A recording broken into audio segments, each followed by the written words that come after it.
Dreamscape presents Runes of Black Magic by G. Bailey.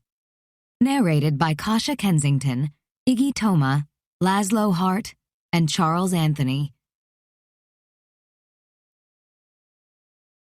Prologue. Evie. I'm not good at admitting my feelings, but what you said about being brave, well, it hit home. I can't run from feeling anything all the time. I just can't anymore. I whisper, I love you. It's that simple. It's okay to love them too. I never thought I could share you in a million years, but it doesn't feel like sharing with them. It feels like they're family. He tells me. It does feel like that, huh? I muse, knowing that for some reason, it just works with us all together. I never thought I'd have feelings for more than one guy, let alone think about a future with more than one. But here I am. Though I never once imagined being a princess, so it's a strange year right now. I lean up, resting my chin on my hands as I look down at Ozzy's contented face. I don't want to bring up anything bad right now, but we should talk about it. Did you find out anything useful? Why don't we get dressed and get those protectors of yours together? It's a long story that I think everyone needs to hear. He tells me. A good story? I ask, being hopeful. Not exactly, V. Chapter 1. Evie. The arrow leaves my bow, swiftly slamming into the middle of the target, and I am pulling my next arrow out of my quiver in the next moment. I turn to my left, shooting the next target dead in the center when I hear him walking down the basement steps. It's 6 a.m, Evie. Why are you awake? He asks me, and only a fool could miss the worry in his voice. I don't want him to worry about me. I am more than capable of looking after myself.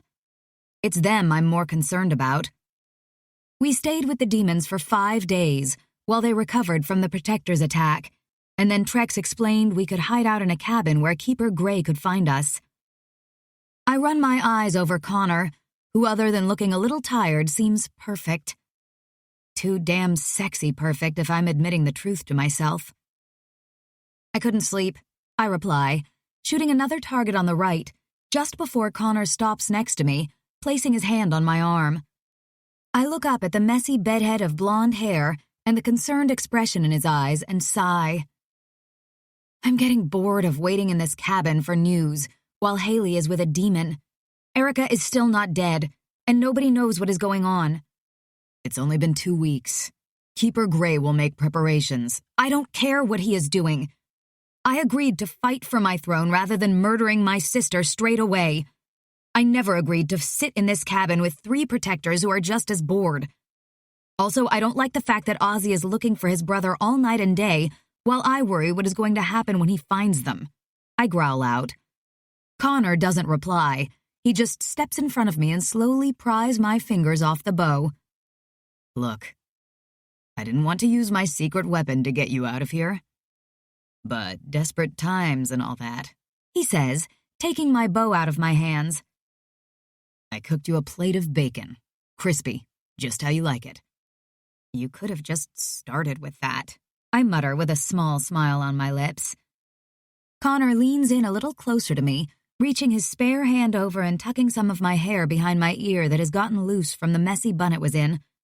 I stare up at him, my lips parting as his fingers pause on my cheek. I will clean up here. Go on up, Connor suggests, and I nod, ignoring the burning tension that sends shivers over my skin as he moves his hand away. 2 weeks of desire-filled looks, and all of them doing their best to stay out of my way is driving me mad. I thought Connor and I were going somewhere. Now I feel like the forbidden princess or some shit. I nod, stepping away as I swallow my frustration and walk up the stairs of the basement. The dim lights are on in the corridor, and I walk quietly into the open-plan kitchen and lounge, seeing a plate of bacon on the counter.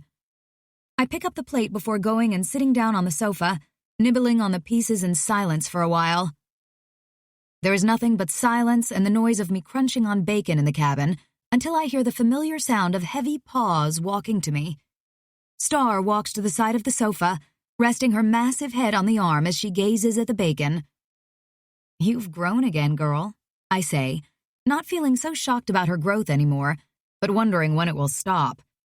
In just 2 weeks, Star has grown to my shoulder height, and all of us have been struggling to nonstop feed her while she has her growth spurt. I chuckle as Star turns her head to the side, flashing me those puppy dog eyes. "I'm not Connor or Nix. That doesn't work on me," I warn her, shaking my head when she starts purring, and I sigh, knowing Star is making me go soft, as I feed her 2 pieces of bacon. Connor walks into the room, jumping on the sofa next to me and grinning. "So, you're sharing now? Awesome," he says, going to pick up a piece of bacon, and I slap his hand away, glaring at him, and he laughs. "Only Star, huh? How is that fair?" "She's cute and doesn't avoid me," I say, and Connor stops laughing, understanding what I mean straight away. "I'm not avoiding you. Trust me, Evie. I want nothing more than to be with you all the time. But..." Connor pauses as Star suddenly jumps in front of us, crouching low, growling as all the hairs on her back stick up in the air. I reach down the side of the sofa, pulling out my hidden dagger before standing up straight, right behind Star next to Connor. I stare at the space near the fireplace where Star is fixated on, as the air starts to shimmer seconds before a blue fire burns a portal into existence. I hear Nix and Trex run into the room, but I don't take my eyes off the portal, as a man in a white cloak steps out the portal, his head hidden in the cloak hood. The man lowers his hood as Star stops growling, and his familiar eyes lock with mine before he bows his head. "Princess Evelina Ravenwood, it is good to see you again." Chapter 2. Evie. "Keeper Gray, it is good to see you as well." Trex formally replies for me when I'm silent for far too long. I've never been one for small talk or lying about my feelings. This keeper has had me waiting for 2 weeks, and I want an answer first. I keep my eyes on Keeper Gray carefully as I stroke Star's head. Keeper Gray has cut his hair short. The sides are braided back, and there is now a black circle on his right cheek that I have no idea what it means. Trex walks past me to shake Keeper Gray's hand, drawing my attention to the fact Trex has a sword in his hand and he looks tense. I glance over at Nix, who is leaning against a wall and watching me back. He looks like he just woke up. His wavy, long black hair is messy, and Nix hasn't bothered to put on a shirt like Trex, just low-hanging black joggers. I run my eyes over his chest of tattoos that go all the way up his neck and down his arms, part of me wanting to step closer and examine every one of them. "How are you, Evelina?" Keeper Gray asks, making me turn my head to look at him as he goes and sits next to Trex on the other sofa. "Perfectly bored. You?" I reply, making him laugh as I cross my arms and wait for his reason for leaving me here so long. When he notices I'm not laughing and being quite serious, he stops laughing and sighs. "I know you must be frustrated, waiting here with no news for so long. But there have been problems to sort out since your last visit to the Protectors. Murdering Keeper Kadeen and revealing he killed our beloved queen was a shock. Let alone that our queen had a child out of mating wedlock," he explains to me. "There was a lot of mess to deal with to make it safe for you. I do not want you coming back to opposition from people when, as princess, you should be welcomed." "Will Evie be welcomed?" Nix asks, before I can ask the same thing. I glance at Nix. His arms are crossed against his chest, making every part of his chest seem more defined, more muscular. More everything I struggle to pull my eyes away from.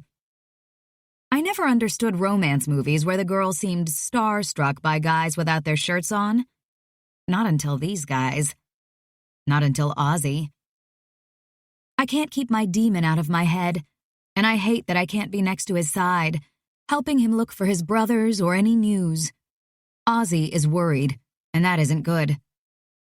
Yes, she will be, or the Keepers will deal with anyone that goes against her. Evelina is our princess and a rightful heir to the throne. She will be treated like a royal. And I hope Evelina will learn how to gracefully act like one as well. Keeper Gray replies firmly, and I nod at him with a smirk. Graceful isn't something I've ever been called before, or asked to be.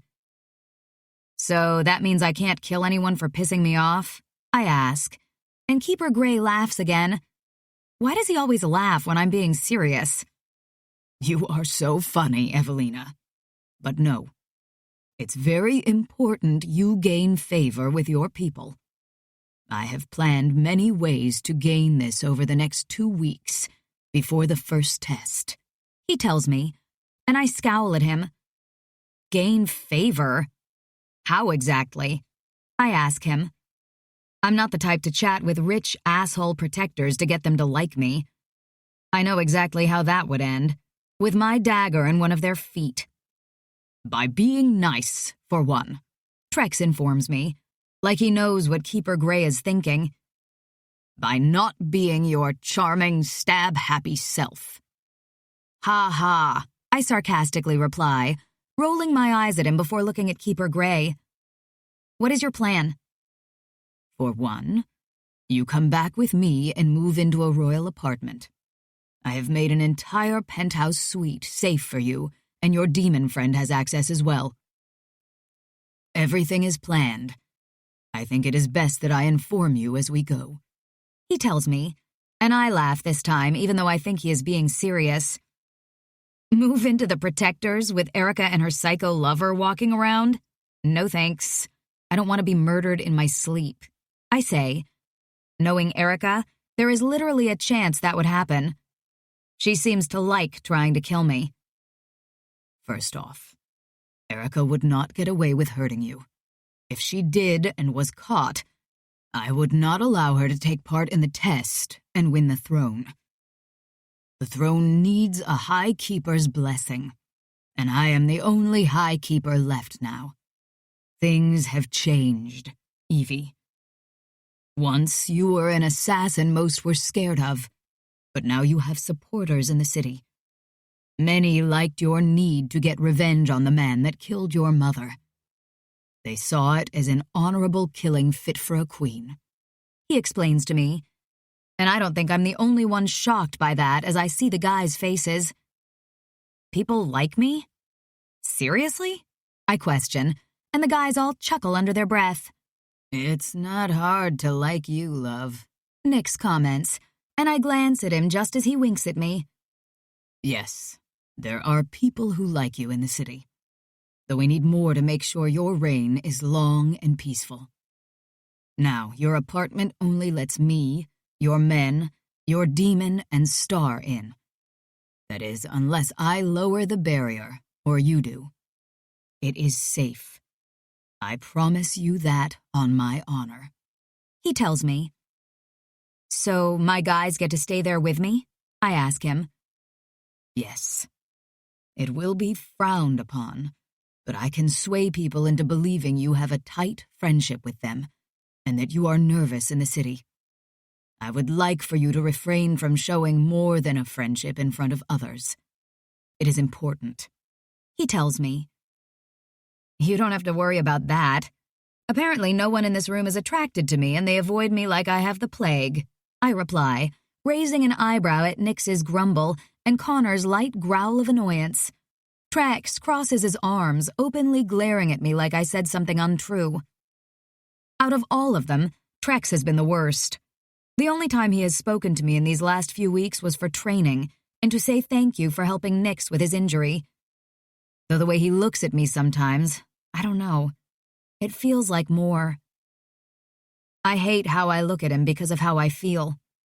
I'm sure my feelings are written all over my face, and I literally have not got a clue how to stop it. I keep telling myself that I need to focus on revenge and not guys who would make everything complicated. Especially not these protectors, and a certain demon I owe my life twice over to now. One day these protectors are going to leave, and I need to be ready for that. Why does it hurt in my chest when I think of any of them walking away? Okay, that is good to hear. You have a lot more important things to focus on. I suggest you all pack. We need to be heading back to the city. Keeper Gray says, and I nod, standing up with the others. Star purrs as she moves out of the way and goes over to sit in front of Keeper Gray, who leans back in his seat a little with wide eyes. What in the world do you feed her? Keeper Gray asks, as I pick up my leftover bacon, as you don't leave any bacon. Bacon is life, after all. Bacon, I reply, winking at the confused keeper before following my guys to pack the few things we have. Chapter 3. Evie. We aren't avoiding you, love, Nick says, making me pause as he gently grabs my wrist as I step out my room with my bag. I look over at him, raising an eyebrow at his statement. I call bullshit on that one. Yeah, you are. We went from secret stolen kisses to whatever this is now. Unless I've missed something you are holding back. I don't play games for anyone, Nix, I say, pulling my wrist out of his grip and walking over to where Keeper Gray is still sat, not being able to move as Star is nearly sitting on him, enjoying the keeper rubbing behind her ears. Star loves when Ozzy fusses her like that. I really miss the annoying demon recently. Not that I'd admit that to him if he asked. Hopefully, he finds the note on my bed that I left, so he will know where to come find me. Star, come here, Trex says, stopping next to me. His sword is clipped to his belt, alongside some other daggers, and he has a bag slung over his shoulder. My sword is in my bag with anything else I've picked up recently, and a few daggers I had hidden under my pillows and in the bathroom. Star stretches as she gets up, her long tail whacking Keeper Gray in the face, and I chuckle as he pushes the tail away and stands up, looking flustered. Are you ready to leave, Princess? Keeper Gray asks, and I nod, glancing at the others for a moment. Each one of them looks fierce, attractive, and mine.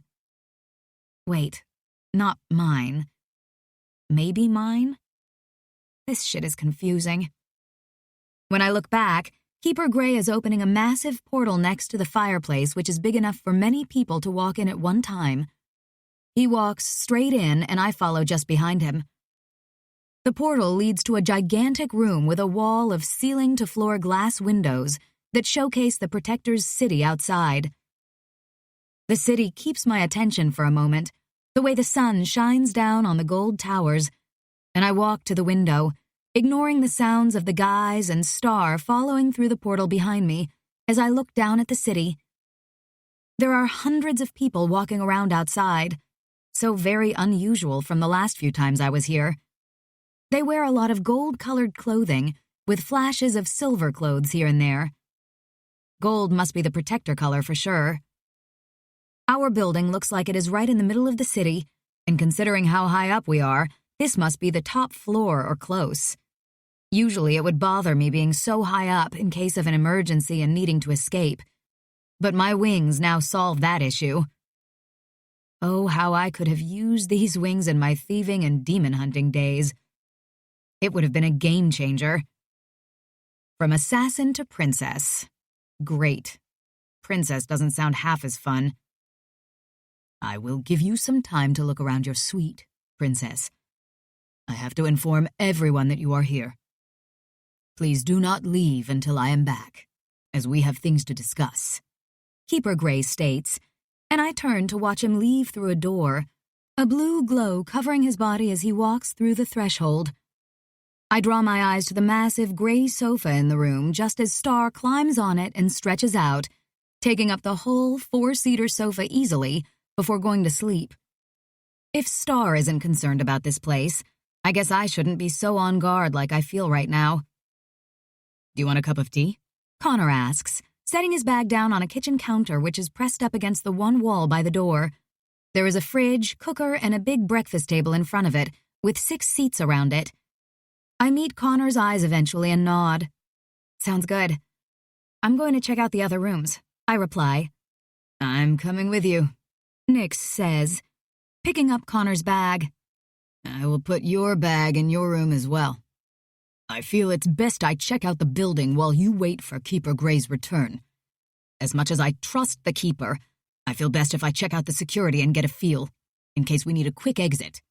Trex says, before dropping his bag by the sofa, but keeping his sword with him as he walks out the door while we all watch him go. Is it me or is Trex grumpier since you guys were attacked by the Protectors? I ask no one in particular, but I hear Connor chuckle, and Nix walks over to me, taking my bag out of my hand. That isn't why he is grumpy. Haven't you figured out why yet? Nix asks me. It's why we are all out of sorts. I don't get it, I say, bunching my forehead together in confusion. So skilled at killing people, but not understanding people, huh? Nix jokingly says, and I roll my eyes at him, still not having one clue what is making them all moody.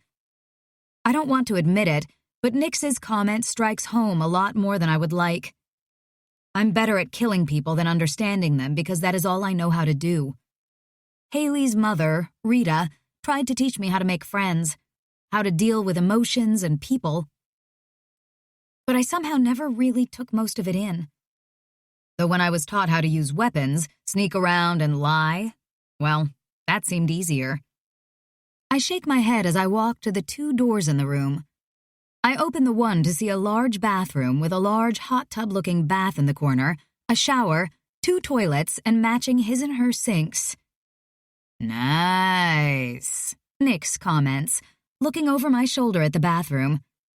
He is right in a way, but this bathroom and this whole apartment are more than nice. It's expensive and shiny, and I think I prefer my little flat in Scotland.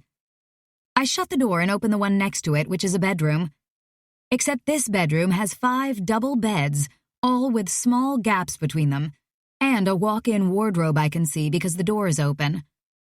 The shiny-looking dresses hanging up in there don't fill me with hope. I sigh and walk in the room, letting Nix see as I chuck my bag into the wardrobe. We should push the beds together and make one huge one, he suggests with a big grin that makes me want to throw a pillow at him. I don't see Trex being cool with that. I chuckle as he jumps on one of the beds and pats the space next to him. The moody bugger will snap eventually, and everything will be okay, he says as I sit on the bed and lie back, my arm pressed against his. We will get our happy ending. I won't give up until we do. I turn my head to see Nix looking at me as I wonder what his idea of a happy ending is, and that growing tension between us makes me forget what I was going to ask him about Trex anyway. I sigh out loud as Nix places his hand against my cheek, his thumb slowly rubbing across my bottom lip. You're so fucking beautiful, love, Nix whispers. Then kiss me and show me how you feel, I whisper back. You already know. And maybe you should tell me, he says, and I stare at him for a moment, taking in every little detail of Nix as my heart pounds in my chest. I know what he wants me to say, but I've only ever said those words to 2 people in my life. One is dead, and the other is only a child. Besides, what I feel for Nix and the others makes me vulnerable, and everything about admitting my true feelings isn't something that comes easily to me. Guys, Keeper Gray is back, with company, Connor shouts, and I jump off the bed, thankful for the distraction. Who the hell would Keeper Gray bring back with him? When you say it to me, I'm yours, love. I will break all the rules I've promised to know you feel the same way I do. Nix winks at me before walking out of the room, his words making me confused as I pause just behind him, holding the bedroom door open. What rules? Chapter 4 Connor. "What the fuck is she doing here?" Evie protests the moment she walks through the door. And as I suspected, she pulls out a hidden dagger and runs for her. I wrap my arms around her waist, pulling her to my front as I grab her dagger-filled hand. And Evie glares up at me as she turns her head. I try to ignore how amazing her body feels pressed against mine, how she smells fucking amazing, and how it is killing me not to act on how I feel. I gulp as she struggles to get free, the wriggling not making anything less hard. "Sheath the dagger, Blue. You can't kill her, remember?" I tell her, staring into her stunning blue eyes that are framed by her silky dark blue hair which falls around her angry face. Everything about my Evie makes me want to pull her to me, kiss her, and never fucking stop. Even as she holds a dagger in her hand and is trying to kill someone. "Blue, come on. I want her dead as much as you. Just not at this moment." I watch as she calms down, relaxing in my arms and lowering the dagger to her side. I let her go as I look over at Erica, stood with her arms crossed in a white dress which I assume is meant to make her look innocent, but it doesn't work. Erica and Evie might be half-sisters, but they share little in looks other than their eyes and maybe their cheekbones. Evie gives off a royal feel, a feeling that she is something so much more than what you can see. And Erica has only ever given me a creepy feeling, and a spoiled brat one as well. "I did not bring Erica here to have you two fight. The people are very distressed with the changes in royalty at the moment, and I want you to come to some kind of agreement not to publicly attack each other. Neither of you will have a throne to sit on if you cannot be in the same room with each other without looking like you are seconds from stabbing one another." Keeper Gray explains his reasoning. "I've already stabbed her a few times, as you well know, but the bitch can't seem to stay dead. And now she dares to try and take my throne? I am the rightful heir, not her," Erica whines. And I'm not shocked that I have to tighten my arms around Evie as she tries to attack once again. "Erica!" Keeper Gray snaps as I fight to hold on to Evie, who tries to escape, and I look to Nyx for help. "She is winding you up. Be the bigger person," Nyx says, stepping in front of Evie and me, blocking Evie's view. He places his fingers under Evie's chin, making her look at him and holding her gaze. "Come on, love. You're better than her." His words are spoken softly, in almost a caressing way that seems to do something to Evie as she stops wriggling.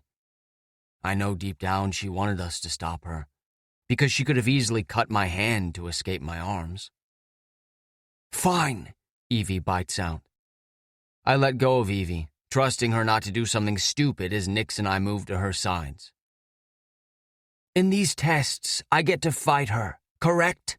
Evie asks Keeper Gray, who stands ever so calmly near Erica with a relieved look on his face. "Yes. The first test is one of strength and power.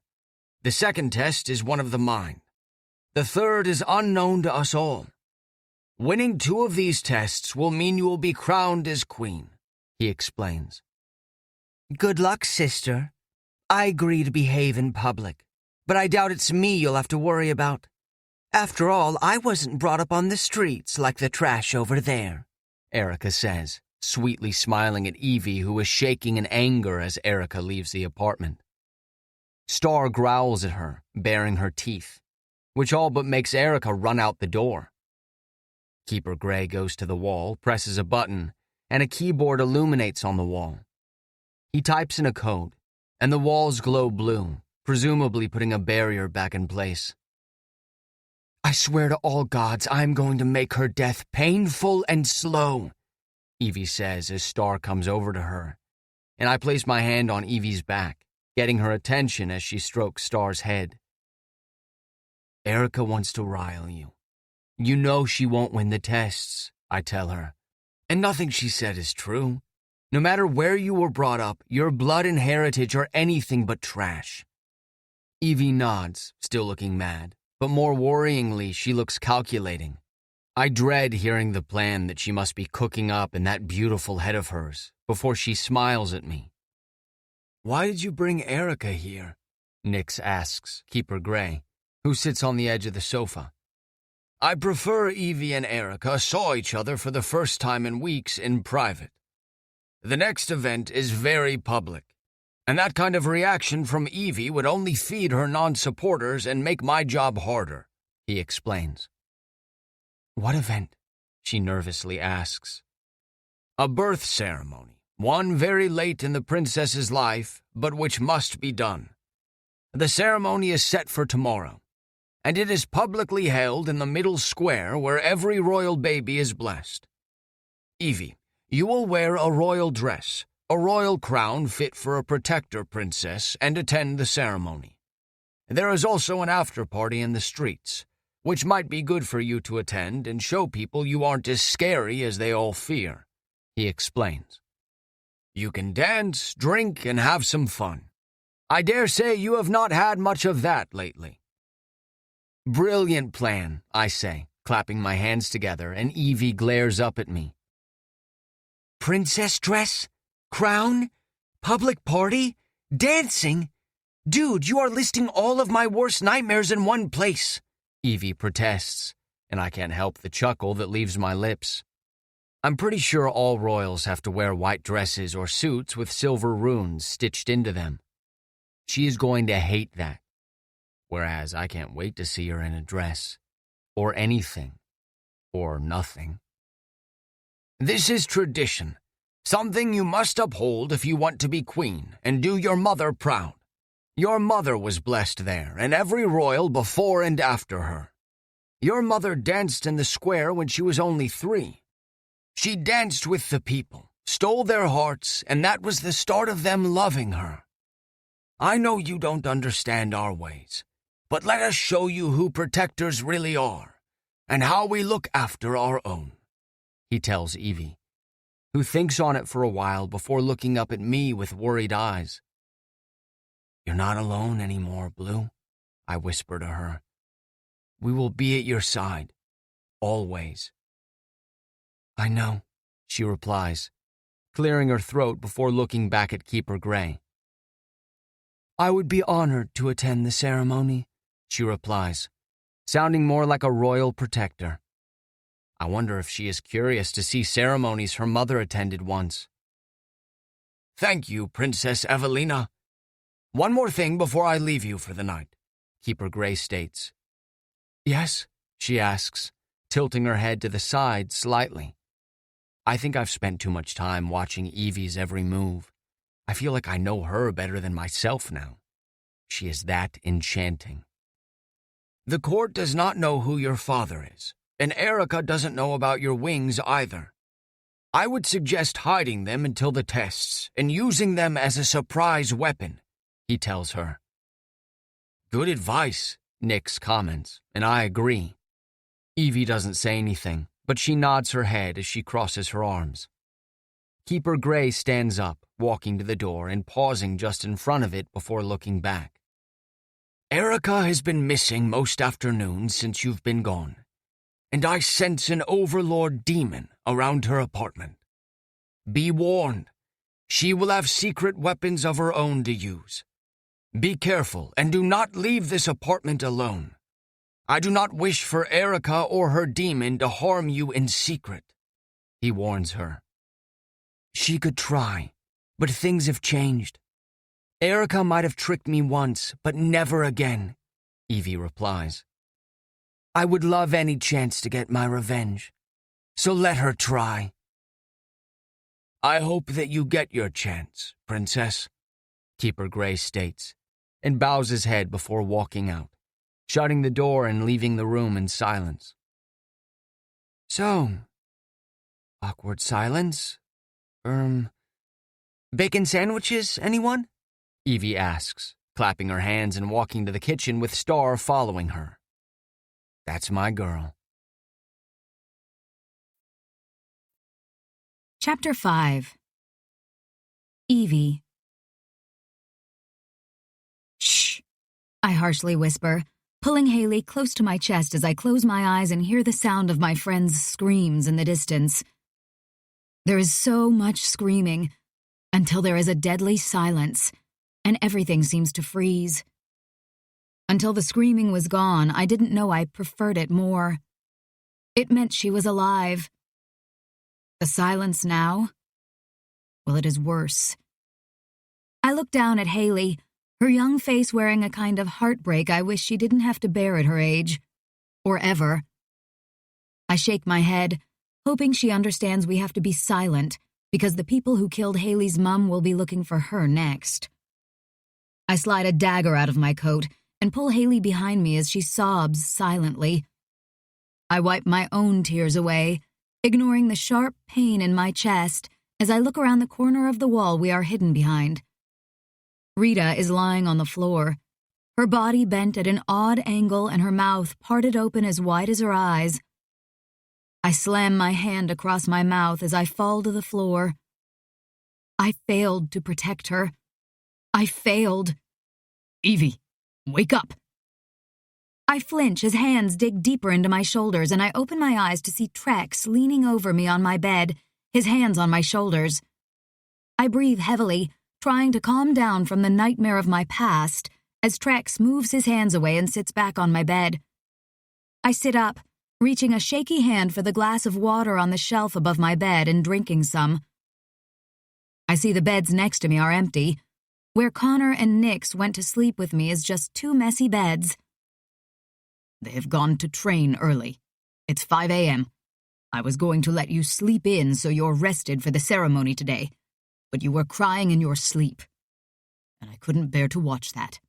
He admits, and I don't say a word, looking out the windows in the room as the sun rises behind the city. What were you dreaming about? Why do you want to know? I counter, not understanding why Trex would care. You are my friend, my princess, and I want to know what scared you, and if I can help. He explains in a defensive way that makes me believe he is lying. My past scares me sometimes, but it was just a dream. I whisper back, before putting the water back on the shelf and looking back at Trex. I have bad dreams, too. I usually go and train to forget them. Want to come with me? He asks, and I stare at him for a moment, confused about this side of Trex, though everything about Trex confuses me. Only if you'll train against me, I ask, and he chuckles. You got it, Evie. He replies, my name spoken softly, playfully, and it seems to catch us both off guard for a second before Trex shakes himself out of it, climbing off the bed. I will wait for you to get dressed. He doesn't look at me as he speaks this time, his tone cold and back to the asshole I know and love. Well, not love, that would be crazy. Right? I climb out of bed and go to the wardrobe that I didn't look much at last night when I grab my pajamas out of my bag. I switch the light on and lean against the door, crossing my arms as I stare at the row of dresses of all different colors. There are even cloaks, both white and black, with runes stitched into the material. I glance down at the rows of shoes, all shiny, high-heeled, and not one pair of boots in sight. Or anything practical for that matter. I shake my head and look around the rest of the room, where there is a wall with a strange-looking switch in the middle. I walk over to it, and it flashes a green light in my face before it beeps, and the wall slides to the side. Holy crap. This is amazing, I mutter to myself, staring at the wall of weapons. There is everything, from swords and daggers to bows and dozens of arrows. All of them look like they are made from gold, covered in runes. I touch the bow first, being that has always been my favorite weapon, and pull it out of the clip on the wall. Despite it looking heavy, it is surprisingly light for a bow. I pick out a quiver off the floor and put some arrows into it before stepping away, and the wall slides back into place. I quickly get dressed, pulling on my black leggings and a vest top before clipping the quiver onto my back and grabbing the bow. I walk out the bedroom into the living room, instantly smelling breakfast before I even see it. Where did you get that from? Trex asks me, his eyes fixed on the bow, but I only see the plastic bag filled with crispy bacon in his hands. Isn't the more important question where you found the bacon? And hand it over, I ask, holding out a hand and briefly looking over at the sofa where Star is snoring loudly, dead to the world. Trex chuckles low as I walk over, accepting the bag of bacon and in exchange handing in the bow. I nibble on a rash of crispy, perfect bacon as Trex holds the bow in wonder. It's just a bow, I say, and he shakes his head at me. Come with me. I want to show you something, he says, still holding the bow and walking to the door. He holds the door open for me and I walk out first, feeling a brush of magic over my skin. Trex follows me out and shuts the door behind us before pulling his sleeve up and pressing a finger onto his portal mark. A portal burns into view, and Trex doesn't wait for me as he walks through it, leaving me no choice but to trust him and follow him through. I don't know exactly when it was I started trusting Trex. Maybe when they all saved Haley. But there is no doubt in my mind when I walk through the portal that I am safe. The portal takes us outside a gold building in the middle of a garden of flowers. I can hear the sound of a bird chirping in the distance and running water, while the overwhelming sweet scent of the flowers around me is all I can smell. What is this place? I ask him. Your mother's private gardens. Now, it is a public place people can come to mourn or feel close to our lost queen, he explains, and I'm silent for a while as I glance around the garden. It's really beautiful here. She was really that admired, huh? I curiously ask. Yes, very much. Even though I am too young to have known her, my mum loved her dearly and used to tell me stories as a kid. Then I grew up hearing of how she fought for what is right, told people love was worth fighting for, and that one day there would be a peace like no other. He says, my mother said she met her once, and to be around her was to love her. I nod, wishing I had had that chance to know my mother. The vision of her dying with me in her arms is all I have now. If she believed love was worth fighting for, why did she marry a man she didn't love and have an affair with my father? I question. I don't know the answer to that. No one does. Well, except your father, maybe, he suggests. You mean the angel that pretends I don't exist? I bitterly reply. And Trex grabs my hand, stopping me from walking any further. And I look back at him. He is a fool. Anyone that knows you is lucky. And how anyone could ignore you, I don't understand. He tells me. You are someone to aspire to be like, to follow, and to respect. Careful, Trexie. You're almost speaking like you like me, I tease. And Trex stares at me strangely for a moment before he carefully speaks. I do like you, Evie. That isn't the issue and you know it. No matter how I feel, I won't let Nyx be destroyed, he states. And I can't say a word as I understand. Even if it makes my chest hurt. Come here. This is what I wanted to show you in the royal gardens.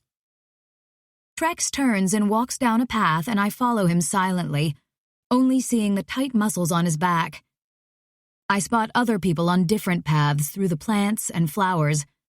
Most of them are wearing hoods up on their gold cloaks, so I can't see anything more about them. As we walk, the sound of running water gets louder and louder until we get to a waterfall at the end of the path. The water fountain is made of gold, and it is of a woman shooting an arrow from a white gold bow with runes etched in the side. I recognize the woman as my mother. The carving is very good. Her long hair falls down her back.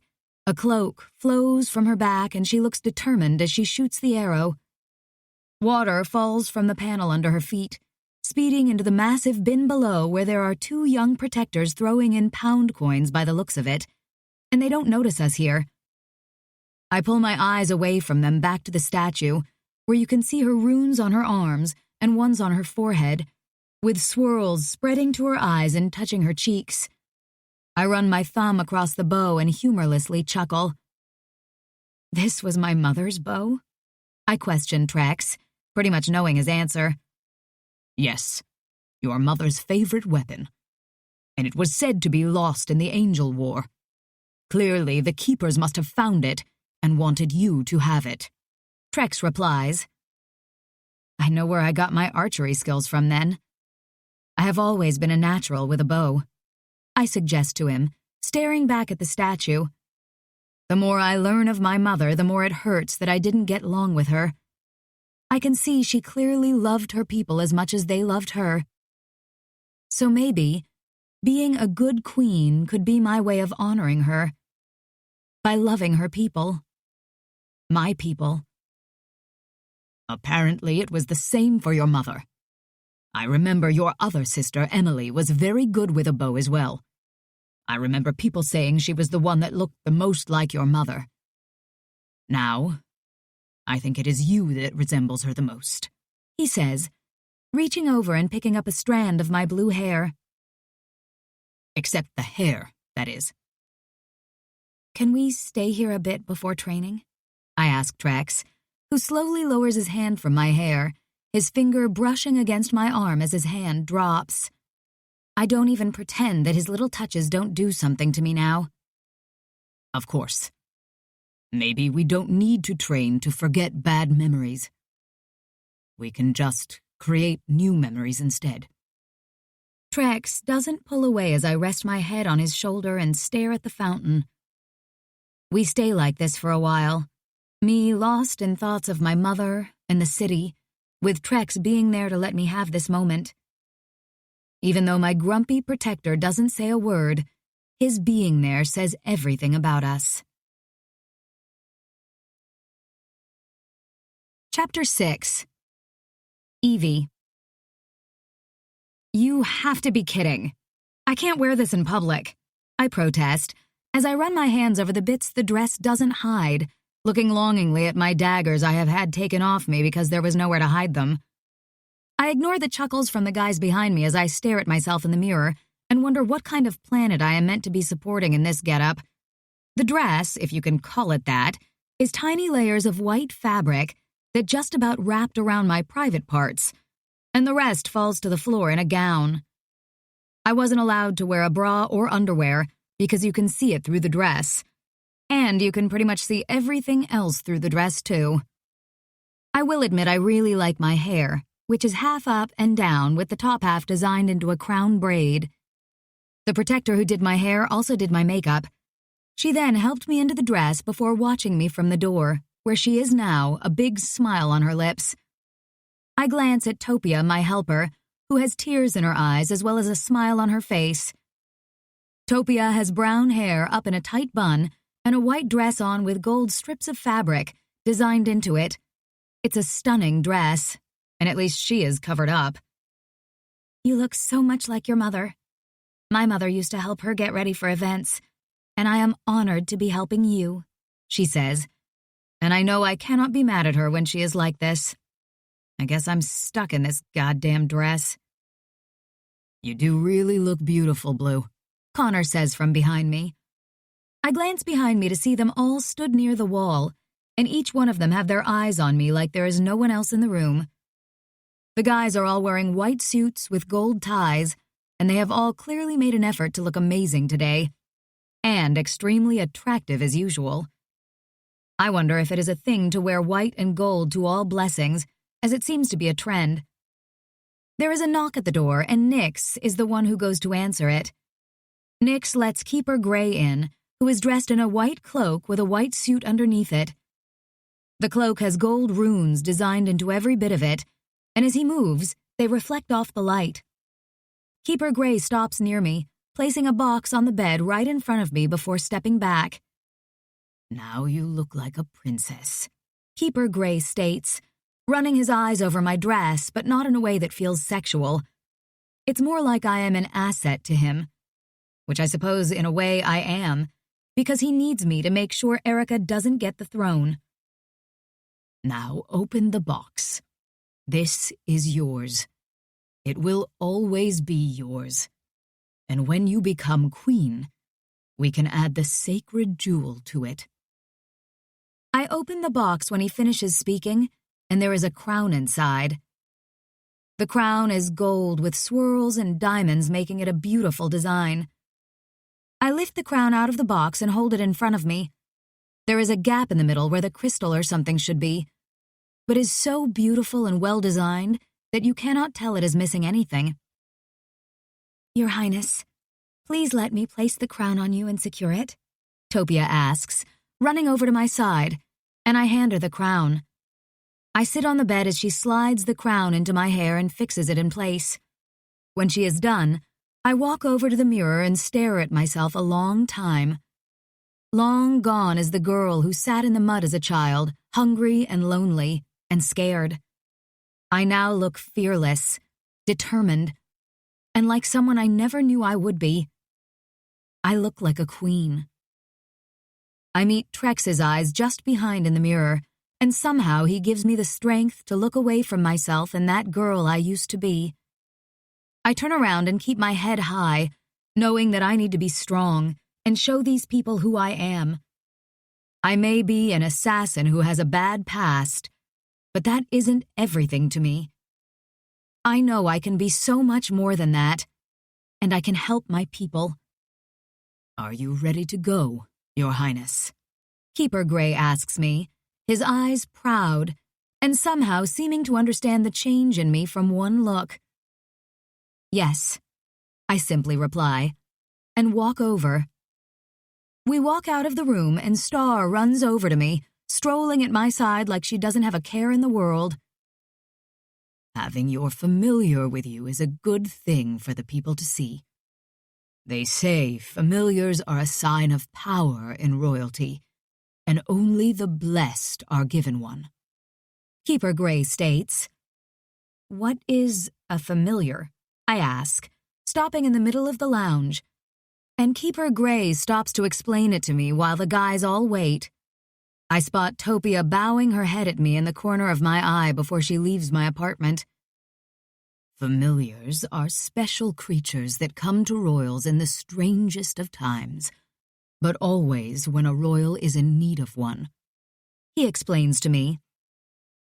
Are you suggesting Star is my familiar? I ask in surprise. I knew she wasn't an ordinary animal, but I never assumed that she was meant to be by my side in any kind of way. I thought it was just luck that Nyx saved her. Now that I think about everything, Star and I are very similar. She had a rough upbringing in hell, and I did on human streets. When we both met friends, we finally stood a chance at a life. Now Star steals my bacon, so she is a little thief just like I was. Yes, I've won the Best Boyfriend Gift Award forever. Nyx interrupts to tell everyone, and the other guys just groan before someone whacks him. Sorry, carry on. As I was saying, Star is definitely a familiar. I would suggest that you place a familiar mark on her and make her officially the princess's familiar at some point. It will give you a better bond, and she will be able to find you, and you will be able to find her. Most see familiars as an added layer of protection for important royals. He explains to me. How do I mark her as my familiar? I ask. I know this one because I remember reading about it. I can show you how later if you want, Connor suggests, and I nod at him gratefully as I press a hand onto Star's head. We've always had this bond from the moment I let her eat some of my bacon. I explain to Keeper Gray, who holds a hand out and makes a portal appear in the room before looking at me questioningly. Is bacon really that nice? He asks, furrowing his eyebrows. Have you never tried any? I ask him in horror, instead of answering. A life without bacon? Why would anyone choose such a life? Keepers are vegetarians. We only eat the food we grow ourselves, as a thank you to the gods above who give us our powers and life. He explains. Vegetarians like the angels? Yuck. The gods above also gave you bacon. Not directly, but still. You have to try some sometime, I say, knowing I'm going to cook him some bacon and try to tempt him with it. Should we get going before Evie tempts you over to the bacon dark side of life? Nix asks with a low laugh, moving closer and passing right by me, walking through the portal first as I chuckle. Keeper Gray holds a hand out, suggesting I go next through the portal, something I have been wanting to put off. The moment I walk out there, I can't hide in the shadows anymore. Come to the dark side, I whisper to Keeper Gray as I slowly walk forward. We have bacon. Connor and Trex chuckle behind me, whereas Keeper Gray looks so confused. Clearly, the Keeper isn't a movie fan either. I shake my head and walk through the portal, trying not to gape at the sight in front of me. Or the screaming people. Chapter 7. Evie. I stand quite still in the middle of a gold stone pathway, staring at the protectors behind a gold rope barrier who are screaming my name, jumping up and down. Some are throwing gold roses onto the path behind me and all around me. There are children waving at me like I am some kind of hero to them. All of it is so confusing. I decide to look around at where I am instead of at the hundreds of people who scare the crap out of me. There is a massive archway at the end of the stone pathway in front of me on a raised stone platform. There are steps all around that lead up to the top of the platform, which is covered in white roses that shine in the sunlight. I can't see what is inside the archway from here, only that something shiny is reflecting the sun in all directions. As I look around at the people not cheering, I see Erica stood at the side next to protectors with large swords and a row of keepers in hoods near her. Nix is stood to my left, and he winks at me in a comforting way as he knows this must be freaking me out. And my hands are itching to attack my fake, sweet sister. But I know I wouldn't get away with it. I just have to remind myself that I only need to hold out for a little bit. Then I can make her pay for trying to kill me. Once I have the throne my sister so desperately wants. The city is all around us in every direction. The gold buildings glittering in the sun, and surrounding us seems to be tall trees with gold leaves. More gold shit everywhere, like they don't know there are other colors out there. It's strange to see, because the main human cities have glass buildings, usually a gray color from the cement. The demon buildings I grew up around were all made of metal and broken brick. A wonder they were standing at all. It's crazy to think the protectors have so much money. And yet demons are out there struggling in the dirt because of who they were born to be. In another world, demons could easily rule and protectors could be poor and hunted instead. This way, Your Highness, Keeper Gray says, as he gently touches my arm to snap me out of my gawking and dark thoughts of things I can't change just yet. When I get the throne, I will find a way to help the demons, to make the laws fair and just. There will be an end to hunting demons because of who they are. I only have to convince the rest of the protectors that demons aren't the enemies they fear. That hell has much worse things than demons who only want to be free and live. I freeze for a second, feeling unsure if a blessing for someone like me is a good idea, and overall just start to panic, until I feel Star press her head into my side and I glance down at her.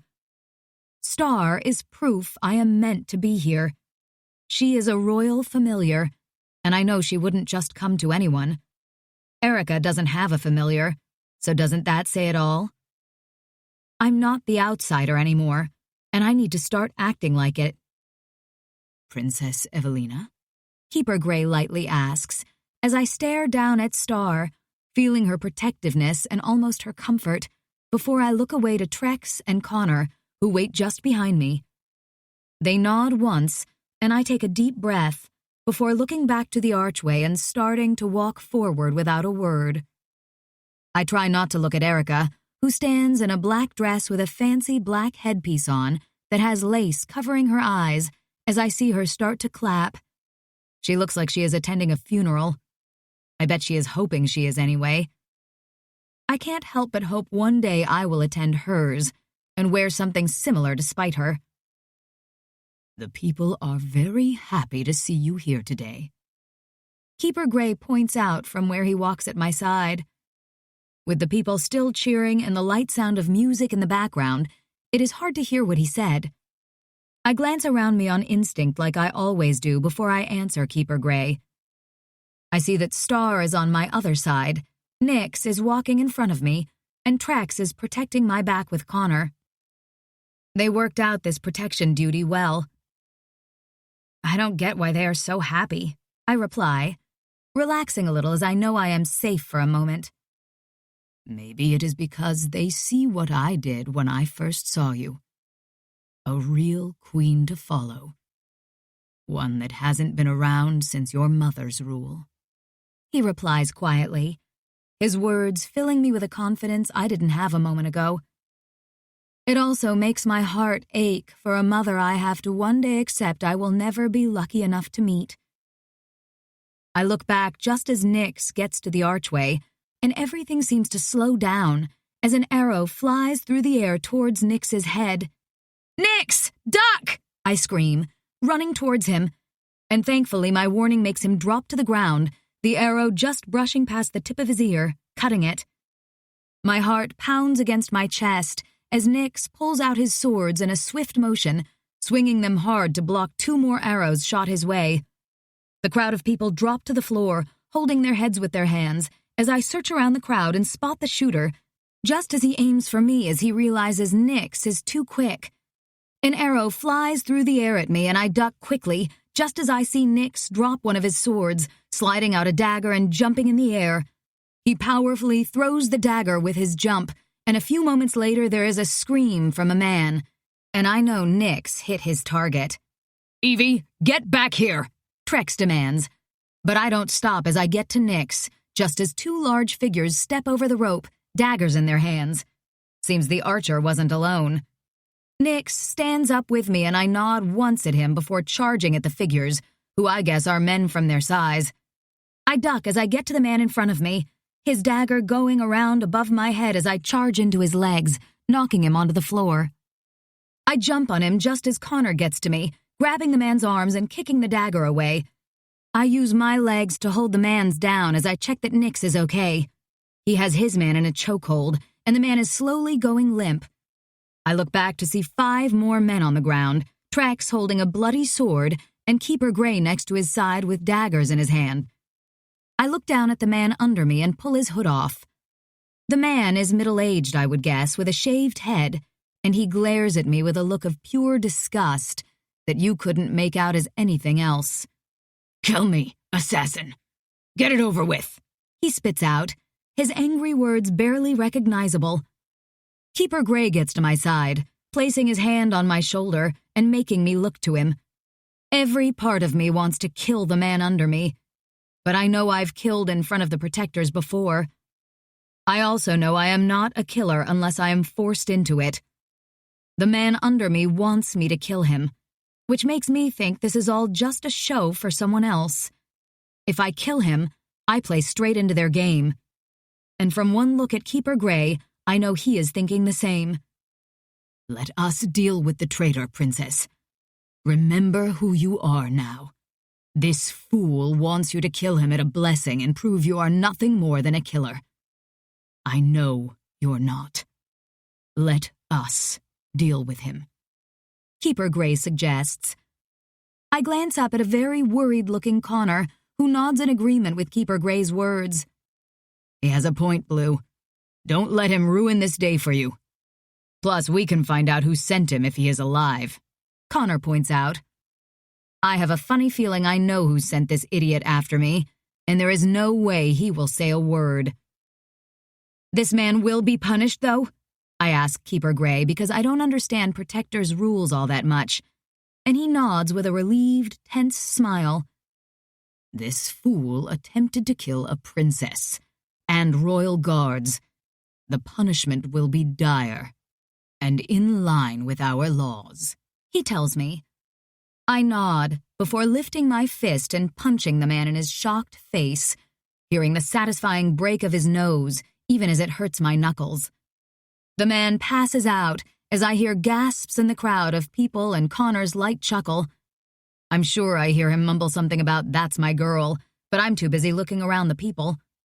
They slowly stand up off the ground, and they all seem to look relieved that I am okay. None of them are running away. They are standing, looking stronger with a proud look on their faces. "The princess is like an action figure," a little boy near the front says. I laugh a little before shaking my head at the boy, who smiles back at me. I've never been a fan of kids, but that one is cute. Fine. He is all yours, I say, standing up off the passed-out man. He looks like a protector who used to come after me as a child. He even wears similar clothing. I will take him to the dungeons, Connor says, picking the man up like he weighs nothing and throwing him over his shoulder. Nix does the same to his man, coming to Connor's side. "You okay, love?" Nix asks me as I pause, lost in my own thoughts. "Yeah, are you?" I ask back, and he rubs his ear. "Nothing a little healing won't fix. I'm going with Connor to put this asshole away with his mate," he explains, and I nod in understanding. Trex comes close to my side with Star following him, licking her bloody lips. Seems she protected Trex this time, which is kinda what I would have asked her to do anyways. Maybe she just knew. "I will stay with Evie to guarantee her protection. Come back as soon as possible," Trex says, his arm brushing against mine as he is so close. I glance up at him, seeing little cuts on his cheek and a nasty-looking bruise appearing. I know he wouldn't let me heal him, but part of me wants to. Connor and Nix look at me once more, their eyes clearly checking I'm okay again before Connor opens a portal and they both walk through. I look over at the dead guys behind us and see that 3 keepers are making their bodies vanish one by one until there is only blood on the floor. Neat trick. "Please excuse the attack. Princess Evelina is new to our world, and yes, she has a troubled past in which she had to learn how to keep herself alive. She is the child of Ela Ravenwood, so there is no reason to believe anything will go wrong if she is queen. And I hope no one else will be foolish enough to attack a princess again. Let's continue with the ceremony," Keeper Gray suggests, and there is hushed whispering in the crowds. I walk up to the archway with Keeper Gray at my side, pretending the silence in the crowd is completely normal. I slowly walk up the steps of the square, raised platform and see that in the middle is a pure white crystal basin with swirling water in the middle of it. The water looks like a storm of gold and silver glitter, and it's truly amazing to look at. I do pull my eyes away from the strange water when I feel like someone is watching me, only to see Erica, who smirks at me before placing an innocent, worried expression on her stupid face. "Oh, sister. I was so worried. I do hope you're okay," she exclaims, still playing the innocent little bitch. I take a deep breath, calming myself before answering her. "I'm fine. That was nothing. Whoever sent those idiots after me could have done a better job. A few protectors against a rightful heir who has trained to fight her entire life? Doesn't seem logical," I say, shrugging a shoulder, and she tightly smiles back at me. "I'm just glad to see you are well. I am sorry I couldn't help you, but my guards protected me," she replies. But I know she means the opposite and was hoping I got hurt.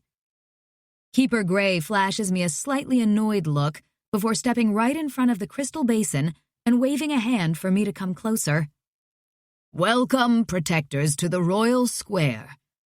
We are all here today to witness a royal blessing and welcome a new princess into our city and into our lives. Evelina Ravenwood is the youngest daughter of our beloved queen, Ela Ravenwood, and a rightful heir to our throne. As you all know, a blessing usually takes place around the age of 3 to 5, so this is a very unusual day, and something I believe will never be witnessed again. For those who have never witnessed a blessing, I believe a little history lesson on the place we stand today is needed.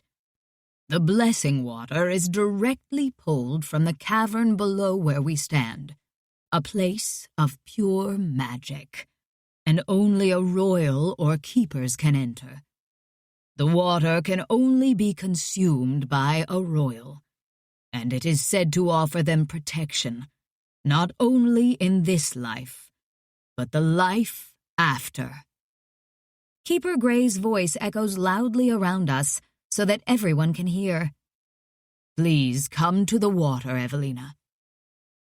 I do as I'm asked and walk the little steps right up to the crystal basin until I'm standing over it, looking down at the swirling gold glitter mess of water. That cannot be healthy to drink.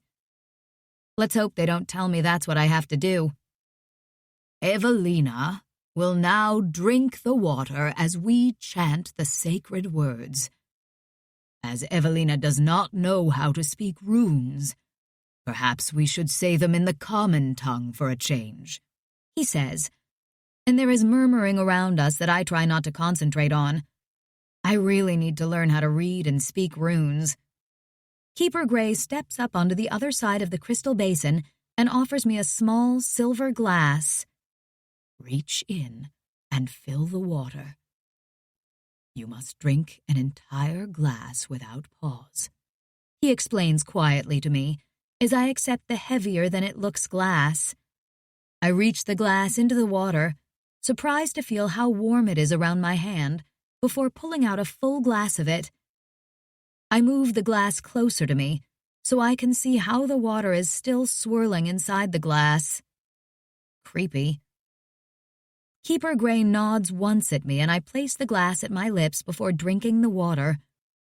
I'm surprised when everything goes fuzzy as the sweet taste of the water hits my mouth, and I find myself only being able to focus on the chanting of the crowd around me. Our people rise from the ashes.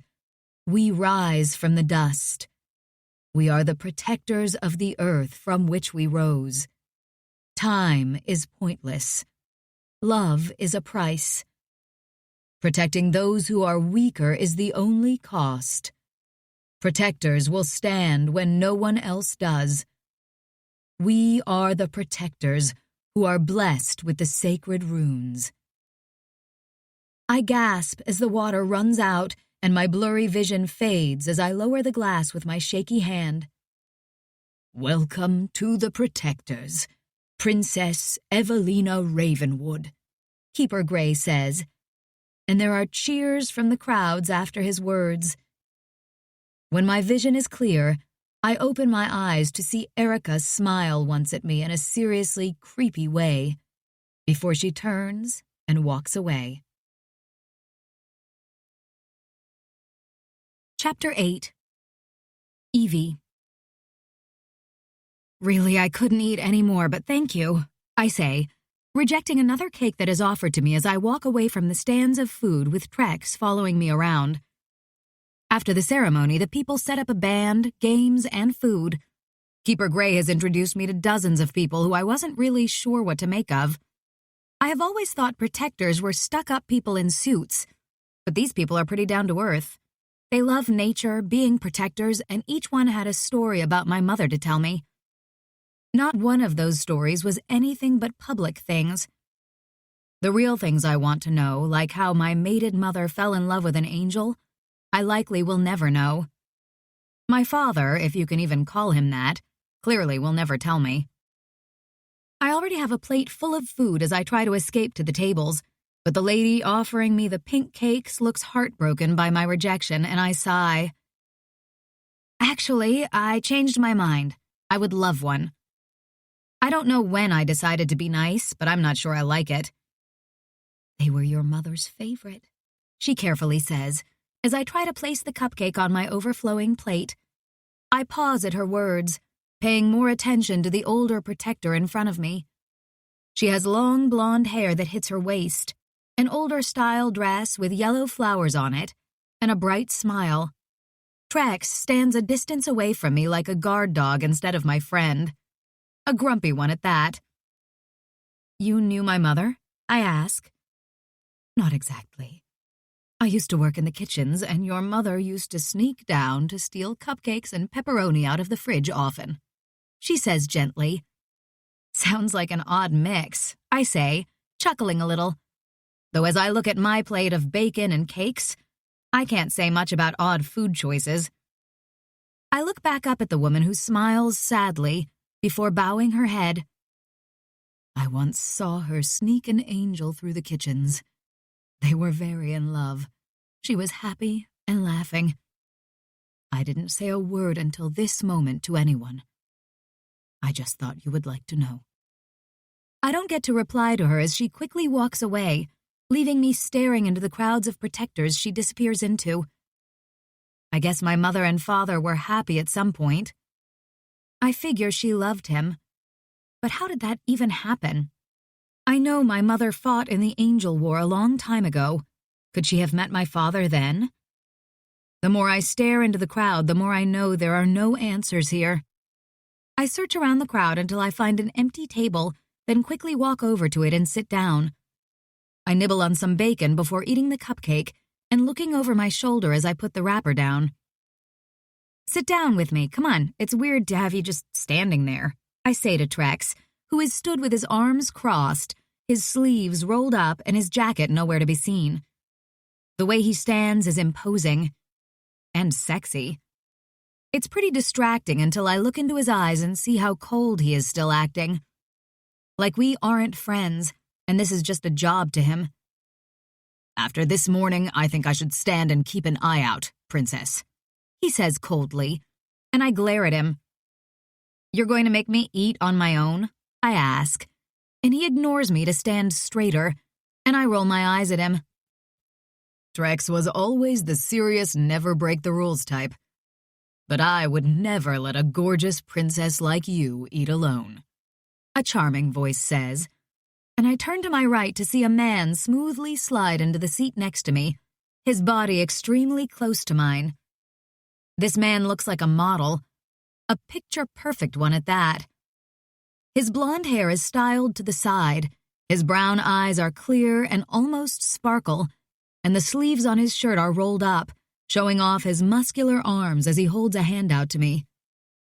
I'm Lance. Nice to meet you, gorgeous. The princess does not want you here, Trex possessively states, and I'm surprised to see him leaning over me, his hands pressed into the sides of my chair as he glares at Lance from above my head. Wow. So one minute he won't even sit with me and the next he gets to play the jealous boyfriend card? Uh-huh, no way. I don't want to eat alone, so why can't Lance sit with me? I innocently ask Trex, turning to look at him and regretting it when our faces are inches away and he looks murderous. Maybe winding him up wasn't the best idea. Fine, I will sit with you. Now he can leave, Trex growls out. He moves back to pull the seat out next to me and sits in it, arms crossed. Lance, lovely to meet you, but Trex is grumpy as fuck today, and it might be best if you find someone else to flirt with, I suggest. And Lance laughs as he lifts my hand and kisses the back of it before letting go. Trex places his arm around my chair at the same time, and I just roll my eyes. Of course. I don't wish to make you uncomfortable. Keeper Gray has asked me to be your attendant at the ball, as Trex refused and you need a high-powered protector at your side. I thought we should meet before the ball where we will spend the night together. I will see you around, Princess, he says with a cheeky grin, confusing me and making Trex growl at him before Lance slides out his chair and walks off into the crowd. The moment he is out of sight, Trex moves his arm away and leans back in his chair with his arms crossed. What is Lance talking about? I turn to ask him, crossing my own arms. Nothing, Trex snaps, and I raise an eyebrow at him. I made a mistake and thought it would be stupid for us to go together to the royal ball next week because of Erica. But there is no fucking way Lance is taking you, so I will instead, he snaps. Why don't you want him taking me to this ball? I ask, instead of calling him out on his bullshit excuse. He just doesn't want to spend time with me. And it hurts like a bitch that he doesn't. Lance has slept with half the city, both men and women, he tells me, not exactly giving me an answer. And I drawl out, he isn't taking you out anywhere, Evie, Trex states, like he has a say in what I do in my own time. Why? Just because he is a player doesn't mean he could play his way into my knickers, I say, glaring at him. Why are you afraid of me sleeping with him anyway? You've made it perfectly clear you don't want to be with me. You've made it clear you don't even want to spend time with me. I don't want to hurt Nix. I never said I don't want to be with you, Evie. I never said I don't want to kiss you, treasure you, and be with you all the fucking time, he admits. And anything I was going to say to him just escapes my mind in the shock of Trex admitting he wants to be with me. I expect Trex to walk away again, but he doesn't. Instead, he covers my hand with his, and we are both silent as I try to process the emotion he is showing me right now. I know he doesn't want to hurt Nix. I don't want to hurt him either. But avoiding Trex is nothing but painful for both of us. Why can't Trex see that we could figure something out? Hey guys, can I borrow Evie for a moment? Connor says, almost making me jump out of my skin and stopping whatever this moment between us was. Trex nods, pulling his eyes from me and standing up. She is all yours. I'm going to find Keeper Gray to sort out some issues. I won't be far. Trex replies, standing up and walking away with his hands in fists. You okay, Blue? Connor asks me, placing his hand on my shoulder when I don't say anything for a while. Connor steps in front of me as I push my chair back and stand up. Yeah, I'm okay. Just confused about, well, everything. I tell him, and he nods in understanding. I have a surprise for you that will make things better for a little bit. Come on, Connor says, grinning at me and offering me a hand. I slide my hand into his, and he walks us away into the forest behind, only going a few trees in before he stops and opens a portal. Connor walks in the portal first, and I follow him through, still holding his hand. The portal takes us onto a roof, where stood on the other side of a pool is Ozzy, who turns to smile at me. Surprise, V.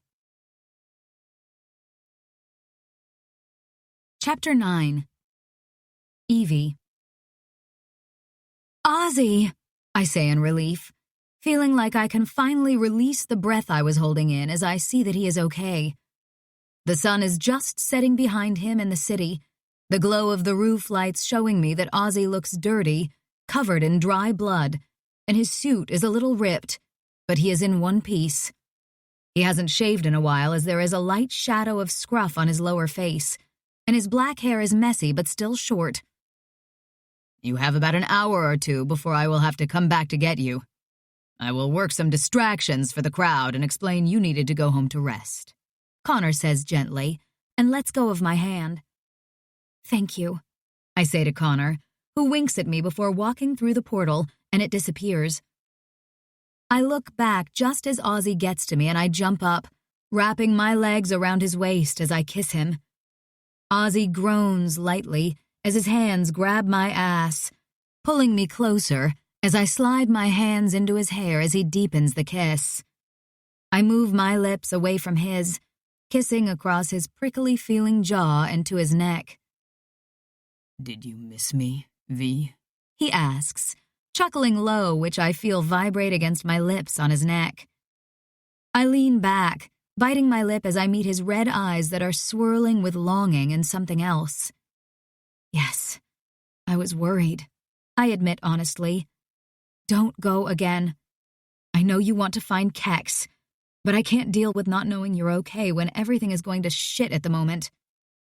V, you don't have to worry about me, Ozzy says, his fingers sliding through my hair. I am an overlord demon who can handle himself. Except your brother is the same as you, maybe even more powerful. I just want to be at your side, if you find him, I say, lowering my voice. I love you too, V. It's okay to say it, you know, he whispers, before lowering me to the floor. If I say it and then lose you, it will just hurt more, I reply, feeling more than vulnerable as I stare up at him. I'd prefer to be in a swamp of souls in hell than have this conversation I have avoided for as long as possible. That is the thing with love. It's a big fucking gamble, and there is always the risk that someone will get hurt. But sometimes, you just have to be brave and jump, he tells me. Ozzy doesn't wait for me to say anything back to him as he pulls his shirt off and starts unclipping his belt. What are you doing? I ask, my mouth feeling dry as I stare at all the muscular chest on view and everything more as Ozzy pushes his trousers off, revealing that he is not wearing any underwear, and he is happy to see me. I want to swim. I've been searching for one of my brothers through a garbage dump for the last day, only to find him dead anyway, he says, a little pain coming through his words before he dives into the pool. I don't pause as I pull the dress off and take off my crown, placing it on the edge before jumping in myself. I swim back up to the surface and look for Ozzy. The water is lovely and warm, even with the cold air brushing against my skin and hair. Did I tell you how damn sexy you looked in that dress you just tore off? Ozzy asks, his voice just behind me. I turn around to see him, his wet hair dripping water down his face and little drops on his chest reflecting the moonlight. You didn't, I say, swimming closer, and Ozzy grabs my arm, pulling me against his hard chest, and something else hard pokes into my stomach. This is tempting me to break the rules, he whispers, more to himself as he smooths his hands down my shoulders. Every movement of his hands and fingers against my skin seems to feel like it is etched into my memory. What rules? I breathlessly ask, as his hands slide down my sides, his hand gripping my waist as I look into his eyes once more. I promised Connor and Nix that I wouldn't sleep with you until you sort things out with Trex. They think it will scare him off if we all shared you while he is being a dick about how he feels, he explains to me, and I frown. What? I whisper angrily. How dare you all think it's up to you? If you get a chance to sleep with me, you should be damn well happy, not following some kind of bro code on rules. I try to push Ozzy away, and he only chuckles, pulling me against him once again. You're right. I never agreed to the promise for them or for Trex. I did for you. I know you love them even if you haven't admitted it. Like I know you love me. I don't want you to lose him because you are both too stubborn to admit your feelings, Ozzy explains. I'm not stubborn, I pout. Liar. He chuckles and then he kisses me.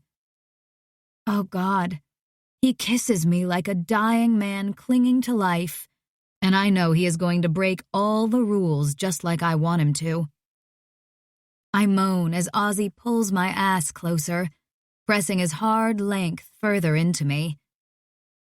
I gasp as Ozzy jumps us out of the water in one smooth motion, and in the next, he's lying me down on the tiles near the edge of the pool.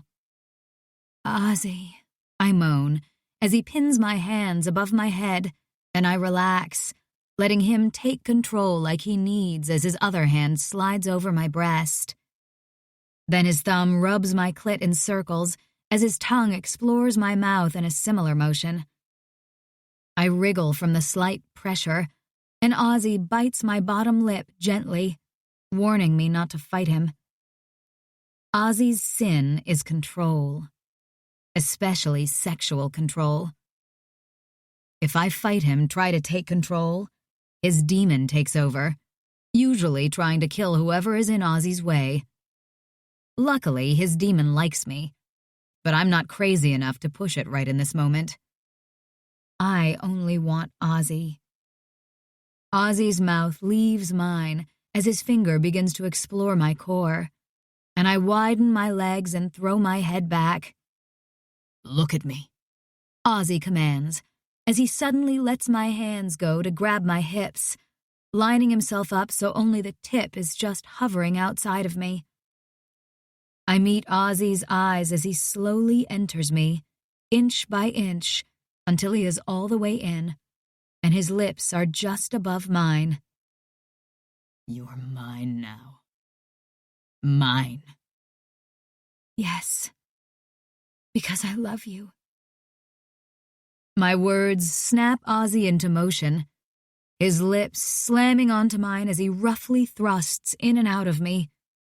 I moan around his mouth, gasping as an orgasm slams into me and I cry out. Ozzy doesn't stop. Instead, he pulls out, turning me over and pulling my hips up. Ozzy slides back into me from behind, this time his finger going back to my clit and rubbing it in time with his relentless thrusts. The pleasure gets stronger until I can do nothing but cry out Ozzy's name as I come again. And a few slams later, Ozzy finishes with a roar, holding my hips tightly enough to bruise. Ozzy rests his head on my back as we both calm down before he pulls out of me and I roll over onto my back. Ozzy lies next to me and pulls me onto him, resting my head on his chest. I didn't think I'd ever hear you say that, Ozzy quietly says after a long silence, where he strokes my hair gently, soothingly. That I love you? I question. Yes. And agreeing that you are mine, He says. I'm not good at admitting my feelings. But what you said about being brave, well, it hit home. I can't run from feeling anything all the time. I just can't anymore. I whisper. I love you.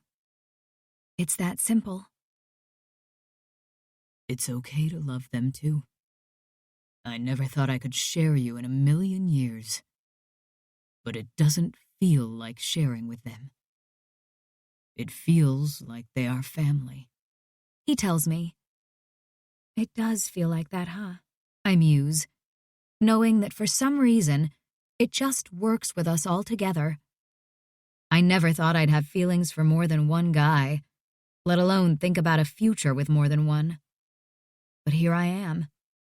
Though I never once imagined being a princess, so it's a strange year right now.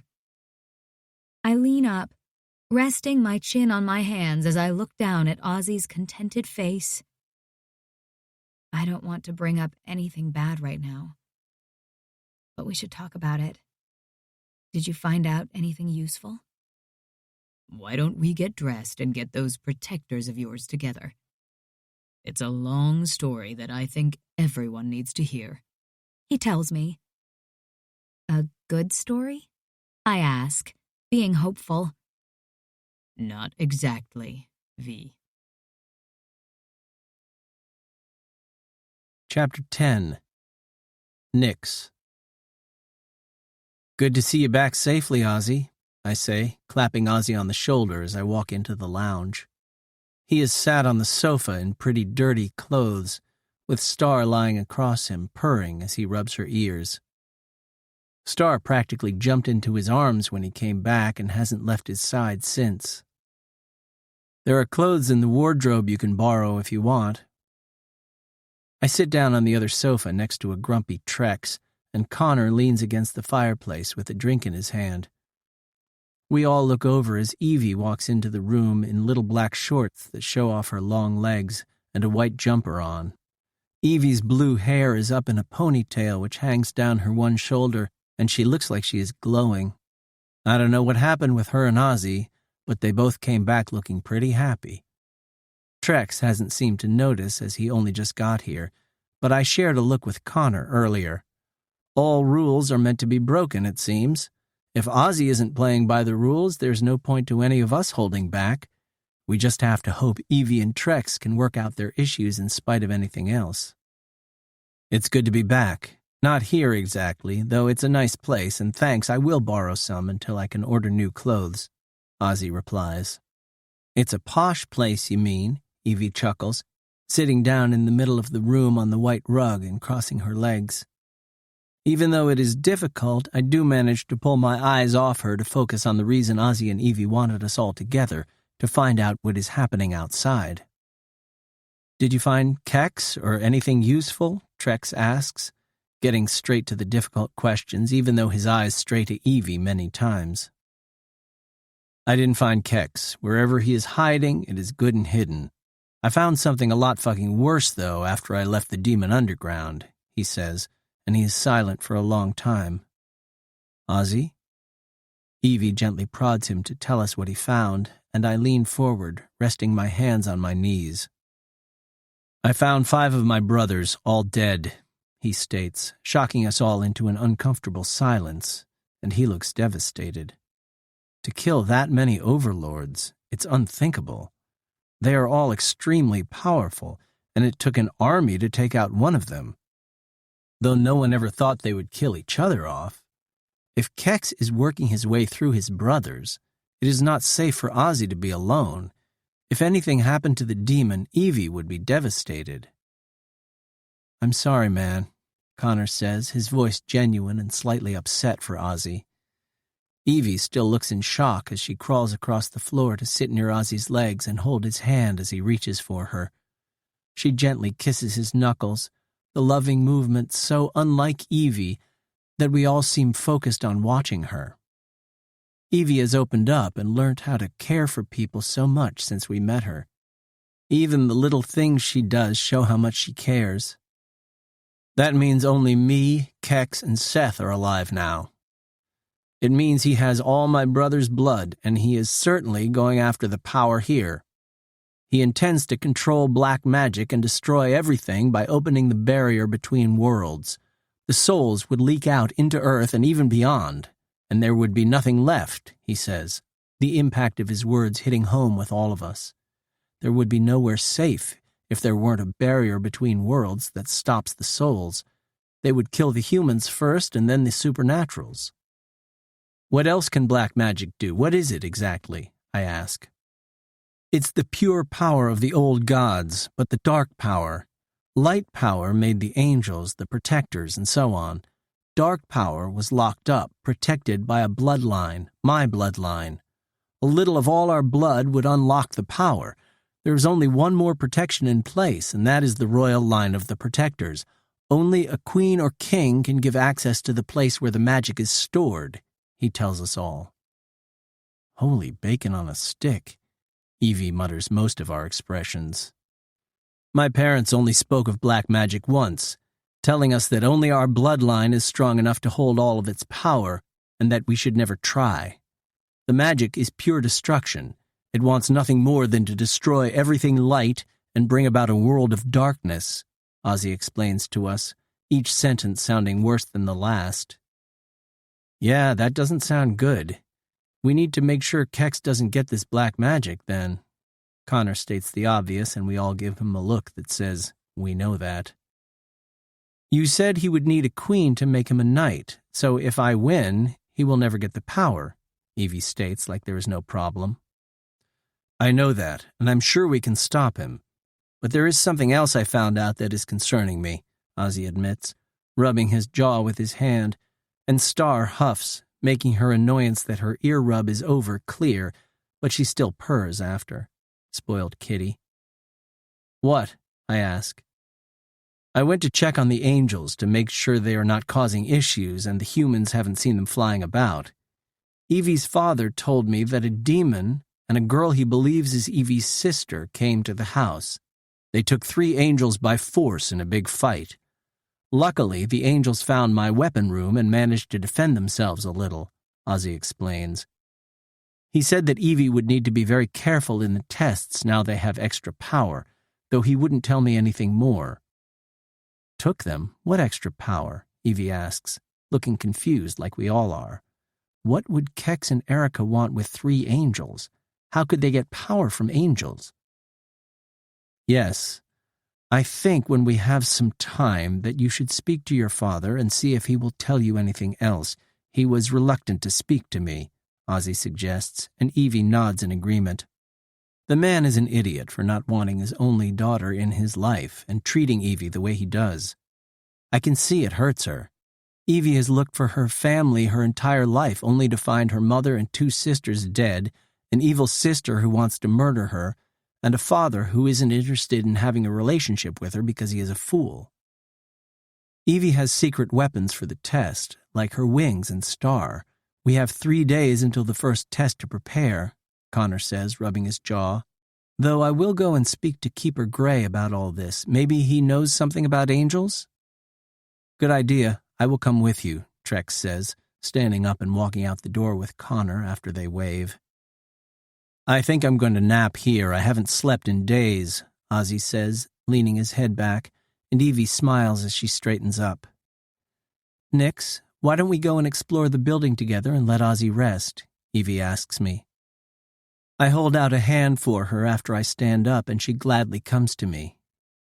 Keep her safe, Ozzy warns as we go past. Always, I reply to him, nodding my head once before looking away.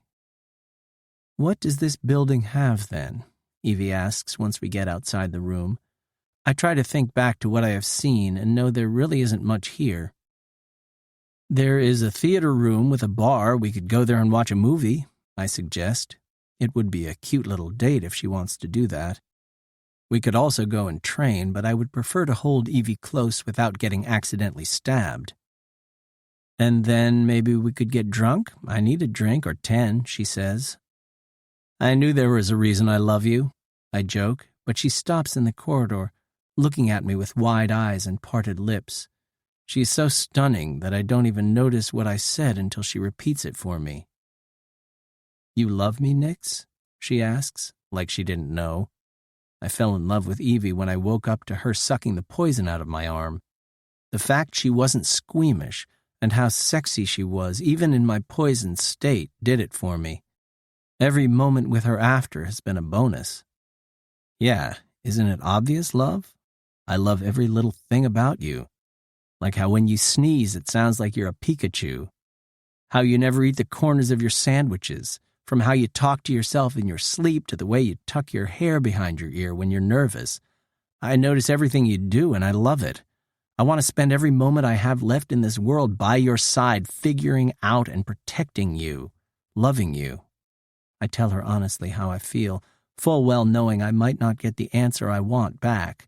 I don't think it even matters to me if she doesn't feel the same way. I only care that she is happy now. My Evie is my love. She always will be. Not obvious to me, clearly.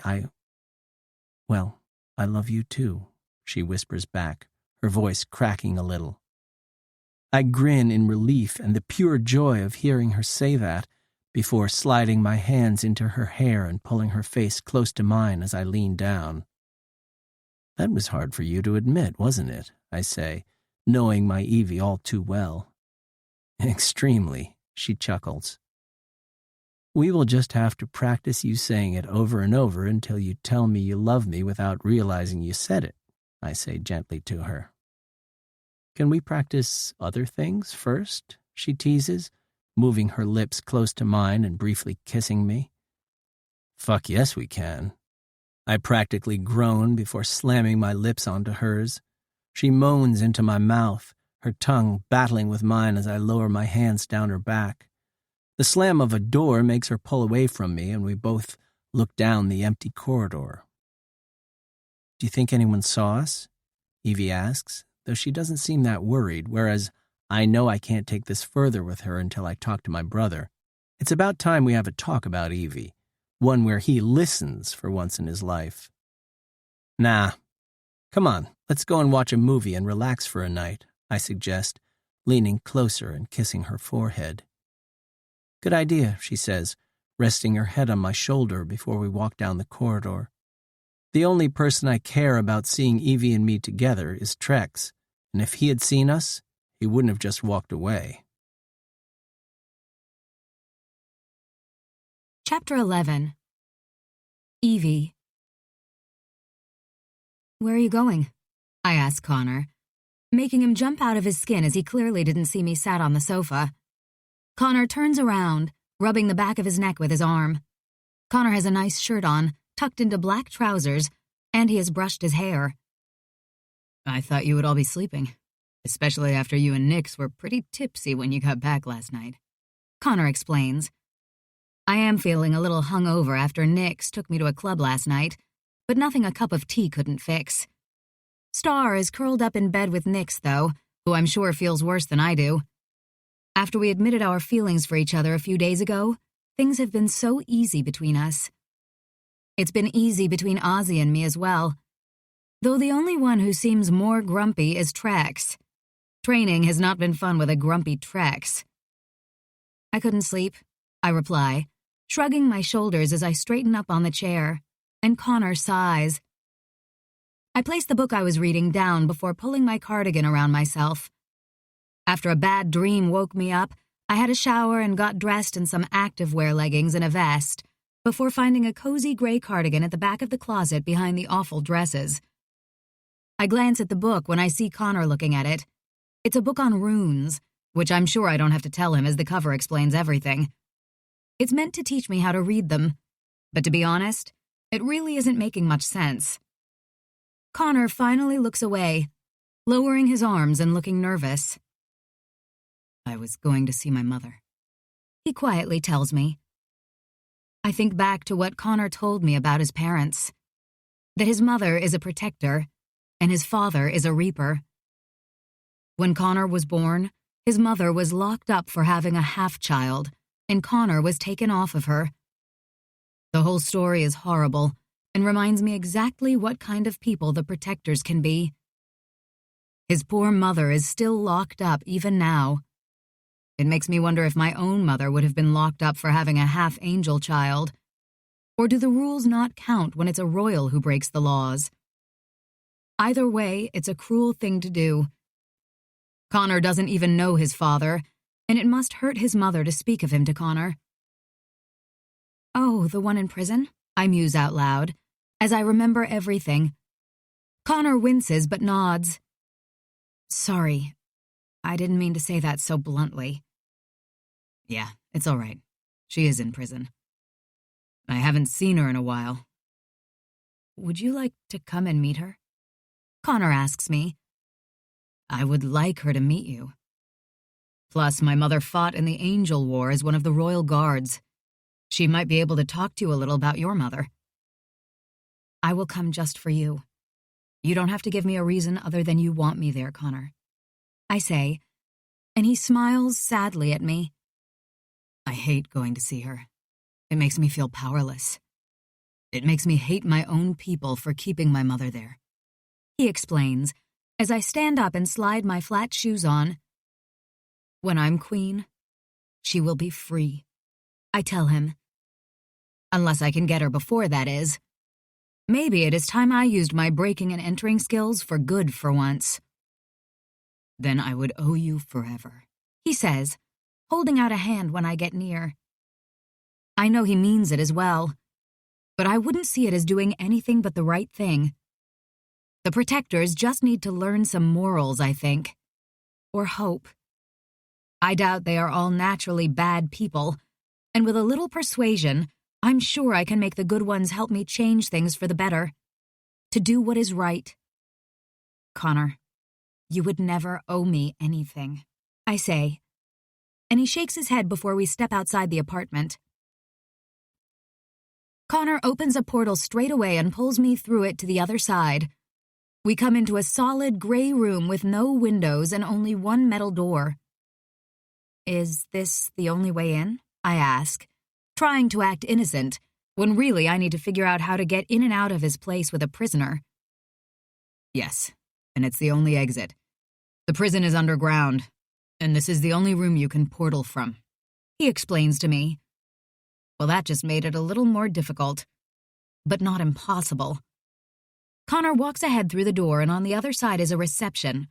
A woman sits behind a glass window looking through a magazine. There are 2 doors on either side of the desk. Interesting. We walk up to the window and I place my hand on the glass, knocking it to pretend I'm getting her attention, but actually I'm testing how thick the glass is. It feels pretty thin, and I doubt it's bulletproof. From the lack of security in this room, they aren't expecting a break in or out, that's for sure. "Welcome to the Protector's Prison. Please name the prisoner you wish to see," the woman says, not once looking up from her magazine. "My mother, Duna," Connor says. The woman presses a button and there is a buzzing noise. From her lack of giving a shit, this might be easier than predicted. "You have 1 hour," the woman says, actually yawning as she speaks. Connor doesn't say a word. He just walks around the desk and to the door on the right. The door opens easily and reveals a long corridor with glass walls on each side. In front of the glass is a blue light for security, I presume. I will need to find a way to get past that. We walk past 5 empty prison rooms before Connor stops in front of the one where the glass and blue light are gone, and there is a woman lying on a bed. The woman has short, gold blonde hair, a thin frame, and she must be only about 5 foot. She sits up, her gold eyes locking with Connor before a big smile stretches across her lips. Connor walks straight over to her and they embrace. Duna crying a little, which makes me feel like looking away. "Mom, how are you?" Connor says, as Duna lets him go and looks over at me. "Never mind me, how are you?" "And who is this beautiful woman who looks so familiar?" she asks. "Come in, Blue." Connor gently coaxes me. "Blue?" Duna asks, likely thinking what a strange name to have. "Oh, it's a nickname because of my hair. Everyone else calls me Evie," I say, holding out a hand which she knocks away and pulls me into a tight hug. I freeze for a second before wrapping my arms around her back. I try not to be awkward, but I'm pretty sure I fail at it. Surprise hugs aren't my thing. "Evie isn't a hugger, Mom." Connor chuckles when he sees my panicked expression over his mum's shoulder. Duna lets me go and tilts her head to the side. "You look so familiar, yet I can't place you," she says, staring at my face. "Who are your parents? Maybe I know them?" "Evie is Ela's youngest daughter. A secret child she had before she was killed," Connor explains, and Duna's mouth parts in shock. "Queen Ela?" she whispers, and I freeze once more as she places her hand on my cheek. I see where Connor gets his touchy-feely attitude from. Not that I mind it at all with Connor. His mother I will have to get used to, though she seems like a nice woman, despite how she has been treated. "Ah, I see her in you. You are the image of Ela." "Did you know her well?" I ask, the deeply hidden part of me still wanting to hear anything I can about my mother. I don't know if it is possible to miss a mother you can't remember and only spent a little time with, but I miss her. It feels like missing a shadow. "Yes. And I knew of her secret love for a forbidden angel as well," she whispers.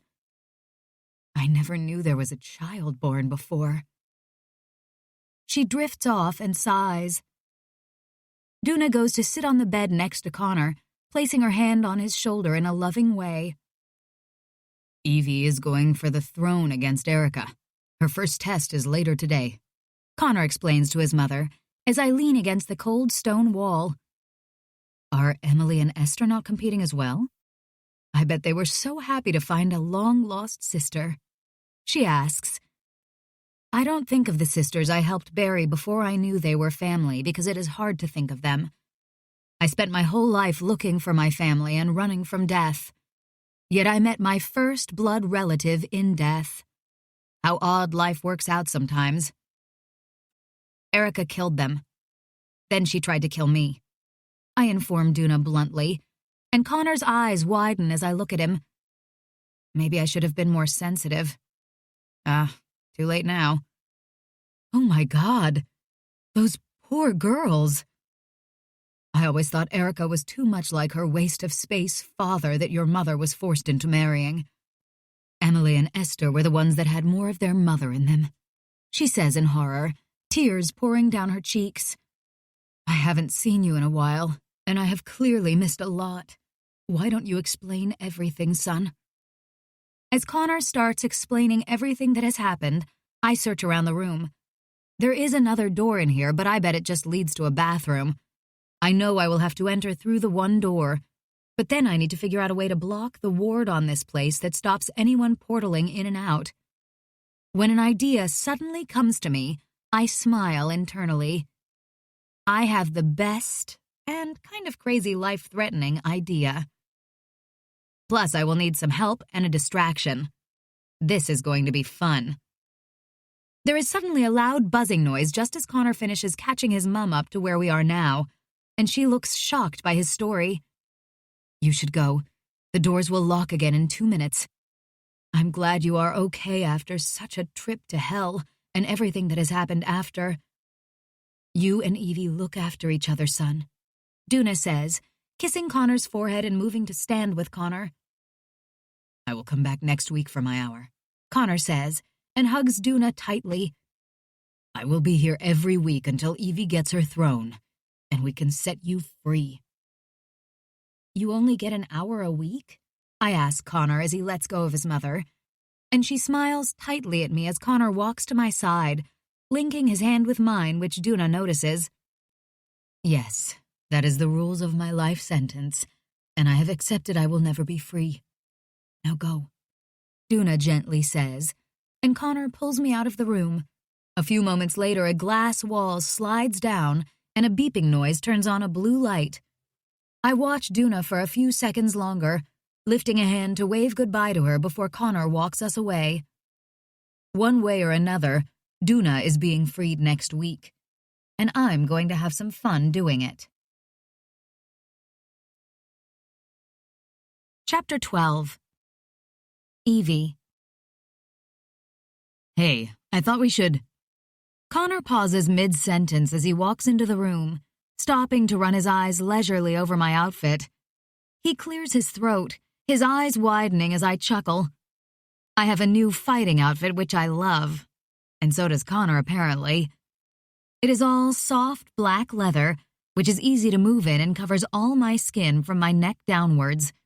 It fits perfectly, and I was shocked when Keeper Gray brought me the outfit this morning, and again when he suggested my purple sword, my bow, and the new daggers in the wardrobe were the best things to wear.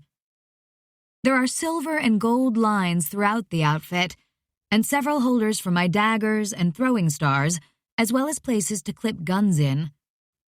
Leaving the gun ones empty as I hate fighting with those useless pieces of metal, I have clipped the rest of me up and placed a black quiver full of arrows on my back, which hides my purple sword underneath it. Topia came back today to do my hair.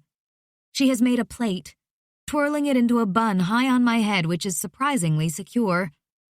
My crown is in place, and I have to admit, I look badass. But like rich and shiny badass rather than my usual thrown-together outfit. What were you going to say, Connor? I ask him, and he shakes his head before shutting the door behind him. He walks further in the room, his eyes fixed firmly on mine with an unhidden need for me. I wish he would act on it. Damn, Blue. You look amazing, he says, still staring, and I chuckle as I walk over to him, placing my hand on his chest. Connor leans down and kisses me at the same time I reach for him. The kiss is slow, seductive, and ever so sweet. My heart pounds in my chest as he breaks away, his eyes staying locked on mine until I have to talk and ruin the tension-filled moment between us. It's just new clothes and a pretty hairstyle, I say. I didn't kiss you because of how you look. I just miss kissing you, Blue, he tells me, and I chuckle a little. Charming as usual, Connor, I muse, placing my hand on his chest, feeling his heart beating under my palm, which somehow soothes me. We need to find some time to talk. Alone, Connor grumbles, his gold eyes staring down at me. I know, and we will, I reply, brushing my lips against his once more, and he groans, stepping back in frustration that there is no way we can talk right now and take this any further. What did you come in here for anyway? Is everything okay? Sorry, yes. I was just talking to Keeper Gray, and he suggests you marking Star as a familiar before we leave for the test. She can come with you that way. Familiars are never to be forced to leave their owner's side, according to the rules of the tests, Connor explains to me. I look over at Star as she lies on my bed, and how I've gone from not wanting her around at the start to not imagining my life without her in it. Star has slowly become my best friend, who I trust as much as my guys. You should mark her as yours. I think it's the right move. How do I do that? I ask Connor. Well, it is kind of how you use the mating rune. Just a little differently, of course. He says, his eyes drifting to my arm where the rune is. I didn't even know there was a mating rune. Being clueless about everything to do with my own people really sucks at times. Mating rune? I question, crossing my arms. The black one? Connor says, seeing my confusion and sighing. You don't know what the black rune does, do you? Nope. I assumed it was something bad, so I left it. I admit, feeling a little confused as I pull my sleeve up to reveal the black rune on my arm.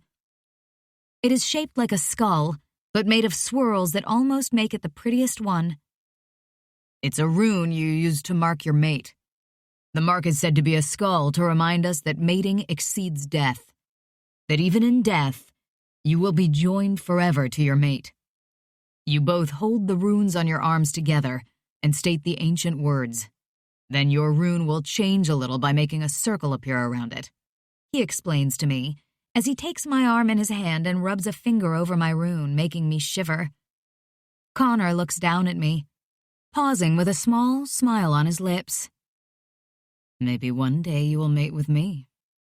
Connor. I whisper his name, seeing how serious he is. The thought that he wants to mate with me, bond with me forever, is surprisingly hot. I'm just saying what I am thinking. When you win the throne, you will have to choose a knight. And I know you well enough to understand you won't want to be bonded to a keeper's choice. If you mated with one of us, they can be your knight as well. Just one? That is your choice. There is no limit on mating and having knights. Knights can be just friends, though most knights end up as kings or queens. He explains to me. We definitely need to find some time alone, Connor, I say, and he chuckles. Yeah, we do. Right. Well, back to the familiar marking.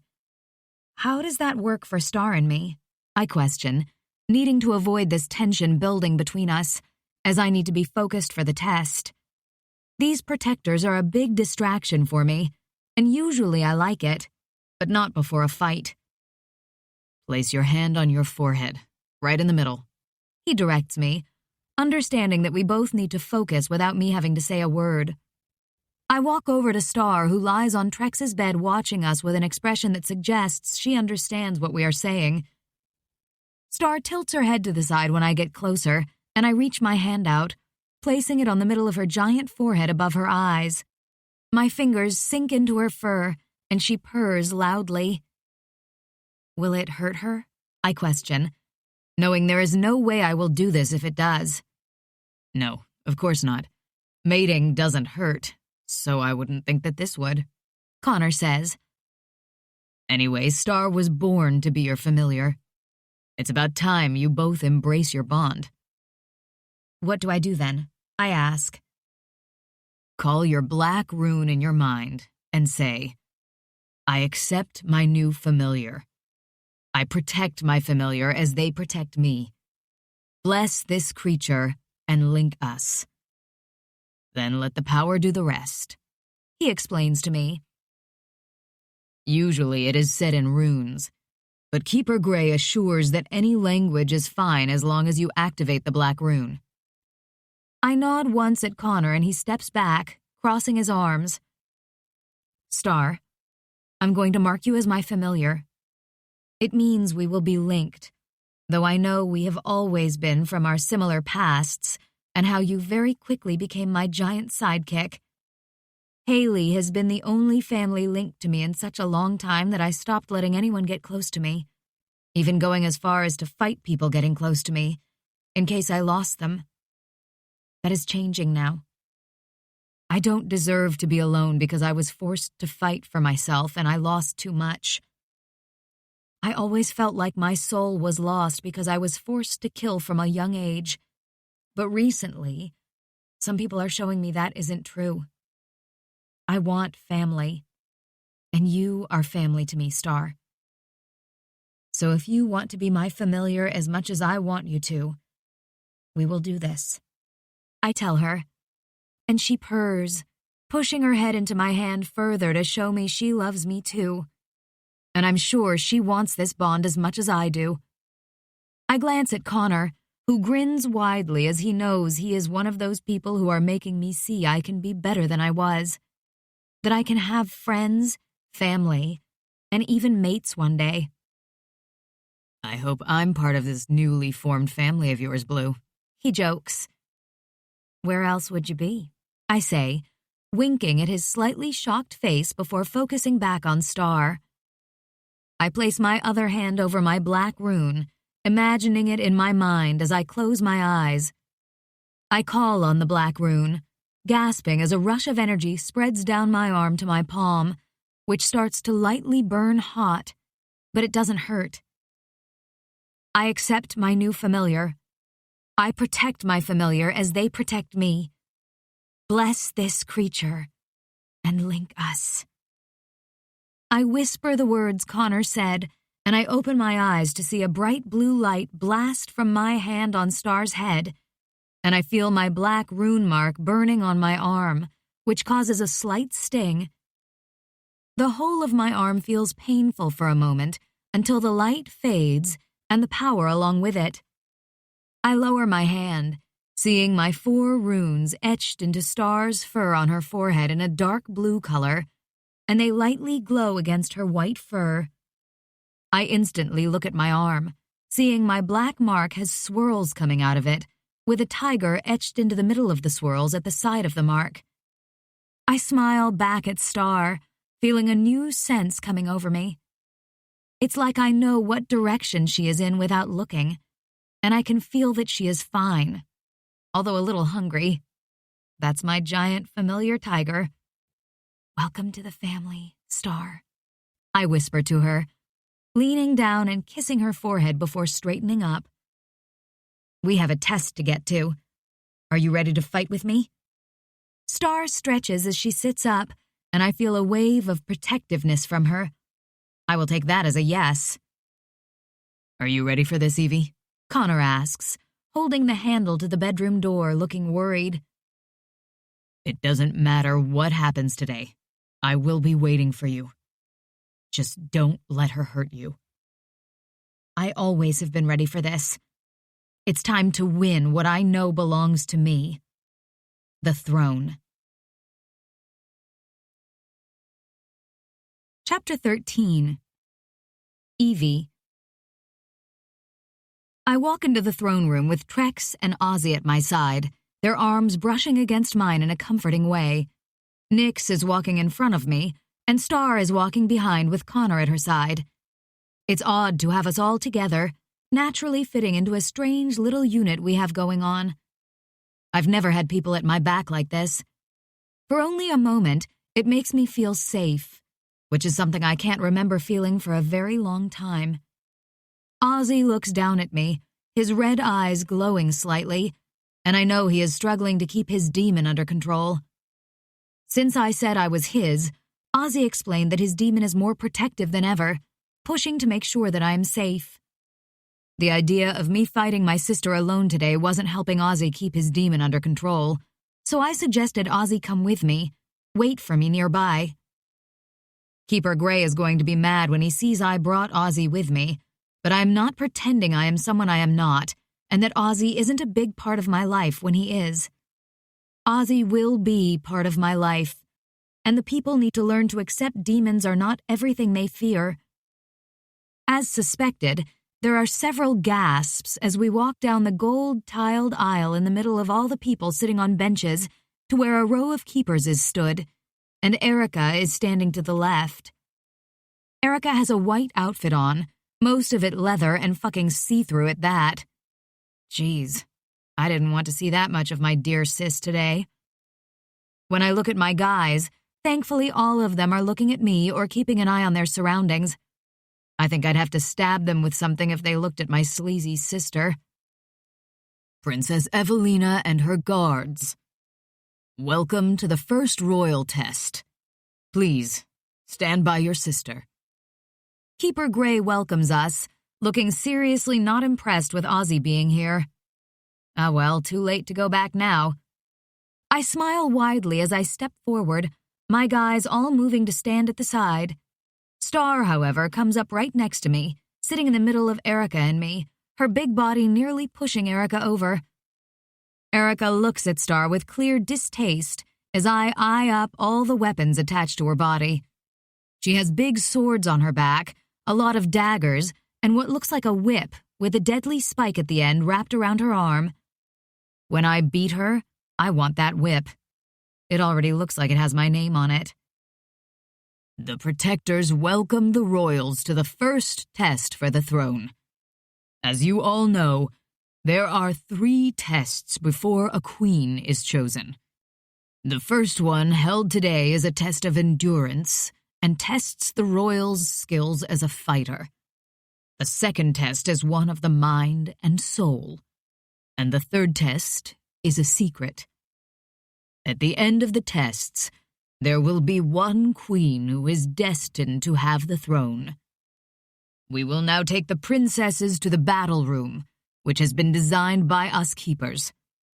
The rules of this test are simple. The first one to get the stone wins. To get the stone, you must stop your opponent by any means necessary. Every keeper will be watching, and the winner will receive a blessed mark. Keeper Gray tells us and stands back, waving a hand towards the row of keepers who step to the side, parting to make a gap for us to walk through. Come, Star, I gently say, and Star stretches as she gets up, knocking Erica once again. She cannot be allowed to take that creature with her, Erica snaps. That creature is my familiar. I suggest you shut the fuck up and be more respectful, sis. I snap, hearing more people whispering after my outburst. I'm seriously not good at this whole being a respectable person in public when Erica is around. Or ever, really. It's a curse of always speaking exactly what's on my mind before thinking. I'm afraid she can. Star is a royal familiar now. Princess Evelina has blessed her. Royal familiars are allowed in all of the tests. Keeper Gray informs Erica, who huffs before storming off through the gap of keepers who stand still like statues, their faces hidden under their hoods. Good luck. I know you can do this, Trex says, as I walk past all my guys, and I look up at him, nodding once. I'm surprised it is Trex that is being the encouraging one of the bunch. Though when I try to read his expression, it shocks me more to see how worried he seems. For a man that expresses how he can't be with me or care about me, he sure does seem to care a lot. I don't need luck, I quietly reply before lifting my head, forcing myself to focus. Each one of my guys grins at me with concern in their eyes before they bow their heads. I walk through the gap with Star following not far behind me. On the other side is a small pathway to something outside, and I assume that's the way to go.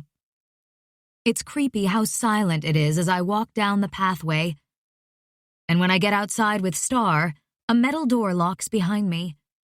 I turn around, sliding out a dagger as I look at my surroundings while the wind whips against me. I guess the test has started.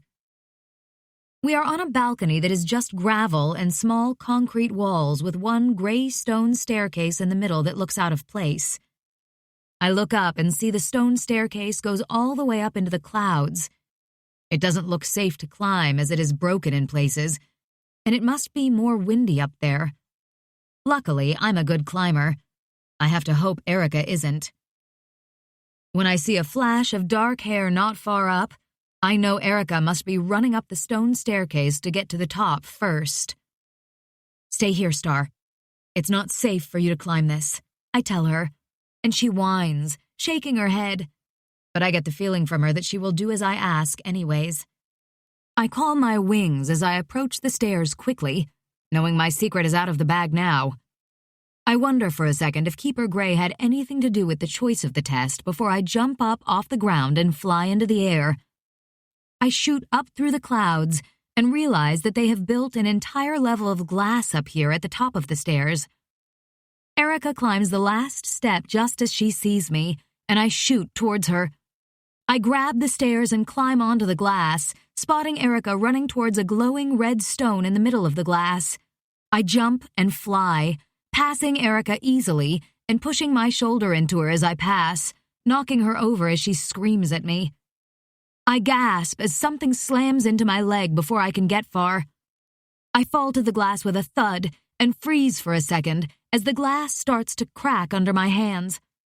I quickly roll over, seeing a dagger in my lower leg, and I pull it out, trying not to scream as I look over to see Erica running for the stone once again. I know I don't have time to heal myself before she gets to the stone, so I have to do something else. I look down at the blood-covered dagger before narrowing my eyes at my sister. Thanks for the weapon, sis.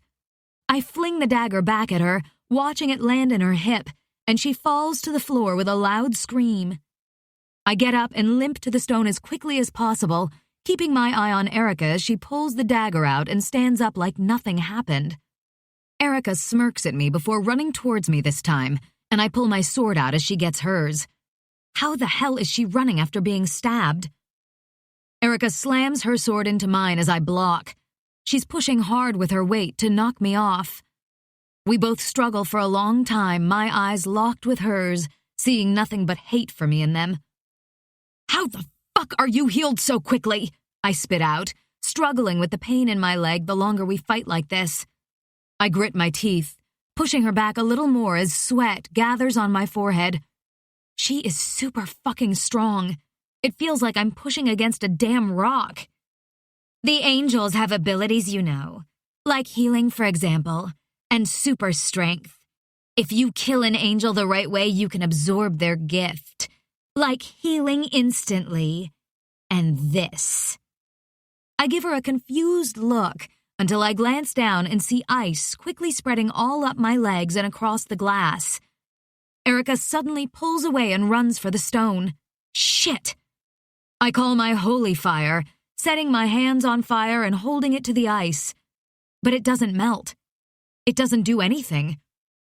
I pull a dagger out and try to chip away the ice so I can get free instead, only making small dents in the ice. No matter what I do, the ice doesn't budge much, and it keeps spreading over my stomach, up my chest, and freezing my wings. This is not what I fucking planned. I watch in disgust as Erica grabs the stone, holding it in the air, and a loud buzzing noise is heard. You cheating bitch! I scream at her, wriggling to get free. I didn't cheat. The rules say nothing about angel powers being banned, Erica sweetly says, and walks to the steps as I struggle to get free, glaring at my evil-as-fuck sister. Erica stands on the top step of the stairs and victoriously smiles at me. You and Kex killed those angels for powers? You know Kex is only using you to get black magic. He doesn't love you, I tell her, and she narrows her eyes at me. Kex does love me. When I am queen, he will be at my side and you will see. Oh, wait. No, you won't, because you're going to be a little too dead for that. Good luck trying to fly your way down. I hope you enjoy the fall, and good luck in hell, she taunts, before placing her hand on the glass. All the glass vibrates before it cracks and suddenly smashes into pieces, and then I'm falling with the glass through the air. I scream as I fall, wriggling to escape the ice as the wind whips past my ears and all the air in my lungs feels like it's been sucked out. Just as it becomes harder to breathe at all and black spots dot in front of my eyes, something catches me, my body whacking against them with a force enough to hurt me. The ice melts away suddenly around me, and the person holding me in the middle of the air turns me around and slides an arm under my knees as I collapse. The last thing I see before passing out is my father, flying in the air, holding me close with a look that could even pass as pure concern. Chapter 14. Evie. What the hell happened up there? How did Erica win the test? Trex growls out, his angry, murderous voice slowly waking me up. I don't even want to wake up when I realize I lost the first test because Erica damn well surprised me once again. I won't fall for her tricks again, that's for sure. I'm not allowed to discuss the tests. It is a rule. I am sorry, but there are 2 other tests. This does not mean Princess Evelina will not be queen. But it does mean she needs to win the next tests. Keeper Gray replies, as I force my eyes to open, and I see a white ceiling above me. My head feels fuzzy, but nothing else hurts, not even my leg. Someone must have healed it for me. Seriously? You can't tell us anything at all? Connor replies from my right, his grumpy voice sounding exhausted. No. Only that Evelina was lucky her father turned up when he did. I, for one, would like to have a word with him about how he got through our wards. Keeper Gray muses. So it was my father who caught me, and not some crazy dream. I'm sure it was me feeling crazy when I remember the concerned look he gave me before everything went dark.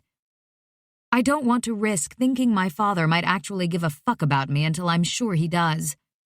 I keep telling myself every time I think of my father that he must have been a good man at some point who loved my mother by the sounds of it.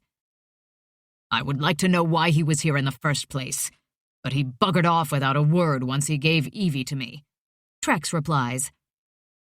I'd like to know why he was here as well, and maybe thank him for catching me, I say, sitting up in the now silent room as I look around. Star is lying at the end of the bed, her head on my legs as she snoozes. We are back in my bedroom, and all the guys are around the room. Connor is close to my right with Nix next to him, whereas Ozzy is resting on the wall at the end of the bed. Trex and Keeper Gray are stood on my left, looking down at me. Trex's shirt is covered in blood. No doubt my blood, if my father gave me to him after he caught me. How are you feeling? Keeper Gray asks, as Trex hands me a glass of water he has, like he knows that is exactly what I need right now. I sip the water as I sit up, placing my other hand on my leg to feel that it is a little sore to touch, but there is no cut. I healed you, Trex explains. Thanks, I reply, and he nods, accepting the empty glass back off me and placing it on the bedside table. Erica won, didn't she? Yes. Keeper Gray will not tell us what happened in the test, but I hoped you would explain it. Trex answers, whereas the others are playing the silent card. I will leave you alone with your guards. Do not worry about losing the first test. I have always believed your value as a queen lies in what the next test has to offer. Keeper Gray states, bowing his head low before walking out of the bedroom, leaving us all in silence. I hope I have some skills in the next tests, or I am screwed. Evie? Connor gently asks, and I shake my head out of my thoughts. If I don't believe in myself, then no one will.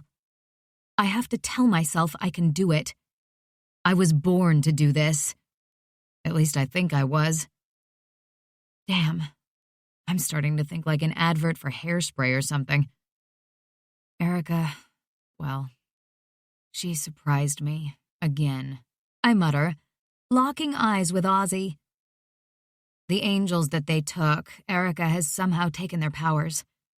She can self-heal instantly, freeze things which my fire doesn't melt, and do something weird with her hand to make glass shatter. I say, I wasn't expecting her to do that. And more than anything, I want to just fucking kill her for being a sly cow like usual. I'm going to take a wild guess those angels are dead. Ozzy muses, rubbing his face. How the hell my brother has gotten powerful enough to kill an angel, or my brothers for that matter, is concerning. The more we find out, the more I think we are missing something big that explains all this. I doubt we will be any closer to finding out what anytime soon. Don't worry, Evie. You can win the next two and beat her. No more surprises, Connor says, trying to comfort me. I'm not overly confident after today. I need bacon and some time to think, I say with a groan, as my head hurts. Nix gets up, gently kissing the side of my head like he can feel my pain before straightening up. Bacon I can cook for you, love. You scared me today. Seeing you on the ground, passed out like that.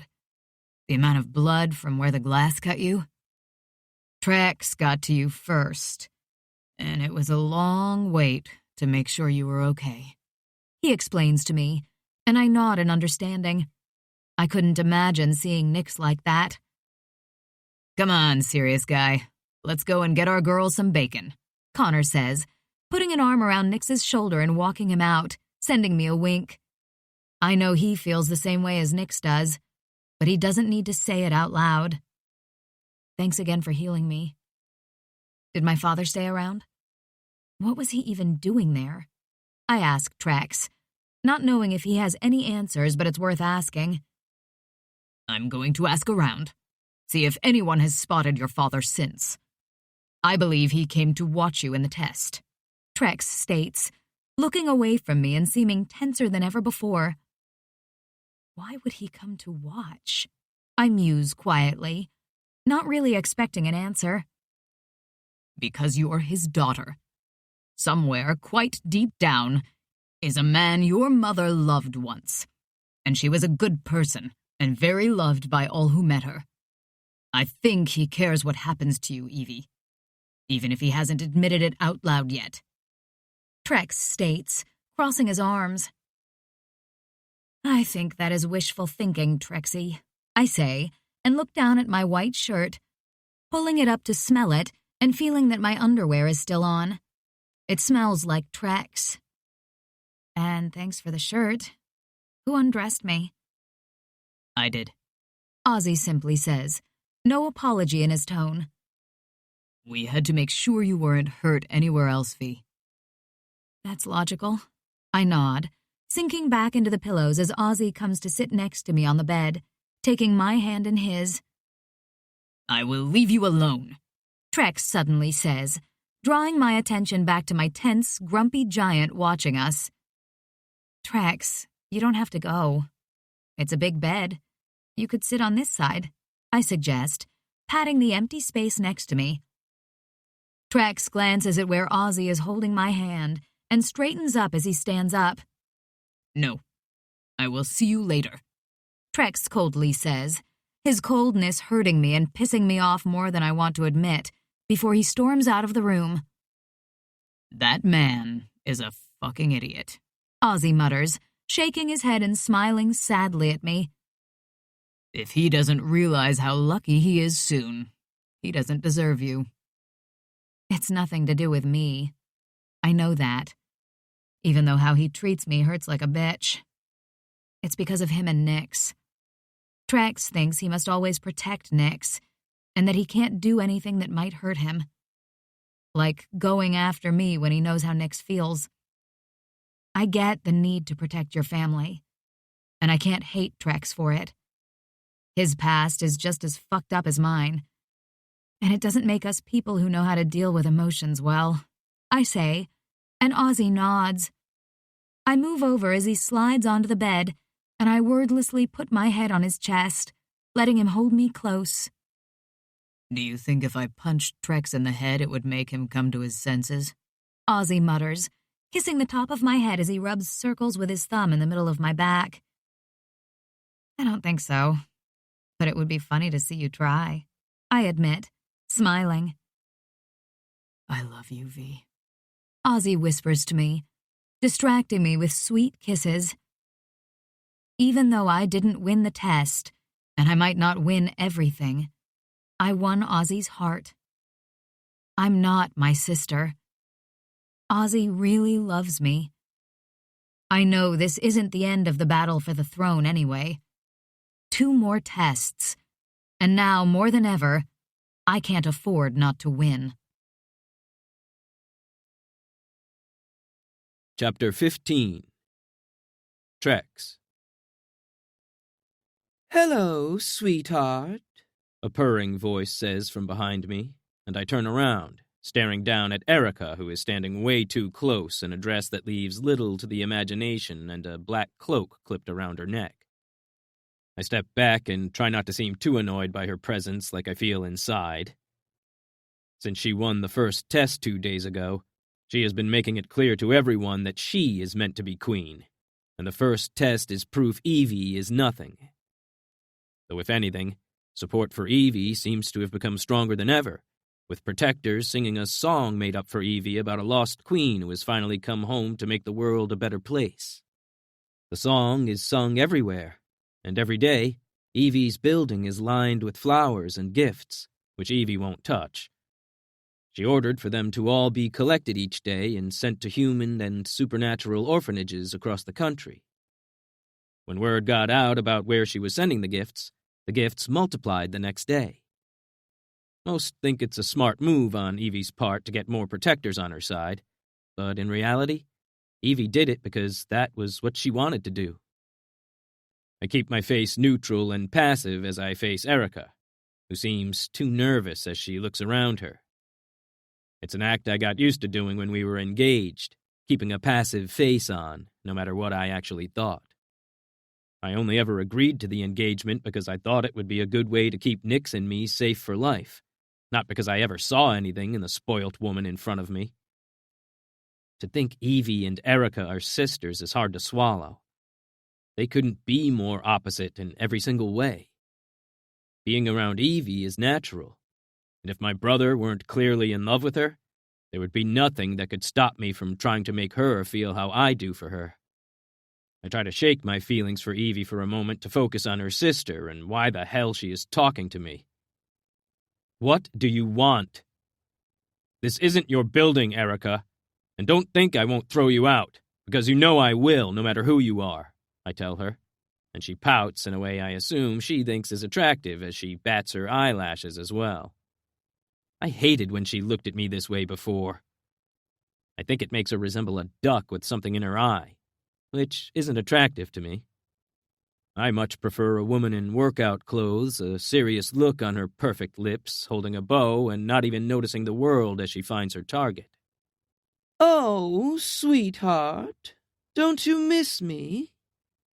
I know I haven't been a good girl recently, but I miss you," she purrs, stepping closer, and I step back once again, getting annoyed now. You know full well I don't miss you, Erica. I never liked you in the first place.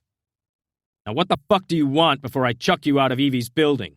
I growl out, and she slowly drops the innocent face into one of pure anger and spitefulness. It's creepy how she can change her expression. It's not cute like how Evie's whole face changes when you bring up bacon. "Fine, let's not play nice. I don't know why you have even sided with her anyway. Is it because she is fucking your brother?" Erica asks, blinking her eyes respectively as she tilts her head to the side. "Evie isn't dating Nix," I state, my voice more of a growl than I would like. Even if Evie is sleeping with Nix, as long as they are both happy, then I can figure out a way to be okay with it. Like maybe drinking my body weight in vodka and banging my head against a wall would help me forget her. Who the fuck am I kidding? Evie is unforgettable. "Well, she sure had her tongue stuck down his throat a few days ago. And then she was fucking that demon of hers outside on the roof just before that. Seems like Evie likes to play around, she says, and I stand still, clenching my hands into fists. Poor Nix is going to get his heart broken so soon after losing your sister. I am sorry my sister is so evil. Evie is playing my brother while she is still dating Ozzy. And even though I'm aware Erica is trying to turn me against Evie, I can't help feeling so annoyed. What the hell does she expect to happen when everyone finds out? Connor is clearly in love with her as well, and I don't want to see my best friend messed about. Oh, sweetheart, you didn't know. Shame. Leave, Erica. What Evie does or doesn't do isn't anything to do with you, I say, lifting my arm and pointing at the door. When I'm queen, you could always be one of my knights like we planned. I could even make you a knight with extra benefits, she says, winking at me, and I don't bother to hide the disgust on my face. When I don't say a word, keeping my arm pointing at the door, she sighs. I lower my arm as she walks off out of the doors of the building while I try to stay calm. I pace up and down the entrance room, trying to come up with a way to process all of this. I know I'm jealous, and I know I love my brother way too much to attempt to fight him for Evie. The only problem is, I'm starting to love Evie just as much as my brother. She is family now, and that's a big problem because she could destroy everything.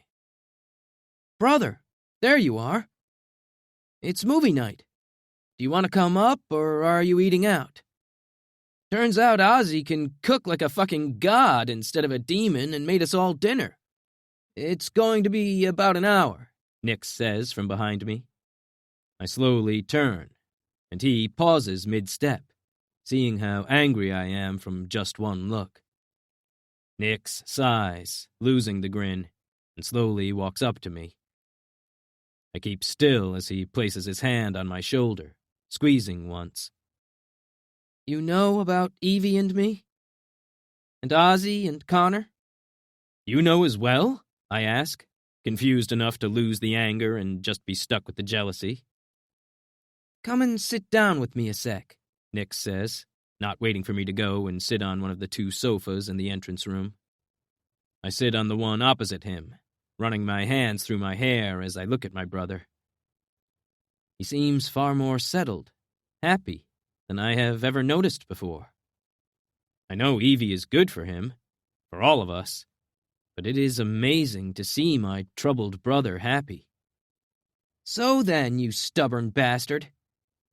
You love Evie, right?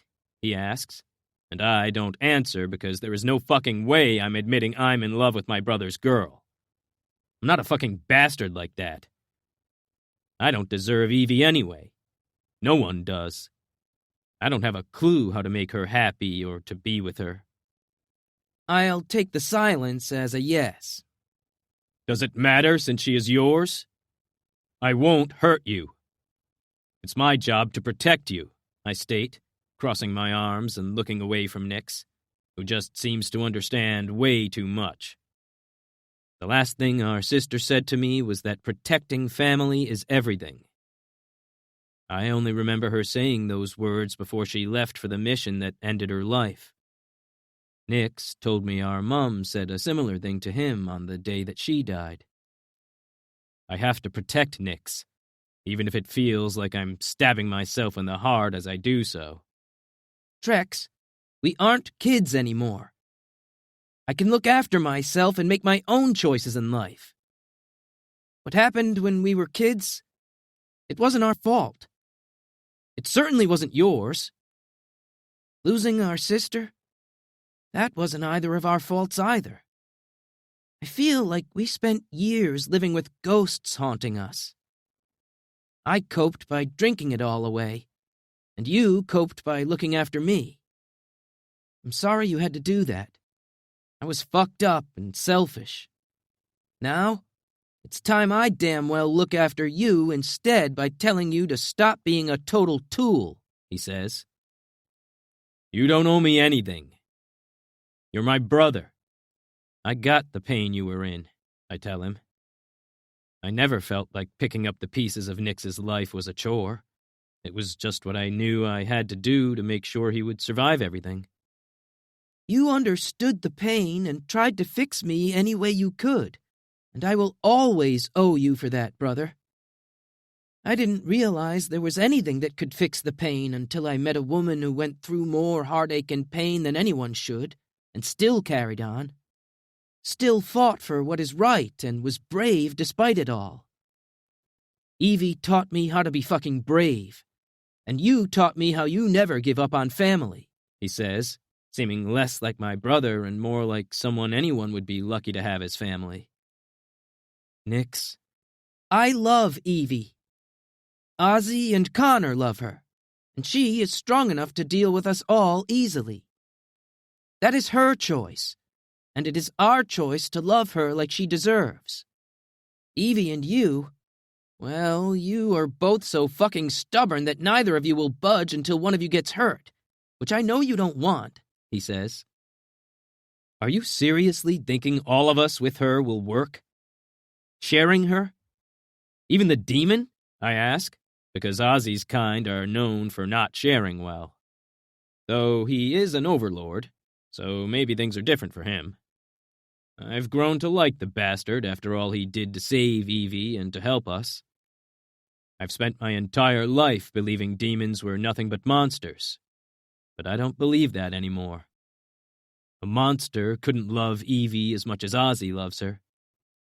All I've seen recently just shows me that demons are more human than any of us supernaturals. We have no right to hunt them, and I know Evie will make big changes when she is queen. Yeah, I am. We can work together, all of us, because we love her.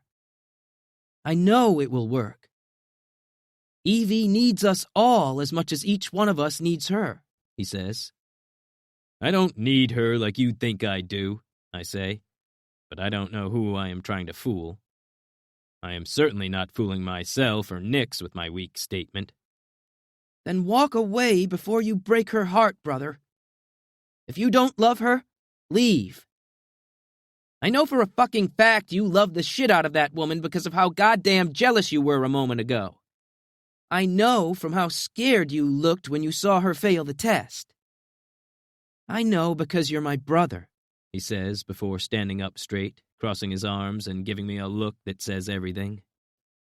Nix doesn't say another word before he walks off, leaving me watching him go and wondering what the hell I am going to do next. Can I imagine a life without Evie in it? Fuck no. I love her.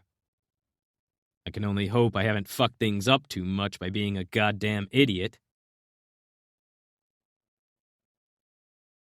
Chapter 16. Evie. I look up as the door opens and Nix walks in, looking a little stressed as he rubs his face, pushing his messy hair out of his eyes. Nix left the room pretty happy not long ago. So what happened? I only remember that he was going to see if Trex wanted to come up for dinner.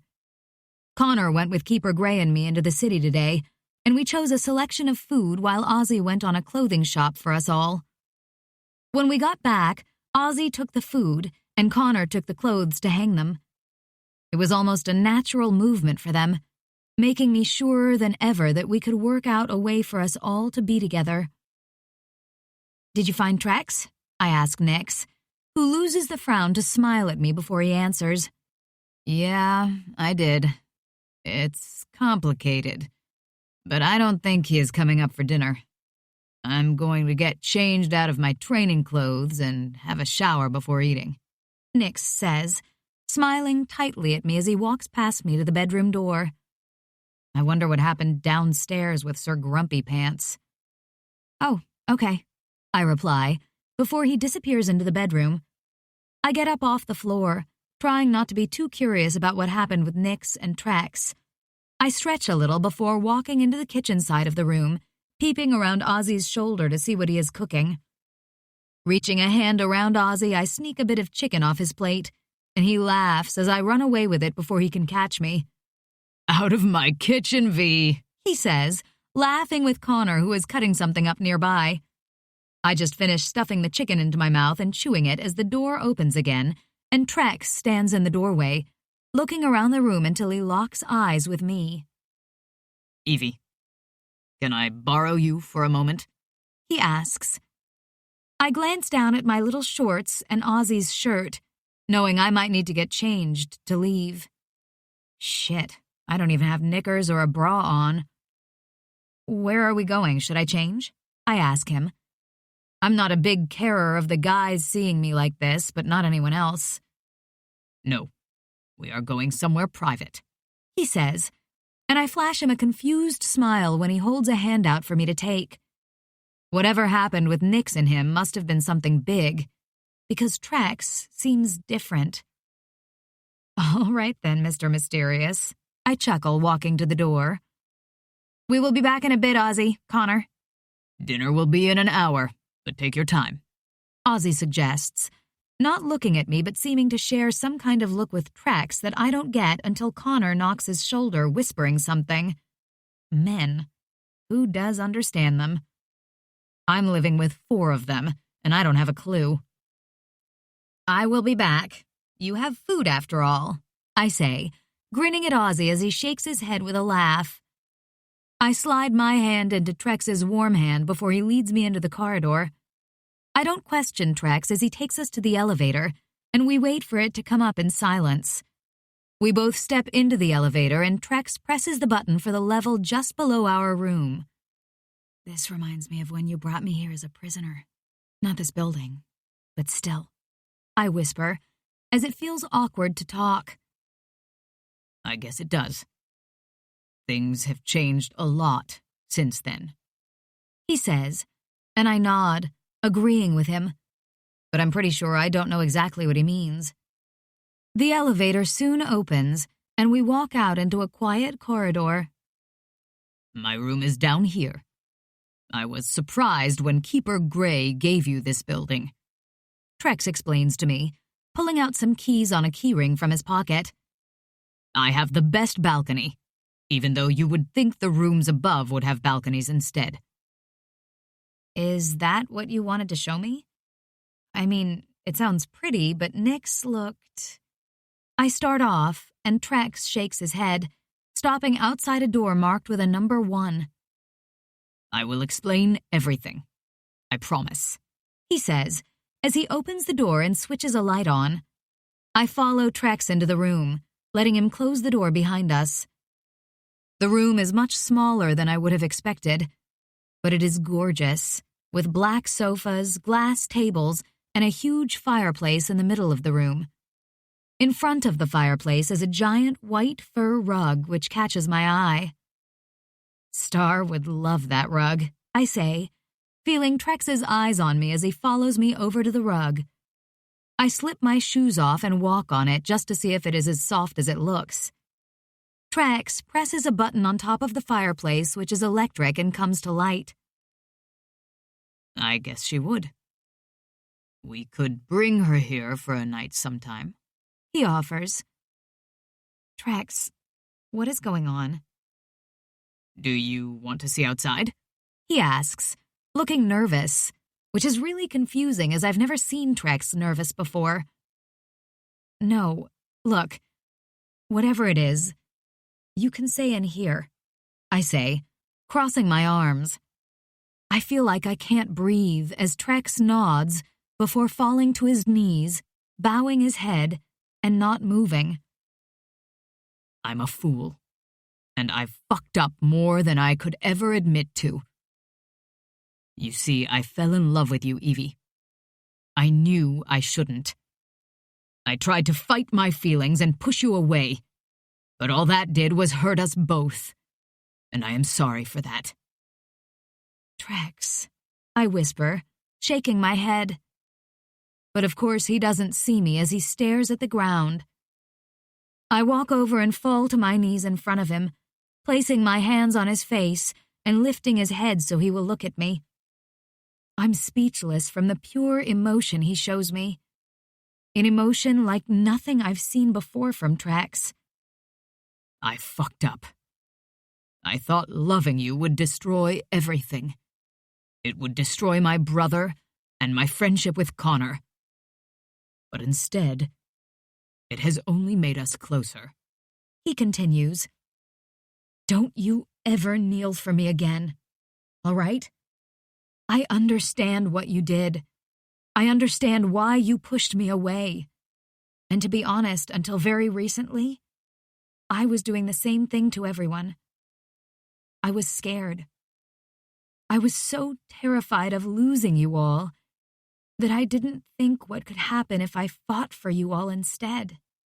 I confess. You don't have to fight for me, Evie. I'm yours. If you want me, that is. I've always wanted a grumpy asshole, Trexie. I tease him, trying to lighten the mood, and Trex laughs, sliding his hands around my waist and pulling me against him. I love you. You know that? I don't think I've ever met a more stubborn, pain-in-the-ass woman in my life. And I couldn't love you more if I tried. I know I'm an asshole most of the time, but I will always be there for you. I will never let you down again. And I will never push you away. Trex vows. It's about time you kissed me then.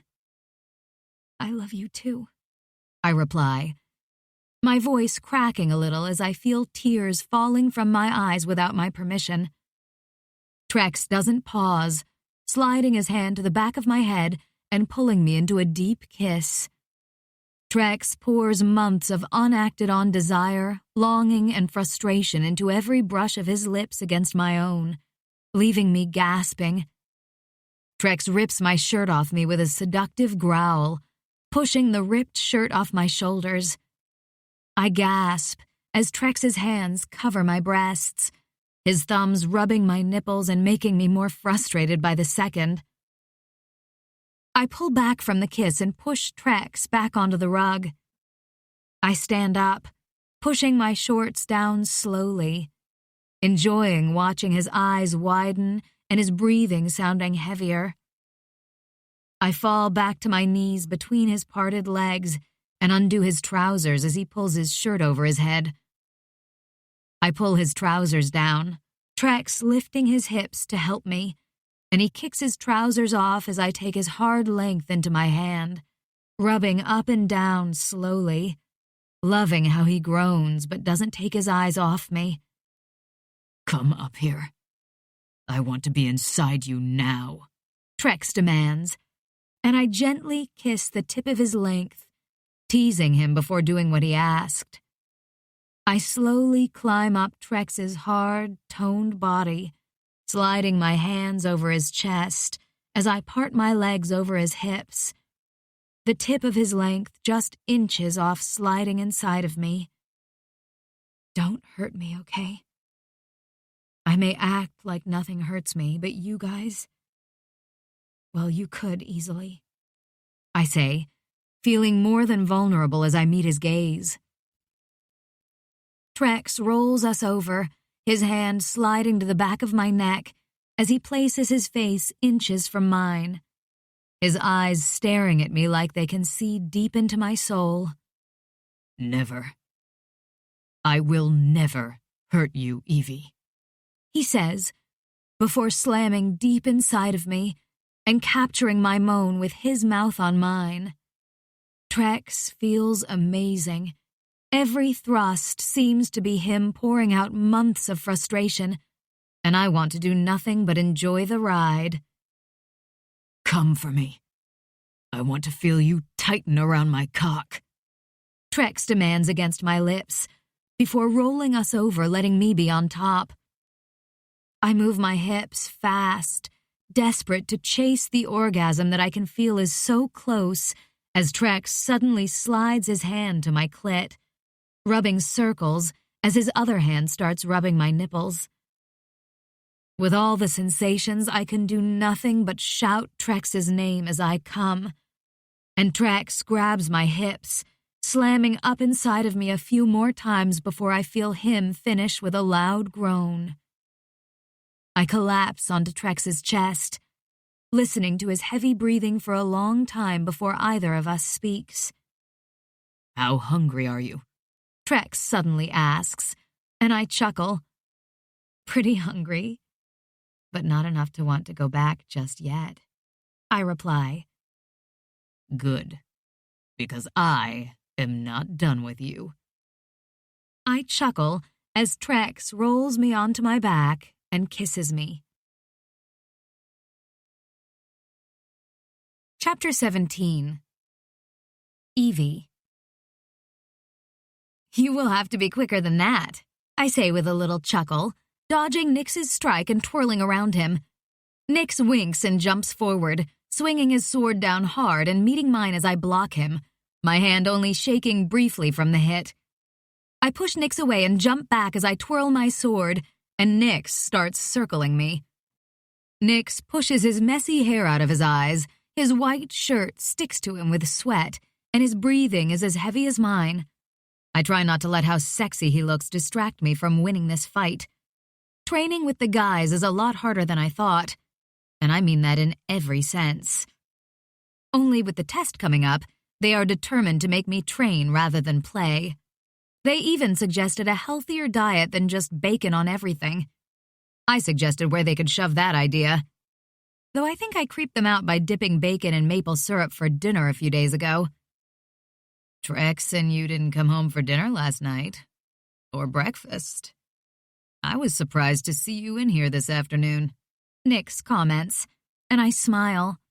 I'm thankful Nyx brought this up first. It would feel a little more than awkward to say that I spent the night fucking his brother, to be honest. I'm sure he knows, and Trex told me about Nyx speaking to him and how Nyx thinks this will work between us all. If anything, Nyx gave Trex the push he needed to get the stick out of his ass and talk to me. And everything else. Trex showed me his apartment, I say, trying to hide the smile. I woke up to Trex between my legs and a plate of cooked bacon on the table.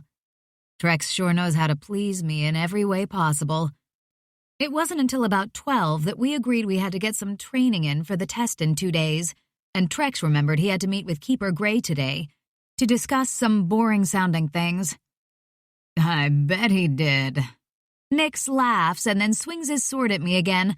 I block and kick at his hip, but he catches my foot and pulls me to the floor with him.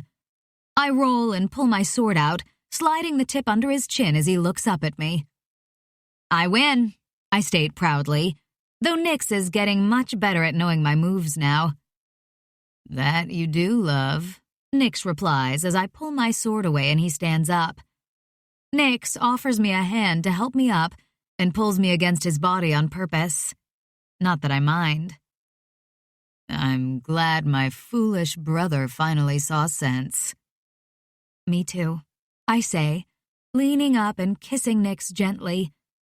But Nyx slides his hands into my hair, deepening the kiss into one that makes my toes curl. Princess Evelina, I do not wish to interrupt, a familiar voice says, and I break away from Nyx at the same time he stops kissing me to see Lance leaning against the door, a smirk on his way too pretty face. Lance, nice to see you again. And you are interrupting, so bye-bye, I say, making Nyx smile at me for a moment before he looks back at Lance with a less than impressed frown. What do you want, playboy? Nyx growls, sliding a possessive arm around my waist. Keeper Gray told me to find you in here. He said to pass on the message that your father is in your apartment, and that you are to come back immediately. He tells me. Why the hell would my father be in the city? And what could he want? A deep part of me instantly hopes he is here to actually be a father to me, but the logical side knows I'm dreaming. I guess I need to accept that my biological family are not good for me to be around. One deadbeat father and one psychopath sister. Not exactly the family I was looking for. Why would he send you? I ask. I highly doubt Keeper Gray would trust the charming guy to come and tell me something important. I was with him and Trex in a meeting when Keeper Gray got the message. It's not well-known news, but I am training to be a keeper.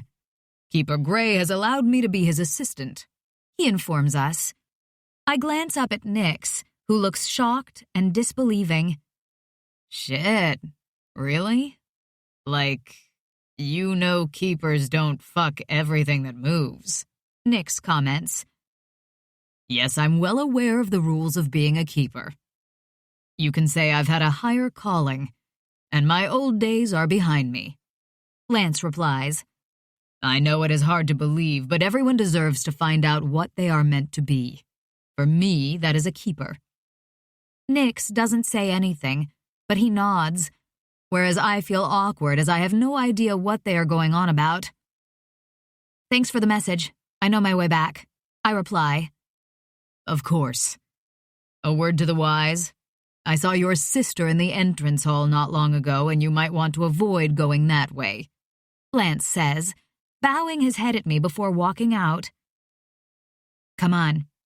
I want to catch my sis before she leaves, I say, knowing I want to have a word with Erica about talking to Trex and trying to ruin everything. It's seriously creepy that she has been clearly spying on me as well. Either way, it might be a good idea to teach my sister a lesson. Evie, should I stop you? Nix says, and I sweep my leg under him before jumping out of the platform and running for the door as I hear Nix swearing behind me. Just so you know, if you have to ask that question, the answer is always yes, I shout, grabbing a dagger off the side and calling a portal. I jump through the portal to the entrance hall, willing it to close quickly behind me as I spot Erica walking back from a corridor. I walk calmly over to her, seeing her just notice me before I swiftly slide the dagger across her cheek. You cut my face! Erica exclaims, holding her cheek in shock. Snitches get stitches. I know what you did. I don't like being told on, sister, I warn her, and she takes a step back in fear. I watch as she runs away from me down the hall. What she told Trex could have destroyed everything. Erica is lucky I am meant to be playing nice until I'm allowed to kill her in the last test. Why can't it be that day already? I cross my arms and lean against the wall as a portal burns to life in front of me and Nix steps out, looking seriously unimpressed. Love, I swear to God, you should come with a warning label, Nix states, walking right up to me and seeming very frustrated. Frustrated kind of looks hot on him, though, so I will have to make a mental note to frustrate him more often. What should it warn? I ask with a little smile, and Nix looks at the dagger in my hand, the little blood on the end of it, and sighs loudly. That falling in love with you is dangerous as hell, but completely worth it. If you don't lose your mind, that is, Nix says, and leans down, kissing me gently. Come on, Miss Dangerous. We should go and find that idiot father of yours. All right, I say, looking down at the dagger. Though we should hide this because it's technically evidence I cut my dear sister. Oh, Evie. Nix laughs loudly, taking the dagger off me and using holy fire to burn the blade to clean the blood off it. You never fail to surprise me. I'm keeping you young. Or that's something I heard Ozzy comment about my nature once, I reply, as Nix slides an arm around me after dropping the dagger into a plant pot in the corridor where no one would look. It's better than taking it back to the apartment. Ozzy is a wise demon, Nix muses, still chuckling as we go to find out what my father wants this time. Hopefully there are no more surprises. Chapter 18. Evie. I walk into my apartment after Nix, who moves out of the way to stand at the side of me as I shut the door and turn to face my father. He is standing by the windows, looking out over the city in silence. My father doesn't look my way as I come in, but from the way he tenses, I suspect he knows I'm here without glancing my way. Where is everyone? Nix asks, drawing the attention to the fact the apartment is empty. I would like to speak to Evelina alone, if possible. The others are in the bedroom as they want to stay close. He replies. I suspect it is a trust issue. But if I wanted to kill Evie, I could have done so easily by now. Evie, what would you like to happen? Nix asks me, ignoring my father's request and statement. I look back at my father, seeing he is wearing a blue jumper with holes cut out for his massive wings on his back and black trousers. His waist-length white hair is tied with a band at the back of his head, and his white eyes meet mine with a pure look of coldness and contempt like usual. Though the more I stare at him, the more I start to realize that his general attitude might be more a usual response to everyone. I know I have developed a carefree attitude to cope with life, and I wonder if it is the same for him. Either way, he is here for a reason, and it is best I find out what. It's okay. I can deal with my father alone, I say, nodding at Nix. He has already rejected me. I don't see what else he can do to upset me now. I will be with the others, and not far away, Nix says, more for my father's information, leaning over and kissing the side of my head before walking to the bedroom door and closing it shut behind him. The echo of the door shutting sends the room into an uncomfortable silence as I walk further into the room and lean against the back of the sofa with my eyes on my father. When it becomes clear he isn't going to talk first, I decide it's likely best I get the thing I wanted to say out of the way.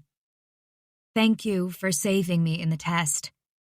I would be dead if it weren't for you, I say into the silence of the room, not knowing what to say to him other than that. I will always be thankful for him catching me and being there, even if it confuses me about why he was there in the first place. My father nods, looking back at the city. The view is amazing, but considering he is an angel, I am sure he can view the city from better places. Did you know your mother's favorite thing was the sunsets in this city? She loved them, the beauty of them. I remember her telling me that the sun setting was a comfort to her, a way to know the day was over, and it was time for her to rest. He tells me unexpectedly. Being queen was a lot of pressure, especially as loved as she was. Your mother held the weight of the protector world on her shoulders and never once admitted to how hard it was. I wouldn't know that. I knew nothing of her until very recently. I explained to him. Yet you look exactly like your mother, other than the blue hair. There is little of me in you, and so much of her, which breaks my heart that she will never see you like this. I must apologize for my reaction to you before. I was in shock. Seeing you, knowing who you are, was too much for me to bear, and I acted out. I am very old, very stubborn, and I do not process change well in the slightest. I will not pretend to have any clue of how to be a father to you, but you have my protection, always. One day I hope you will sit with me, and I can tell you of many things, like your mother and our love for each other. Like the price of having a half-angel child, and why I wished Ela made a different choice. I will tell you everything you wish to know. He tells me. I cross my arms, feeling a little disbelieving and totally shocked. Did you love my mother? I ask him, needing to hear him say it. There is so much haunting pain in his voice that I have trouble doubting what he tells me next. Yes. Though not when we first met. I met Ela when she was hunting one of my brothers. I was trying to find my brother to get him to stop being the fool he was before the protectors were sent for him.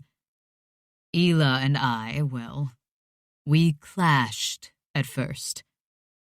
But there was something about her that I couldn't get out of my head.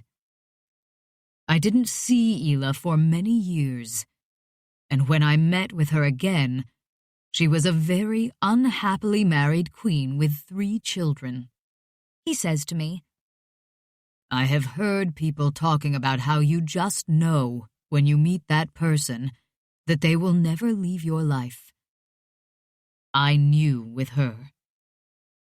I also knew when I met you. But I was a fool. And you fell in love with Ela, even though she was married with children? I ask. Slowly but surely, yes. Ela was miserable in her marriage, and confessed she had never stopped thinking of me, like I never stopped thinking of her. Everything was fine until the day she told me she was pregnant. He admits, rubbing his hands together. I remember every stolen and perfect moment with Ela like it was yesterday. What was the cost of having a half-angel child? I whisper, knowing I won't like the answer, but I know it is central to all of this. The original angels were not born. We were created in heaven, though we can have children naturally if we wish. He starts off by explaining to me, but it just makes another million questions buzz around in my mind, sending me off topic. Heaven exists? I ask. I've heard rumors of there being a heaven, but no one has ever had any proof of it. Angels were just stories at the start, though, so it wouldn't be surprising if there was a heaven. Yes. Though it is more a gateway you enter from hell than a place. In the gateway, you can drift as a soul for as long as you want, or you can be reborn into a new life. Angels guard the gateway, and reapers can help souls travel there. Only those 2 creatures are allowed through the gates, and no one ever comes back from there. He explains to me, making angels and reapers sound more frightening than they ever have before. So that is where the souls go from the 2nd layer of hell? I ask, remembering the line heading for the door, the way the souls are almost called to it, like they are hearing a song. Yes. He replies, though back to my story, when we are created, we are children for 18 years as we grow to adulthood. In those years, we are taught the rules of being an angel, and the dire costs of breaking the rules before we are assigned occupations. He says, breaking eye contact with me to look out over the city once more. Angels are not to love humans or supernaturals. We are to keep our bloodline pure by mating with other angels, because only 2 angels can create a child together without paying a price. Therefore, all angel children are created perfectly, and there is no room for imperfection in the grand game of life and death. The only other rule we were told is to protect the earth, heaven, and even hell from falling. In all my years, I never thought anyone could make me break the rules. But Ela did. So loving Ela was not allowed? I muse, more to myself. But my father answers, no, it was not. Though I could be punished for loving her by my elders, and I was. Unfortunately, they took me for punishment at the worst time they could have chosen, Ela was only a few months off giving birth to you when they took me. That vision you saw of her and me together was the last time I saw my Ela. My punishment was dire, and I did deserve it. I broke the rules. When they heard Ela was pregnant, they decided the child would be killed upon birth, and I would be killed in hell and sent to the stars. He says, the day they told me the verdict of what the elders decided, it broke me. They didn't kill me or Ela, though, I reply. I do not know why the elders spared you. They will not speak to any of us since we came back from hell. I was truly shocked to learn you are alive. If I knew there was even a chance you would have lived, I would have never let them kill me in hell, because I'd have known you would be alone. I don't know who brought you up as a child, but I owe them a debt for protecting you, he says, and I nod once. How would you have known I'd be alone? I ask, avoiding his last statement as the only person who brought me up is dead. Though he could offer that debt to Haley, as I know that is all her mother would have wanted. Haley will need all the protection she can get when she grows up. The curse of having a half-angel child is to be marked with death. Ela knew that keeping you would mean her death not long after your birth. I will admit that I begged her not to make that choice. Begged her not to have you. I didn't want to lose her.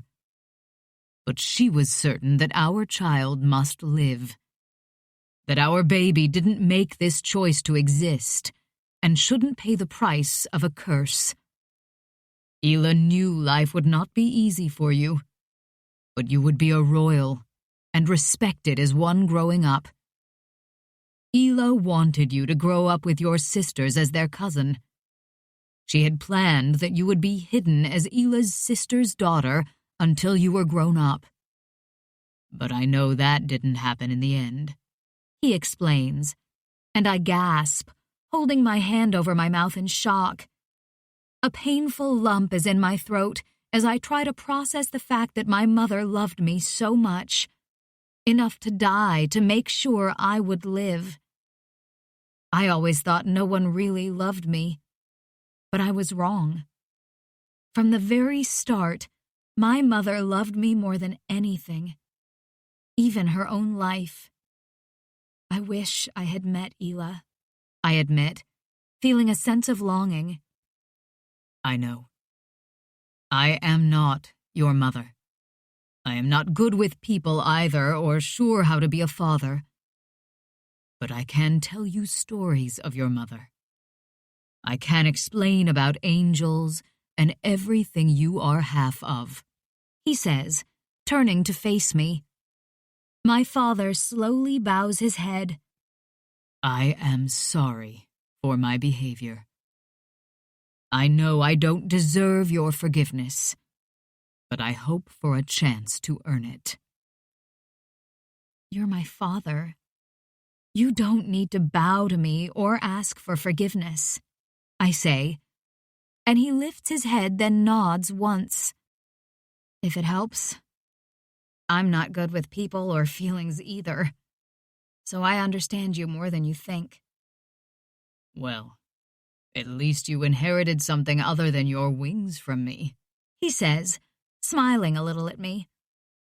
Was there another reason you came to see me today? I ask, doubting that an apology was the only reason he risked coming out in the open in a city of protectors who aren't Angel fans. Unfortunately, yes, he sighs, crossing his arms. The Angels are fearful, and we have gone into hiding for the time being. I worry about why the elders are silent towards us, and the longer there is silence, the more we are guessing they are dead. Elders are made of pure magic, much stronger than regular angels, and if even one of them died, The power someone could absorb from that would be incredible. I have heard this demon overlord, Kex, has killed 3 angels that went missing from us, and many powerful demons. I wanted to let you know there is a chance he has killed the elders and taken their power. I believe Kex wants black magic, I explained to my father. If Kex did kill an elder angel and take the power, it would make a lot of sense of how he became so powerful. Powerful enough to help Erica kill 3 angels. A demon must never be allowed to have that power. Nothing on earth could stop him if he used it, my father protests. The keepers and royal protectors are meant to protect the power of angels at all costs. I won't make him a knight, but I have lost the first test. If Erica wins another test, I won't be able to stop her making him her knight. I explained to my father what we are all worried about. Your mother talked of the tests once. She said the last 2 tests are easy to win if you do the right thing. Your mother was one of the fiercest fighters I know, and she lost the fighting test to her sister who played tricks. He says, "Well, that's cryptic and makes no sense." I can't help any more with the tests, I'm afraid. But just know, the fight... Let the story pause so your spirit doesn't have to. This music is for your restoration, and this audiobook is a gift to you.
is not over.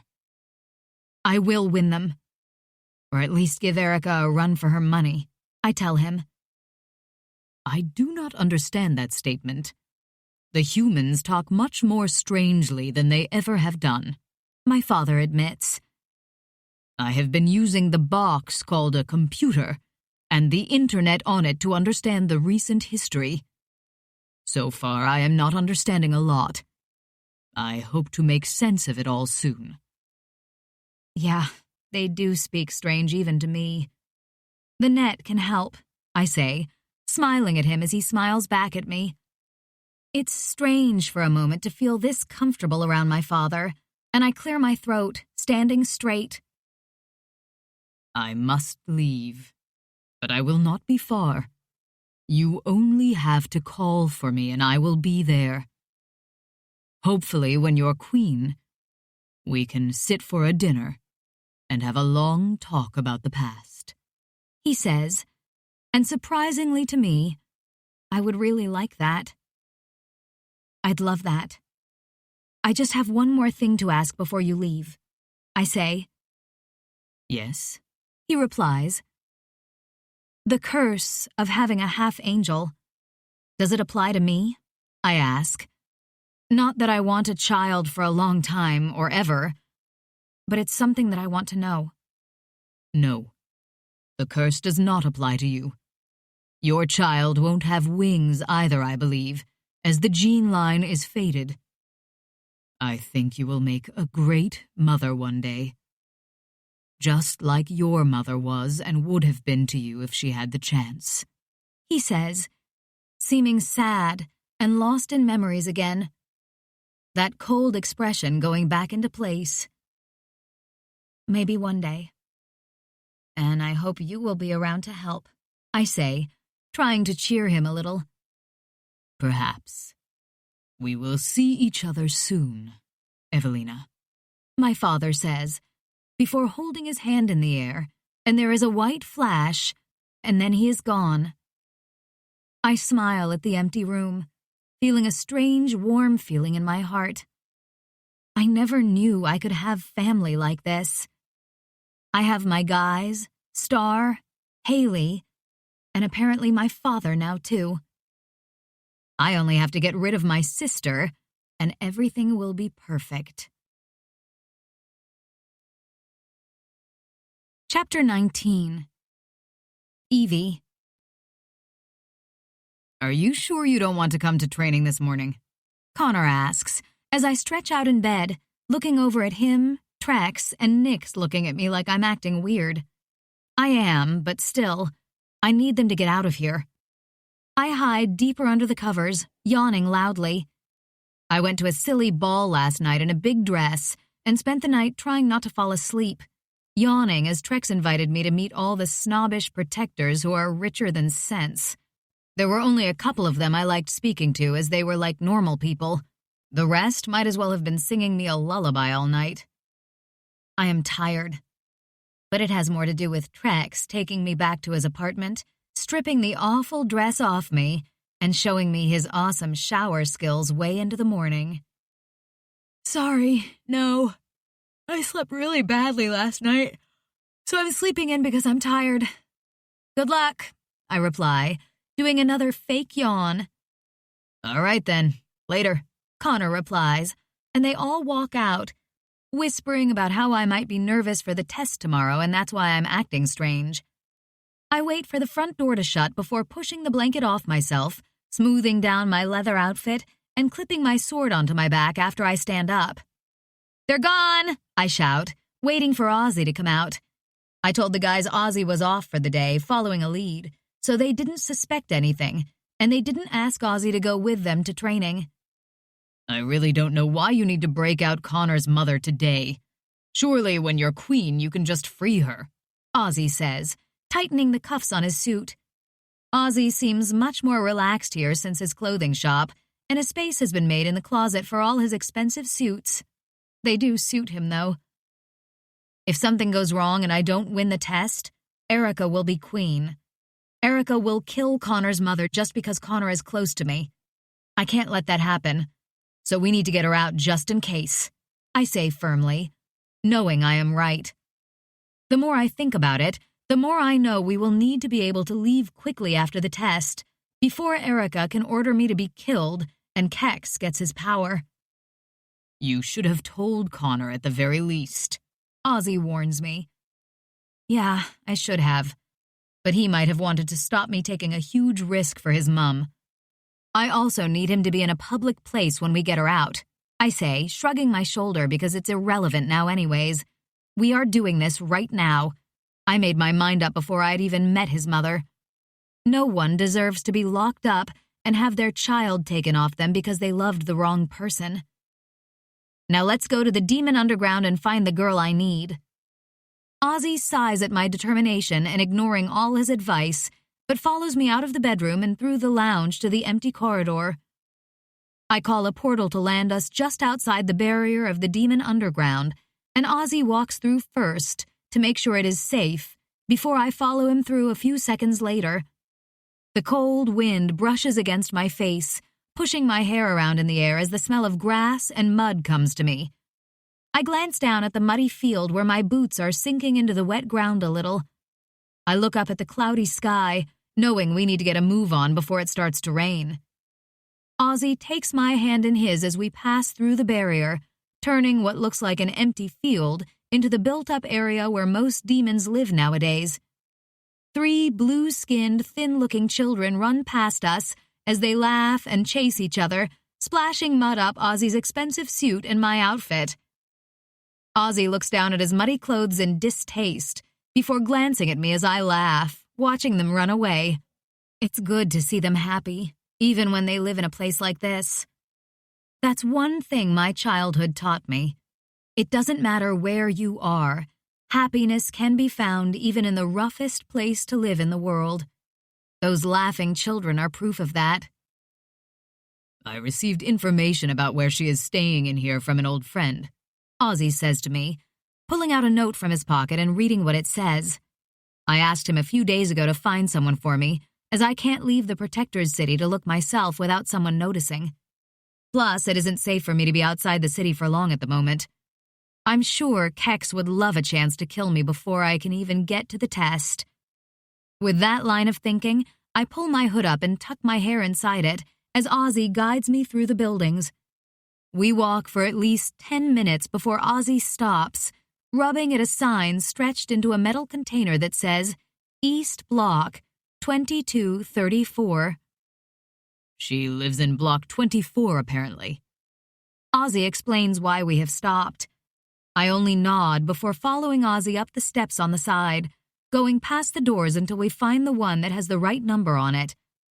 Ozzy bangs on the door twice, and I silently hope we have the right place, that she is in, and we don't have to search for her. Thankfully, the door opens, and a familiar pink face looks at us in confusion, a metal baseball bat resting on her shoulder. "Who are you? What do you want?" she demands, narrowing her eyes. Good to see she is looking after herself now. I pull my hood down, watching how her eyes widen as she recognizes me. "Can I come in for a bit? I need your help," I ask her, smiling tightly. The succubus demon looks much better than when I last saw her. Her pink hair curls around her shoulders, her clothes look clean, and overall she seems in good health. Let's hope her powers are the same or this plan won't work. Salvatore! Yes, of course, she mumbles, pulling the door open further and letting us walk into her small apartment. Well, the apartment is more of a box room with stone walls with a bed, kitchen, and bathroom all in one. There is a fireplace on the one wall with a burning fire giving off heat and light. Seeing this room is just a reminder of how little demons have when protectors have too much. In case you don't know, I'm Evie. This is Ozzy. I never did get your name back then, I say, crossing my arms and standing near the fire for warmth. When you saved me, you mean? I never got to really thank you for that day. And my name is Bella. I thought those humans were going to fall to my powers like humans do, and hurt me because of it. Sometimes I hate what I am.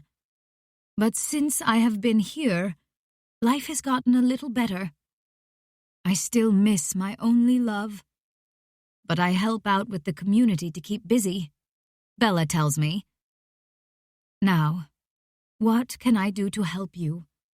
I owe you a debt after all, and demons always pay their debts. I was hoping you would say that, I reply with a smile. What I need you to do could be very dangerous. I have to warn you of that before we discuss this. A debt is a debt. I trust you to protect me. You know the people call you the Demon Queen and say that you will make sure demons survive. How could I not fight for you? She says, smiling at me. I glance at Ozzy, who is on the other side of the room, and he smirks at me. The Demon Queen. I think I like that title. All right then, don't say I didn't warn you. Though I will keep you as safe as possible, I start off, and though she seems nervous, she doesn't look away. First, I am pretty sure I am right, but your powers do work on protectors. You can seduce them into anything you want, like humans and other supernaturals. Even demons if you really try? I ask her. I don't know much about succubi, but after speaking to Ozzy in detail about this plan, he is certain Bella should be able to do what I need. I've never tried to seduce a protector, but I have a witch before. But yes, I could seduce one if I wanted. Why? She asks me. Well, I need you to seduce a protector prison guard into looking the other way as I get a prisoner out, I explain, and her eyes widen in shock. We are both silent for a while as she thinks it over before nodding. I guess I can do that, she replies, nodding her head. I'll just grab my coat. I watch her for a moment, a little confused as she unhooks her coat off the back of her door and starts pulling it on. Don't you want to ask more questions? I ask. I planned at least half an hour to convince her to come with me. I really didn't expect her to say yes straight away without a lot of explanation. Nope. I don't see how the situation is going to be less scary, so we might as well get it over with, she says, and I grin. I think I like you, I reply, which is saying something as I don't like most people. Most people do. I'm literally born for people to like, she says, winking at me, and Ozzy chuckles as he walks over. Evie, call a portal to the prisons. The alarms are going to go off the moment we enter the city with Bella. It won't be long until they investigate the prison. We should get in and out quickly, Ozzy states, making me smile because I can't help the joke that pops into my mind and demands that I say it. Just what every girl wants to hear, Ozzy, I joke, and Bella laughs as Ozzy shakes his head at me before I call a portal. I jump through first, with Ozzy following, and the moment Bella steps into the room, an alarm goes off. Right, let's get to it. The receptionist is through there. I point at the only wooden door in the room. Bella nods and walks through it, and we follow after her. I feel the pressure change in the room when Bella starts using her power, making me feel hot and a blush rising to my cheeks. I look over to see the woman behind the desk glowing pink as she stares at Bella with pure lust. Ozzy clears his throat, pulling at his collar as he is clearly feeling the effect just like I am. Hey, beautiful lady. I need you to open. Bella stops, not knowing what door she is asking for, and I shout over, Duna's room. Can you open Duna's room for me? And make sure the doors don't lock up with that silly alarm. Bella purrs. Her voice is even seductive to me, and I don't swing that way. Yes, I can, the defenseless woman says, as Bella leans over the desk, placing her hand on the woman's cheek. A few moments later, there is a buzzing, and I walk to the door, pushing it open. With the alarm still blasting, Ozzy and I run past the rooms until we get to the open one, where Connor's mom is stood, looking confused. She looks thinner than before, with only a thin jumper covering her up and worn-looking jeans. Princess Evelina, What is going on? She asks. You're getting out of here, and I don't have time to explain right now, but I will later. Come on, I say, nodding my head to the side. Duna looks worriedly at Ozzy before looking back at me. Connor is a good friend of mine. You have nothing to fear from me, Ozzy states, and that seems to make Duna move, running to the door with me at her side. I jog into the reception first, surprised to see Bella kissing the woman behind the desk. Ozzy, get in the room with Duna and call a portal, I say, and Ozzy does as I ask, while I run to Bella.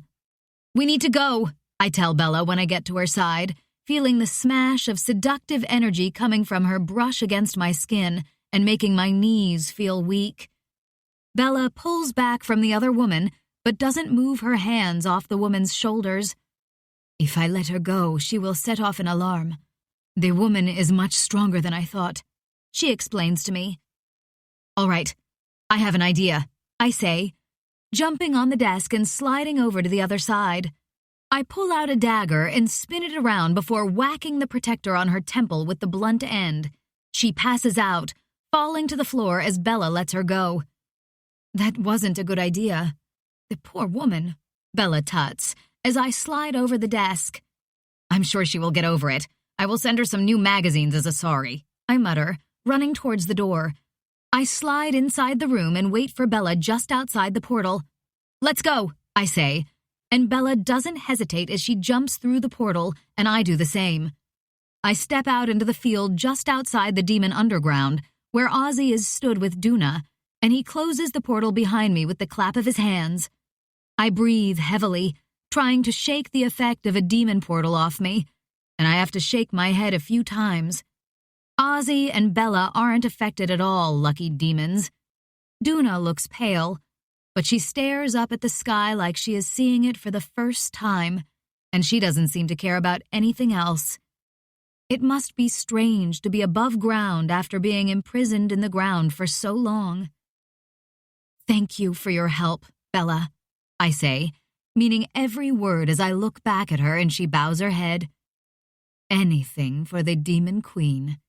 Though I have paid my debt now, she says, winking at me before running off towards the barrier of the demon underground without looking back once. Thank you for saving me, Princess Evelina. But why did you not wait to help me when you are queen? Duna asks, crossing her arms. Nothing is guaranteed, and I won't let Connor lose his mum if I don't get the crown. I love him too much for that, I admit to her, and she shakily nods before wiping a tear from her eye. I'm glad he has you, she says. I hope that you win the crown, and I can come back to the city one day. I would love to spend time getting to know the woman who stole my son's heart. You have my vow that if I have the throne, you will be welcome in the city, I tell her. The laws will change. I am a half-child after all, and no one will be treated so cruelly for being in love. You sound like your mother. She planned to change all the rules, but her husband stopped her. I know you will make a good queen who will finally change things for the better, she says, and comes over to me. Duna hugs me tightly, whispering in my ear, Keep my boy safe while the world is very dangerous right now. Promise me. I promise. Duna pulls away, smiling at us both and focusing on Ozzy. I never did introduce myself. I'm Duna. You are? She asks him. Ozzy, Overlord Demon. Living with Evie and Connor as well, Ozzy says, and Duna throws herself into Ozzy's arms, hugging him tightly. I chuckle to myself as Ozzy flashes me a help me look. Duna pulls away after a little while. Thank you for your part in helping me escape. And I will have to thank the pink demon at some point, she muses. I can take you somewhere safe if you wish. I have a house in Scotland which is in a small town. No one would suspect a thing. And you could say you are house-sitting, Ozzy suggests. Yes, I would like that. And thank you for the offer. but I might not need your help. I hope there has been someone waiting for me, like I have been waiting for him," Duna cryptically says, and pulls up her sleeve. I glance at her black mark, seeing a bold circle around it, before Duna covers it with her hand and closes her eyes. Ozzy walks close to my side as we both watch Duna for a long time, the wind and our breathing being the only sounds in the field. My hand goes to my dagger as a massive black smoke-like blur appears a few feet behind Duna, and Duna's eyes pop open like she can sense it is here. Out of the shadow steps a man wearing a black cape and holding a tall scythe in his hand, the long silver metal shining in the sunlight. The man pushes his cape back as Duna runs to him, and they embrace each other tightly. I look away as they start kissing, assuming this must be Connor's father. After giving them a few moments, Ozzy clears his throat, reminding me we need to get back to our room for this whole plan to work. "Sorry to interrupt, guys, but we have to leave," I say, the wind carrying my voice as I meet the eyes of Connor's father. Connor looks like him, minus the fact Connor doesn't have his black hair or blue eyes. The Reaper mark is on his neck, a scythe in a triangle which almost glows a black color. I've only heard of the mark, never actually seen it before. Reapers don't just appear for anyone, and they are the most secretive of all the supernaturals. We just don't know much about them, and they keep to themselves. In this world, that isn't a bad thing. Thank you for rescuing my mate. I owe you a great debt, he says, his voice deep and his accent unfamiliar. No debt is owed. Connor is family to us, I reply, and he smirks much like Connor does. I owe you, and I see in your future you will be thankful for the debt. Be careful of death, friend of my son, the Reaper says, before holding his hand out, and a shadow swallows him and a smiling Duna who waves goodbye. I have never liked Reapers, always so cryptic and full of shit, Ozzy comments. And stuck up, now I come to think of it. I've never met one before. What do you think he meant about being careful of death? I ask quietly, because that doesn't sound good. I don't know, but I wouldn't worry on it, V. Reapers talk out of their asses most of the time. We need to get back, he says, and I nod in agreement. I call a portal back to my corridor in my building and step through it with Ozzy following. I freeze when I hear someone shout from right behind me just as my portal disappears. What the hell have you done now, Evelina? Chapter 20. Evie. Hey, Keeper Gray. Good to see you, I say, turning around and crossing my arms a little defensively. I can't really hide the fact I've just stepped through a portal, or the fact I am wearing my fighting outfit littered with daggers, so I don't bother saying anything else. Where have you been? He asks, playing a game.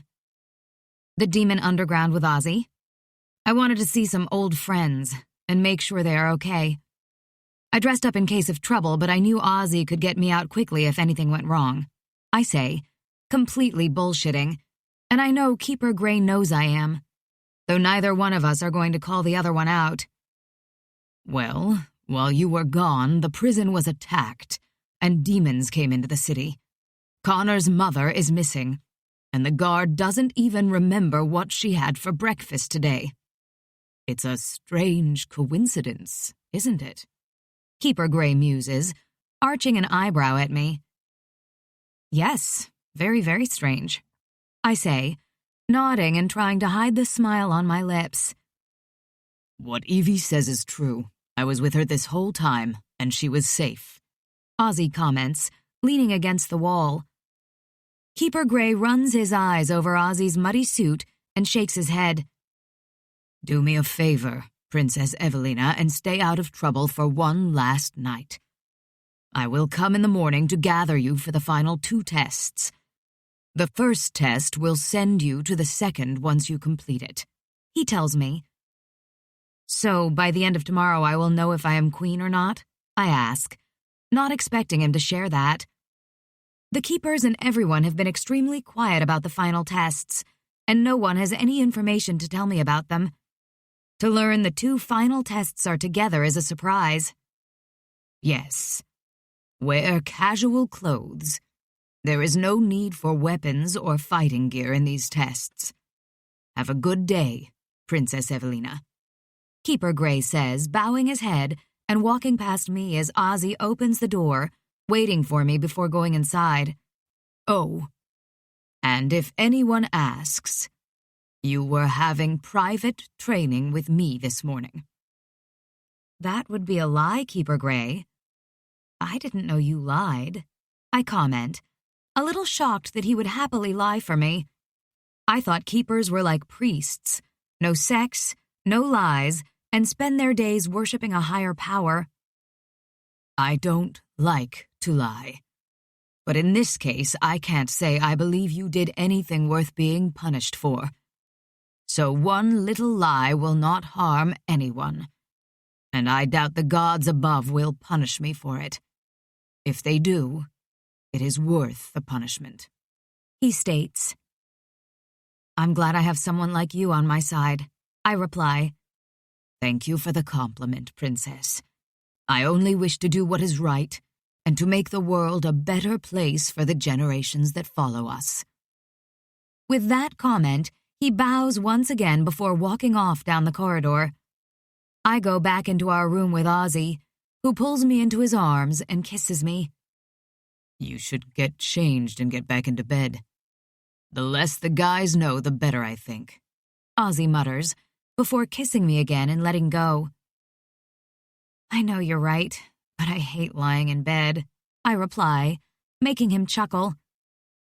I will start cooking breakfast like you planned. Big bad demon turned into kitchen bacon cooking slave. Ozzy mutters the end part to himself, making me chuckle as I watch him walk to the kitchen. Even though I know it's a little pointless now, I quickly get changed into my pajamas in my bedroom, hiding my clothes in the wardrobe, and just sliding back into bed as I hear the door slam open. Leave me with her. I mean it. I hear Connor warn just outside my room, sounding mad as hell. I sit up in bed as he comes into the room, shutting the door behind him. Connor is still for a long time, staring at the floor before he looks up at me, and I feel speechless with the emotion in his gaze. Did you free my mother this morning? He asks me. And even though I know I should lie to him, I can't. Yes, I reply simply. Why? He asks me, still stood like a statue at the door. His vest does little to cover up his chest, and the way every time he breathes in and out it strains against his muscles, which distracts me. I knew my sister would kill her if she gets the crown because of how close we are. I couldn't let that happen. And I knew, no matter what, that I had to make sure Duna was safe before tomorrow. I try to explain myself to him. You helped her for me, he replies. Yes, of course I did. I love you. And I know if anything happened to your mom, you wouldn't recover from it. I whisper, noticing that it's the first time I've said it first to someone on purpose. Damn, I didn't know how scary it is to say you love someone and not hear it returned straight away. Blue, he whispers, walking over to me and leaning down, kissing me hard. I don't resist when he takes complete control of the brutal, demanding, and amazing kiss. Connor pushes me back on the bed, covering my body with his and pressing every part of himself into me, never breaking the kiss once. I wriggle against him as he suddenly breaks away, looking down at me with his golden hair falling down into his face, and I have the urge to sweep it away, but I don't. Not with the serious way he is looking at me. Thank you for saving her. I never once expected you to do that for me or her. And you damn well should have told me what you planned. I was fucking worried about you both. When I heard my mom escaped, I realized straight away why you wanted to stay in bed, and then I panicked. I can't stand the thought of anyone harming you, so please don't put yourself in harm's way for me again. I am meant to protect you, Blue, he tells me. I place my hand on his cheek, shaking my head. We protect each other. That's what families are meant to do. And it is what protectors do as well. We protect, I reply, keeping my voice quiet, and he smiles at me. I love you, Evie. You know that? He asks, and I kiss him teasingly, before sucking his bottom lip into my mouth before letting go. Oh, I know, I say, totally lying because I didn't know, and I couldn't be more relieved to hear him say it. Connor grins at me before he kisses me once again, this time sliding a hand between us and into my shorts. I gasp into his mouth as he slides a finger inside me, his thumb rubbing against my clit at the same time. The others are in the lounge. We can't, I whisper, moaning as Connor just speeds up with his hand. I don't care if they hear. They know what we are doing if they want to join in, he says, and kisses me before I can even overthink what he just suggested. Connor pulls my shorts down after he pulls his hand away, and I push down his joggers. Connor pushes my legs apart before holding the back of my neck and kissing me as he thrusts deep inside of me. I moan at the full sensation as Connor lets out a sexy groan. You're so damn tight and perfect. Fucking hell, Connor whispers against my lips, and then he starts moving, making me lose any words that I was going to say as my pleasure builds. Connor's left hand slides to my ass, tilting my hips up so that every thrust perfectly hits the right spot. Connor uses his other hand to pull my shirt up, revealing my braless breasts, and he rolls his tongue around one of my nipples as he slams into me. Connor, I moan, as I tighten around him, finding my release. Connor releases my breast and goes to his knees, placing both his hands on my hips to raise them a little and using them to thrust hard in and out of me. I gasp as he starts rubbing my clit again, and I look to the side, seeing Nix watching from the door, his arms crossed, and he looks like he is enjoying the show. The constant thrusting of Connor, the way Nix is looking at me, and Connor's skilled hands have me spiraling over the edge of another orgasm within seconds. I moan loudly as I arch my back, and Connor thrusts one more time before coming himself, loudly groaning as he holds my hips tightly. Nix silently closes the door before Connor notices him there, and Connor collapses to my side and pulls the covers over us. I lay my head on Connor's chest as we both calm down. You're so perfect and sexy. You know that? He tells me. And you're so charming, I say, laughing a little as Connor chuckles with me before kissing my head. Evie, where did you send her? He asks, after a long time of us both just lying with each other, enjoying the calmness. Your father turned up. They are mated, so she used her rune and he just found her. I reply. I assume he is going to keep her safe now, and she will come back to us when it is safe here. What was he like? Connor asks quietly, reminding me that Connor has never heard much of his father or met him. Tall, dark, and very much in love with your mother still. I answer as honestly as I can. I'm glad Mom is with him and safe, he says, holding me closely to him. So you're not mad at me for breaking her out? I ask. I'm mad that you didn't tell me, but I get why you didn't. The keepers and guards came straight to find me once she escaped, to make sure it wasn't me that took her. He tells me. They did exactly what I thought they would do. Tomorrow things will change, one way or another, I mutter, leaning up and kissing his soft neck. Let's hope it isn't another. I believe you can do this, Evie. This is your fate, he whispers, and I don't reply. I hope it is my fate, or the world is going to get a whole lot darker with Erica on the throne. Chapter 21. Evie. I finish eating my plate of bacon in bed before taking a long sip of the orange juice Trex brought me after I woke up. I take my time having a long shower and drying my hair, leaving it flowing down my shoulders in silky waves. I pull on my soft leather leggings and a gray vest top, deciding there is no point wearing anything else. I stare at myself in the mirror for a moment, wondering if things were different, would I have my mother at my side helping me get ready? Everyone says I look like her, so I try to take some comfort that I have a part of her with me anyways. I miss Haley like crazy, but I know it won't be long until I see her.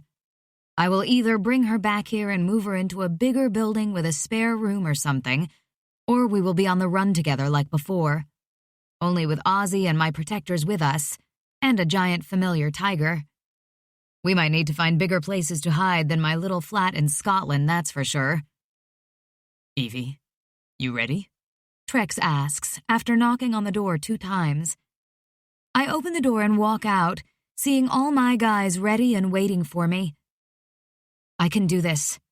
For my mother and for a better future, I say, knowing that I need to tell myself that, and that I can trust every person in this room. Star gets up off the rug that Trex brought back from his apartment for her and comes over to me, nudging my hand with her head so I stroke her. You can do this, Blue. We all know it. And when you walk out of that place today, you will be queen, Connor says, clipping his sword onto his back as he speaks. All the guys are wearing enough weapons to kill an army, just in case this day ends badly. Ozzy has taken bags of supplies to a safe house just in case as well. We should go before I actually start to show how fucking nervous I am, I say, making them all grin. Ozzy walks out first, followed by Trex and Nyx. Connor waits for me to go out first with Star at my side. Trex makes a portal outside in the corridor for us and walks in it with Ozzy.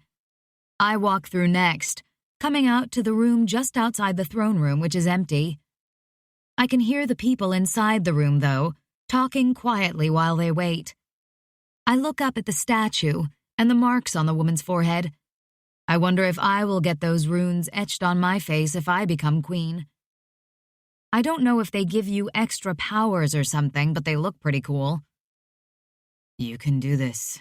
Remember that, love, Nyx says, placing his hand on my shoulder and leaning in, kissing me lightly before backing away. I glance around my guys, seeing nothing but belief in their eyes, and knowing I can damn well do this. I keep my head high as I walk in front of them all, only Star at my side, and push the doors open. The crowd goes silent as I walk in the room, down the middle of the people, many of who bow their heads at me. At the top of the throne room is a similar setup as before, but this time Erica stands to the left of the throne. Keeper Gray is in the middle of a group of keepers and nods his head at me. I walk up to the throne, giving my sister a look of distaste in her red, low-dipping dress, and move to stand on the other side of the throne. Star sits on my other side, and I feel a brush of love from her in my mind, and I smile. Protectors, today is a very joyful day for our people, and we all welcome you here. As per our tradition, the final 2 tests will be taken today by the heirs to the throne. Erica Ravenwood and Evelina Ravenwood are the remaining heirs standing before you today, Keeper Gray says, his voice echoing around the room as he moves to stand in front of the throne facing us. Please follow me through the portal. We will go to the room where only keepers and royals have ever been." Keeper Gray waves a hand in the air, and a portal appears. He walks through it first, and other keepers come over, blocking my view of my guys off. Erica walks through the portal next, and I follow after her with Star sticking close to me. On the other side of the portal is a stone room with no doors, just gray stone floors and walls closing in on us. The room is pretty big, with a massive circle design on the ground. It looks like dozens of circles within circles, with runes etched inside the gaps. I step to the side as 3 keepers follow through the portal, and it closes behind them, the only light in the room coming from the tiny holes in the ceiling. Keeper Gray starts chanting something in runes, and suddenly, all the circles and gaps in the stone light up blue, glowing brightly. "Princesses, please lie down on the stone inside the circle. You will be taken to the test, and we will protect you both until you awake," Keeper Gray informs us, and I glance at Erica, ignoring the smirk on her face that I just want to slap off. This game of playing nice with her ends today. "What about Star?" I ask. "Yes. Have her lie down next to you, and she will follow you where you need to go," Keeper Gray states. "All right," I say, keeping my eye on Erica as I sit down on the stone ground, as far away from her as possible as she lies down. Star follows me over, stretching out on the ground between Erica and me. I lie back, staring up at the runes glowing on the ceiling of the stone cave. "Let the ancient magic of both light and dark take you to the test. Close your eyes and fade away. The test will reveal the true queen." Keeper Gray keeps repeating the same words as I close my eyes, and suddenly, I can't fight sleep, as everything drifts away. Chapter 22. Evie. I blink my eyes open, feeling cold snow underneath me soaking into my clothes, and seeing snow falling from the sky. I feel frozen in place until a snowflake lands on my lips, the tiny brush of coldness against my lips making me snap out of the shock I was in. I sit up, holding my arms around myself as a cold, snowy wind blows against me in the dark night. In the sky, there are dozens of stars and an eclipse moon hanging right in front of me. I stretch my fingers out, touching something metal on each side of me. I grab what feels like handles and pick up the 2 gold swords which reflect the moonlight. The gold swords have silver runes etched into the blade, the runes glowing brightly. "Where the hell am I?" I mutter, pulling myself up so I'm standing, and look around at my new surroundings. I'm stood on a snow-covered hill looking down at a town with little lights flashing from streetlights and windows, I think. Though I'm too far away to actually know for sure that is what the light is.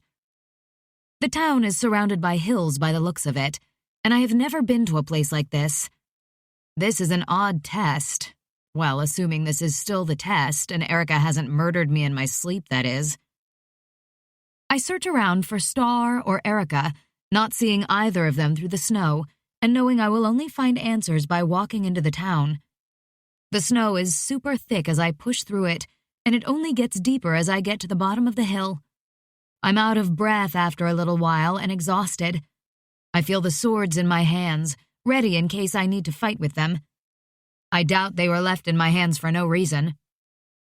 After what I think is half an hour of walking, I get to the edge of the village, looking up at the broken sign hanging off a pole. The sign only has runes on it, none of which I can read anyway. There is strangely no sound and no breeze once I step into the village. It's like the snowstorm stops and doesn't fall on the village. I glance around at the buildings inside, seeing that they are made of wood, burnt in places and falling apart. The light I saw was actually parts of the buildings on fire, and the street lamps flicker every so often because they are broken. There is deadly silence as I look around, and I can't hear anyone. I don't even hear the fire burning. This place is all levels of weird and creepy. I walk further into the town and stop outside a house which has the door open, and there is someone sitting on the floor in the room. "Hey, I think I'm lost," I say lamely to the person, who stands up and waves a free hand for me to walk to him or her. I step inside the house and a fireplace lights, revealing the woman's face in front of me. She is familiar, with long black hair and black marks of a queen of the protectors on her face, though she isn't my mother. I tilt my head to the side and she smiles, holding out a hand. "Descendant of mine, welcome to your test," she says, and I slide my hand into hers after resting the sword on my leg, feeling a little burn from her touch before she lets go. I pick my other sword back up and stare at the woman. Her dress is a faded white gown with little crystals all over the bodice of it. There is a gold pin shaped like an arrow pinned in her hair also. "Descendant?" I ask. "Yes. I made this test many, many years ago when I was queen. See, I had 5 children, and I did not know how to choose an heir to rule. My oldest was too spoiled, my middle children too lost, and my youngest was too much of a coward. A test was needed to choose which of them would be best suited for a king or queen in a fair way. The test chose correctly, and my child swore that their children would use the test to decide when the time comes. When I died, I locked my soul in the test to make sure only a true queen or king could win it for safe measure," she tells me. "Have you met my sister yet?" I ask. "Yes. Erica has already passed by my house, and she chose not to come inside out of fear," she answers me. "Does that mean she failed the tests?" I ask, feeling a little hopeful. "I sense that failing these tests is the least of her worries. She is in love with a demon whose heart is so black that love is impossible for him to feel," she replies sadly. "Love does twist our hearts so much sometimes that we cannot see the evil within it. Erica may have had the perfect upbringing, but you have the most perfect future. Well, one of your futures is. All of Erica's currently lead her to death," she explains to me. "You can see the future?" I ask her. "Yes. I can show you if you let me. I can show you what you have to fight for. But then you must leave, as your fate awaits you yet," she says, walking right up to me. I keep still as she presses a finger in the middle of my forehead and a light flashes into my mind. When I open my eyes, I'm stood in the throne room, wearing jeans and a white shirt, a massive bump growing out of my stomach. Holy bacon, I'm pregnant here. I look away from my bump to see all my men stood next to the throne, which looks different than usual. The whole room looks different. It's no longer made of glass and gold. Instead, stone and a silver medal fills the room. The room is full of protectors, but their faces are blurred and hidden from me. Haley walks through the people, and she is much older, about 20, I think, and she smiles at me. The room blurs, which makes me close my eyes, and once I open them, I'm looking at the nameless woman again. My hands twitch to drop the swords and touch my stomach, but I don't. The woman smiles at me and bows her head before stepping back. There are 1,000 of your futures that do not end well, but I showed you the one I will pray for. Good luck, Evelina, she says, and steps back into the shadows of the house, the fireplace light fading away. I force myself to turn around and walk out of the house, trying not to forget everything I just learnt. That was a future to fight for. Everyone looked happy, and most importantly, alive. As I walk into the village, I'm trying to store away what I just saw, knowing I need to focus on the present to get to that future. I keep following the main path until I get to a stone circle in the middle of the village, which is empty of anything other than alleyways leading off in all directions. Hello? A small voice suddenly speaks once I get to the middle of the circle, and I spin around, seeing a girl standing in the pathway I came from. The girl has blue hair like mine. She is small and covered in mud. I step back for a moment because she looks like a mini-me. Hello? Where is everyone? I ask her, and she shakes her head. Monsters took them, she says, wiping her tears away. Where are the monsters now? I ask, this time stepping closer to her. Around us, she says simply, pointing to another alleyway where vile, black, slime-covered creatures are crawling towards the middle of the village from the shadows. I step back just as I hear another voice, and I turn around to see Erica stood at the start of another alleyway. My eyes widen as she pulls Haley out from behind her and places a dagger at her throat. Haley doesn't look like Haley, though. She seems strange and quiet. Let her go! Now! I demand, and Erica doesn't say a word. Haley just looks at me with an empty gaze, and instead, the little girl speaks. Make the choice. I need your help. I look over to see the creatures are heading straight towards the little girl, and then I look back to Haley. I can't save them both, and I know this is a test. If I don't save myself, the little girl I mean, then no one else can. That's the whole point of the test, learning to love and save myself. Damn it, I cry out, because I still want to run to Haley, but I can't. And I run to the little girl knowing I can't let her die, even if every part of me wants to save Haley. The girl is helpless, and there isn't a choice here. I just get to the girl, pushing her behind me, as the monsters get to me, and I swing my sword straight into the stomach of the nearest one.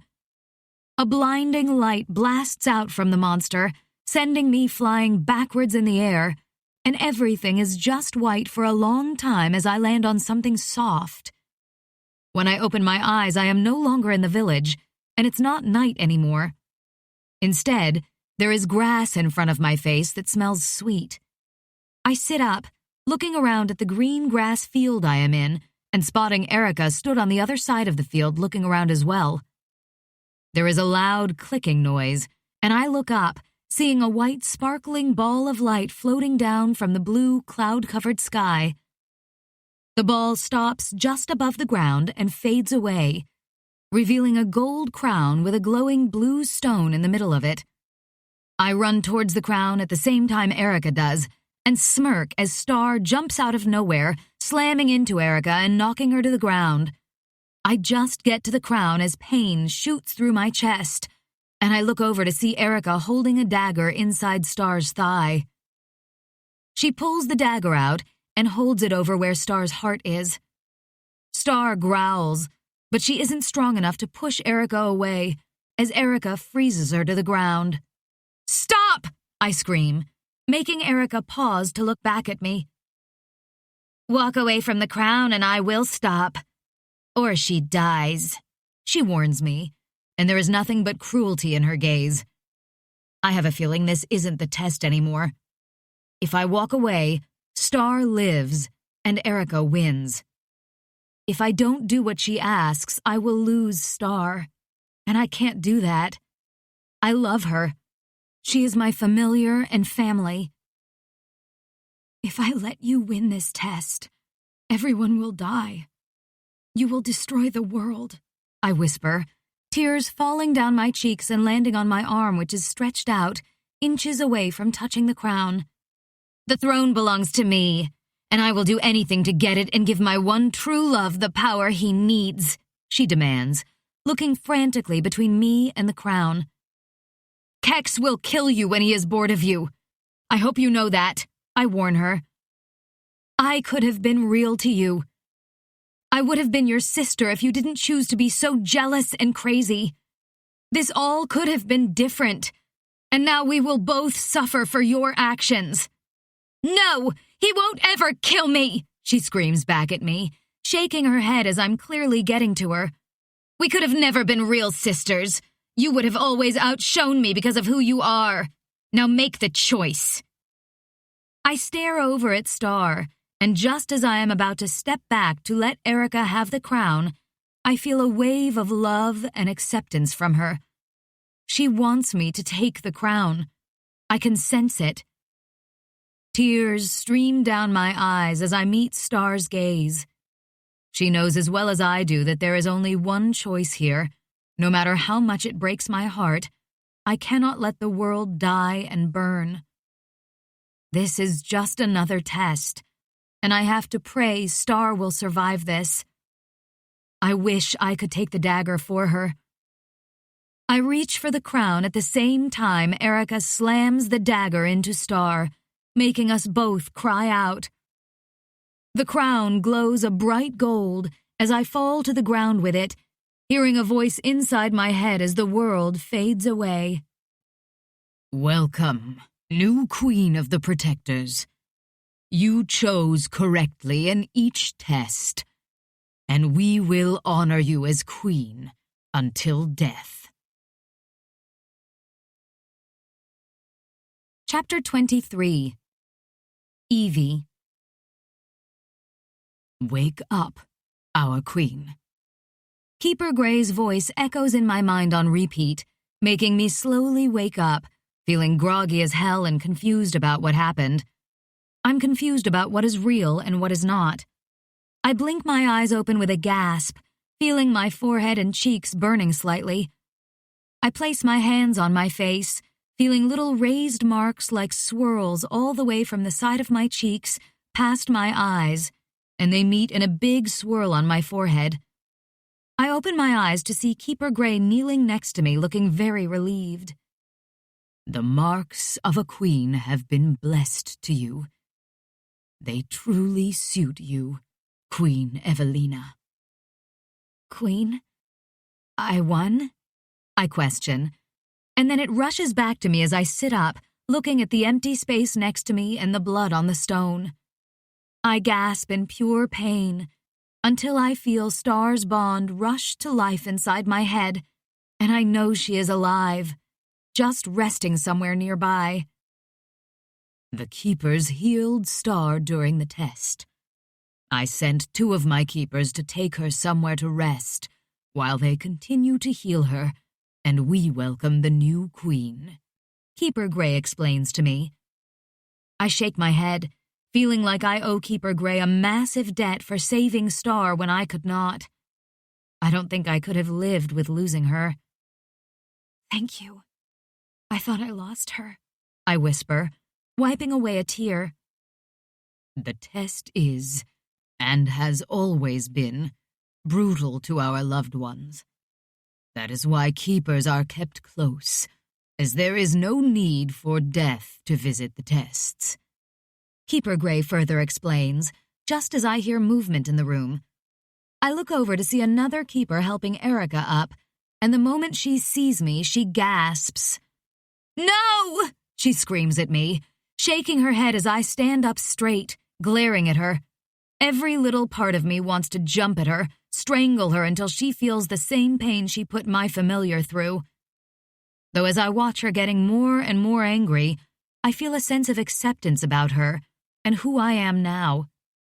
Erica doesn't deserve to have me kill her. Kex will break her heart and kill her, which is what she deserves, and will be far more painful than anything I could do to her. The crown was always meant to be mine, I state, crossing my arms. This proves everything. You do not belong on the throne, and you will never be on it. You cannot be queen! You're a street rat, an assassin, a nobody! This is insane! She screams, trying to come over to me, but two keepers hold her arms at her sides.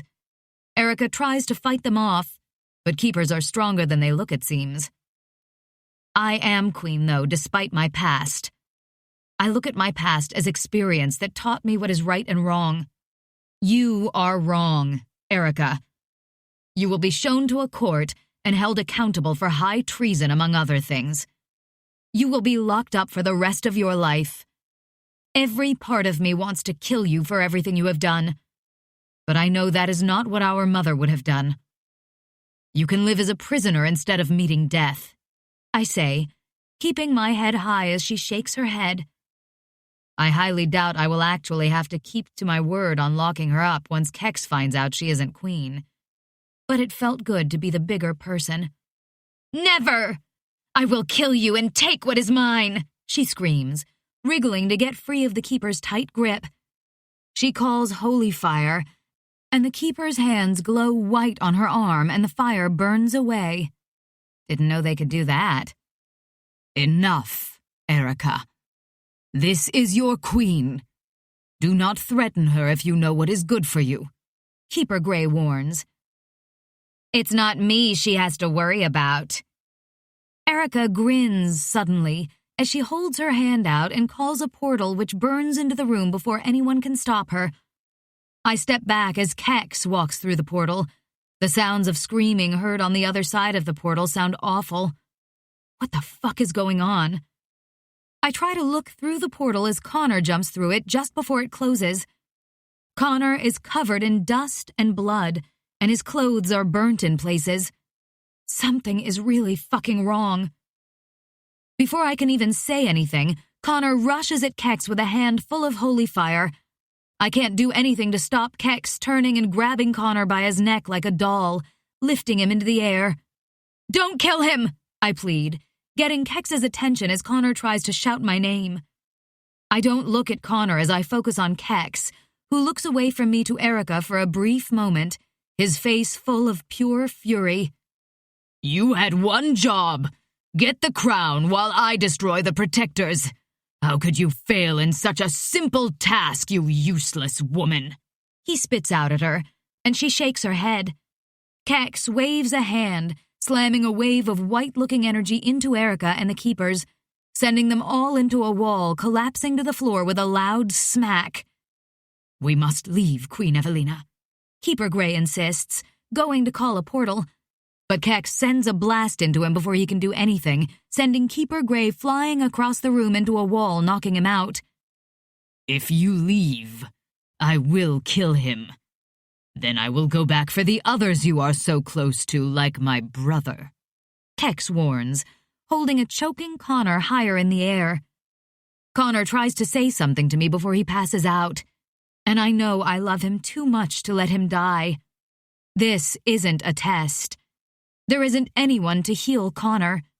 There is no second chance for him, and nothing in this world is worth letting Connor die. What do you want? I ask quietly. The door to the magic is underneath us. Make me a knight and let me in.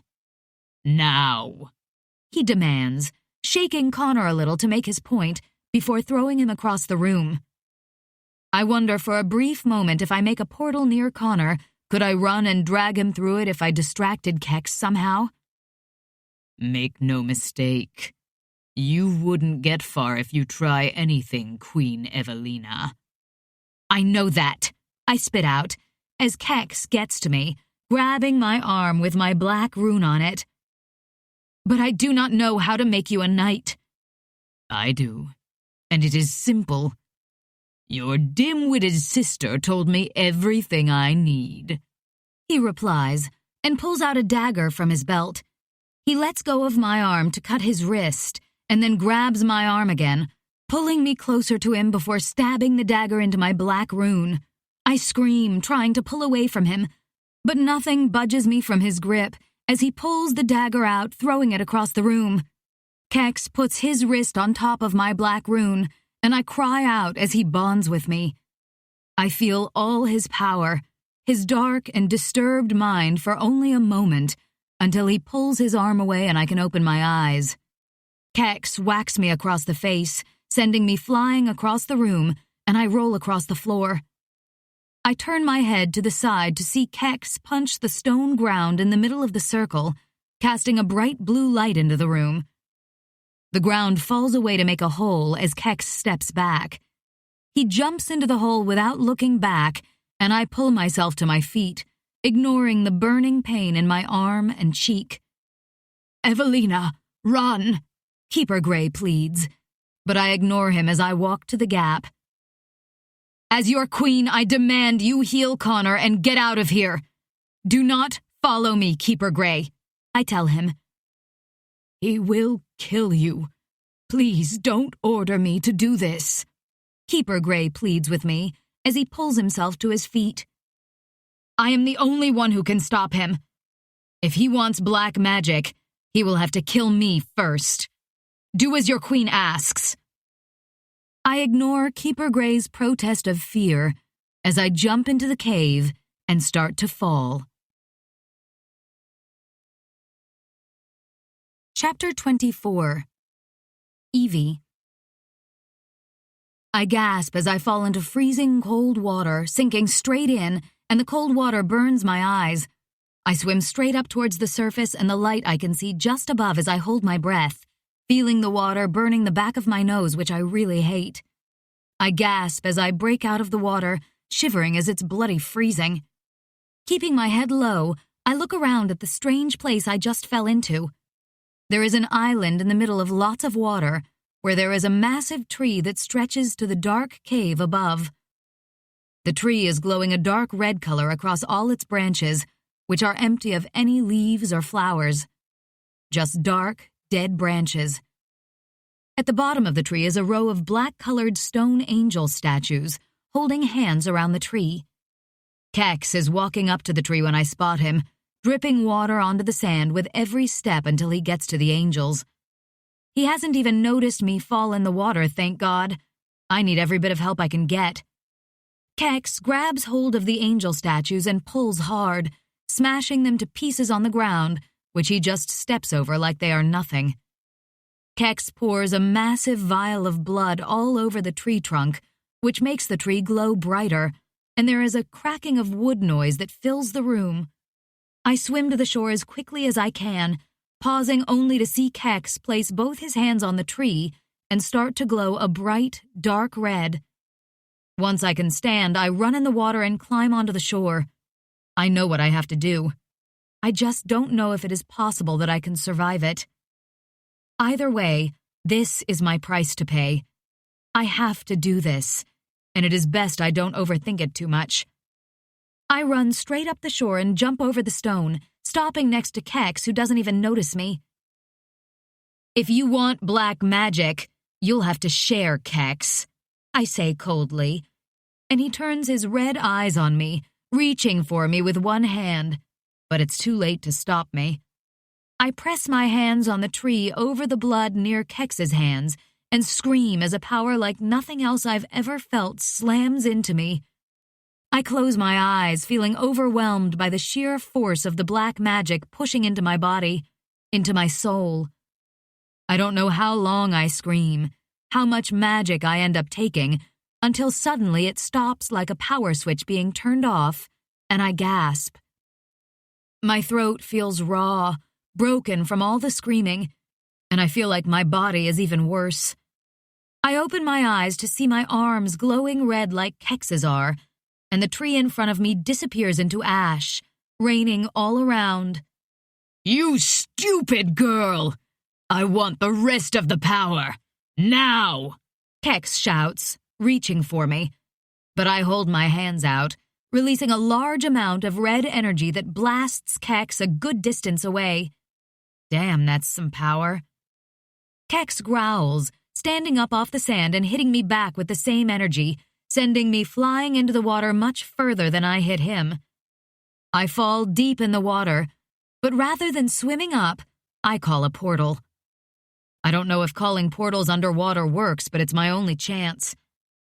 The portal appears right in front of me and I swim in, only looking back once to see a glowing red Kex swimming towards me from a distance before I fall out of the portal on the other side. I quickly will the portal to close as I slide across the floor with the pouring water coming out the portal with me. Thankfully, it closes just as I see a red glow inside, and I take a deep breath of relief. I glance around, not even sure where I brought myself when I opened the portal, and see that I am in my apartment corridor. A pretty safe place, I suppose.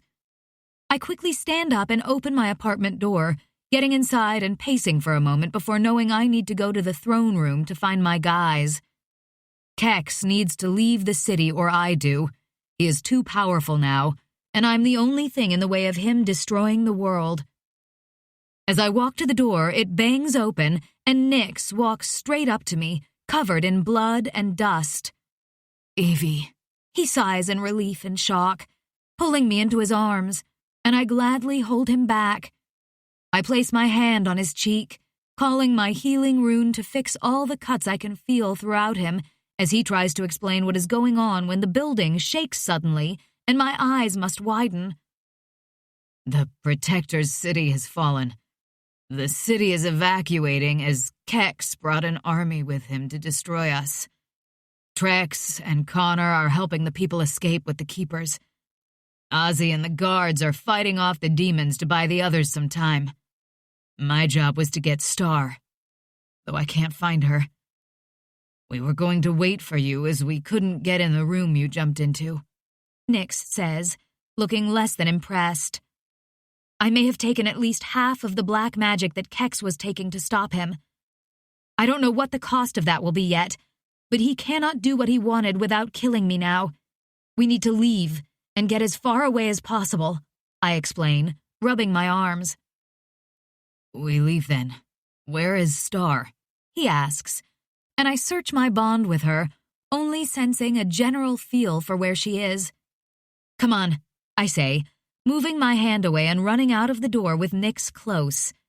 I open a portal to where I think she is and jump through, coming out into a battlefield inside an unfamiliar building. I spot Star straight away as she jumps on a demon, ripping out its neck, and Trex is right behind her, 2 swords in his hands as he kills demon after demon in an effortless movement from one to the other. They are working as a team, slaying them all. 2 demons run at us while we are distracted, and Nyx hands me a dagger before he jumps for the other one as I go for the other. My dagger finds the yellow demon's heart perfectly as it tries to claw at me, and it bursts into flames. I fall to the floor, rolling as I land. As I stand up, I look around at all the demons here and see that all of them have dark yellow skin and are throwing yellow fire around like it's a bonfire or some shit. They are unfamiliar to me. I don't even know what yellow demons are meant to do. "Evie!" I hear Ozzy shout, and I turn around to see him running over to me just as a burning sensation fills my stomach. My hands start to feel like they are suddenly burning, and I look down, seeing them glowing a swirling dark red. I feel the power building up in my chest, spreading to my hands, and I know it's going to escape soon. "Everyone get down!" I scream, before I wrap my hands around my waist as a burst of red, uncontrollable energy blasts out of me. I collapse to my knees, hearing the screams of demons and my men calling my name, but I have no voice to reply to them. The last thing I see is Ozzy, running through the red energy like it can't touch him, and his lips calling my name. Epilogue. Kex. I swim out of the water, growling that I missed that stupid queen by only a small distance, knowing that I made a mistake leaving her alive. The black magic spreads through my body, powering me and furthering my stolen angel abilities, but it is not enough. The queen took at least half of the black magic from this place, and I cannot do what I need to until I have it all. But I will destroy her city and her people before taking her life to get the rest of the black magic back. I jump out of the room into the room above, seeing it empty except for one person, Erica, runs over to me, wrapping her tiny arms around my waist. I pick her up by her neck, loving how she holds my hands desperately and pleads for her pointless life. I can help you find Evie. I can help you still, and we can rule together, she chokes out, barely understandable. I should thank your sister, really. I was getting tired of pretending to care for you, pretending to enjoy fucking you, I tell her. Erica is very annoying, but thankfully I don't need her anymore. If you kill me, you won't find her, she says, gasping and clawing at my hands. Don't try to manipulate the master of manipulation, girl. See, I am Evie's knight, and that means I can always feel where she is. No matter where the queen runs, her knight will follow. I will destroy her, and the protectors will be no more. I inform her, and call my black magic to the surface. The red fire burns a screaming Erica away slowly, and nothing but pain and regret flash in her eyes as I turn her into nothing but dust. Everything around me falls away until I can see the bright sun in the sky above me as I lower my hand. I laugh at the destruction around me, the demons my brother created for me killing anything in their path. At least my brother did one thing before he betrayed me by helping Ozzy escape, and I had to kill him. Then I killed all my brothers, just in case, except for Ozzy and Seth, but I will finish them. When the queen is dead, they are next on my list. I step forward through the dust of the building and enjoy the screaming around me. When this is over, I will enjoy the screams of Earth as it becomes hell.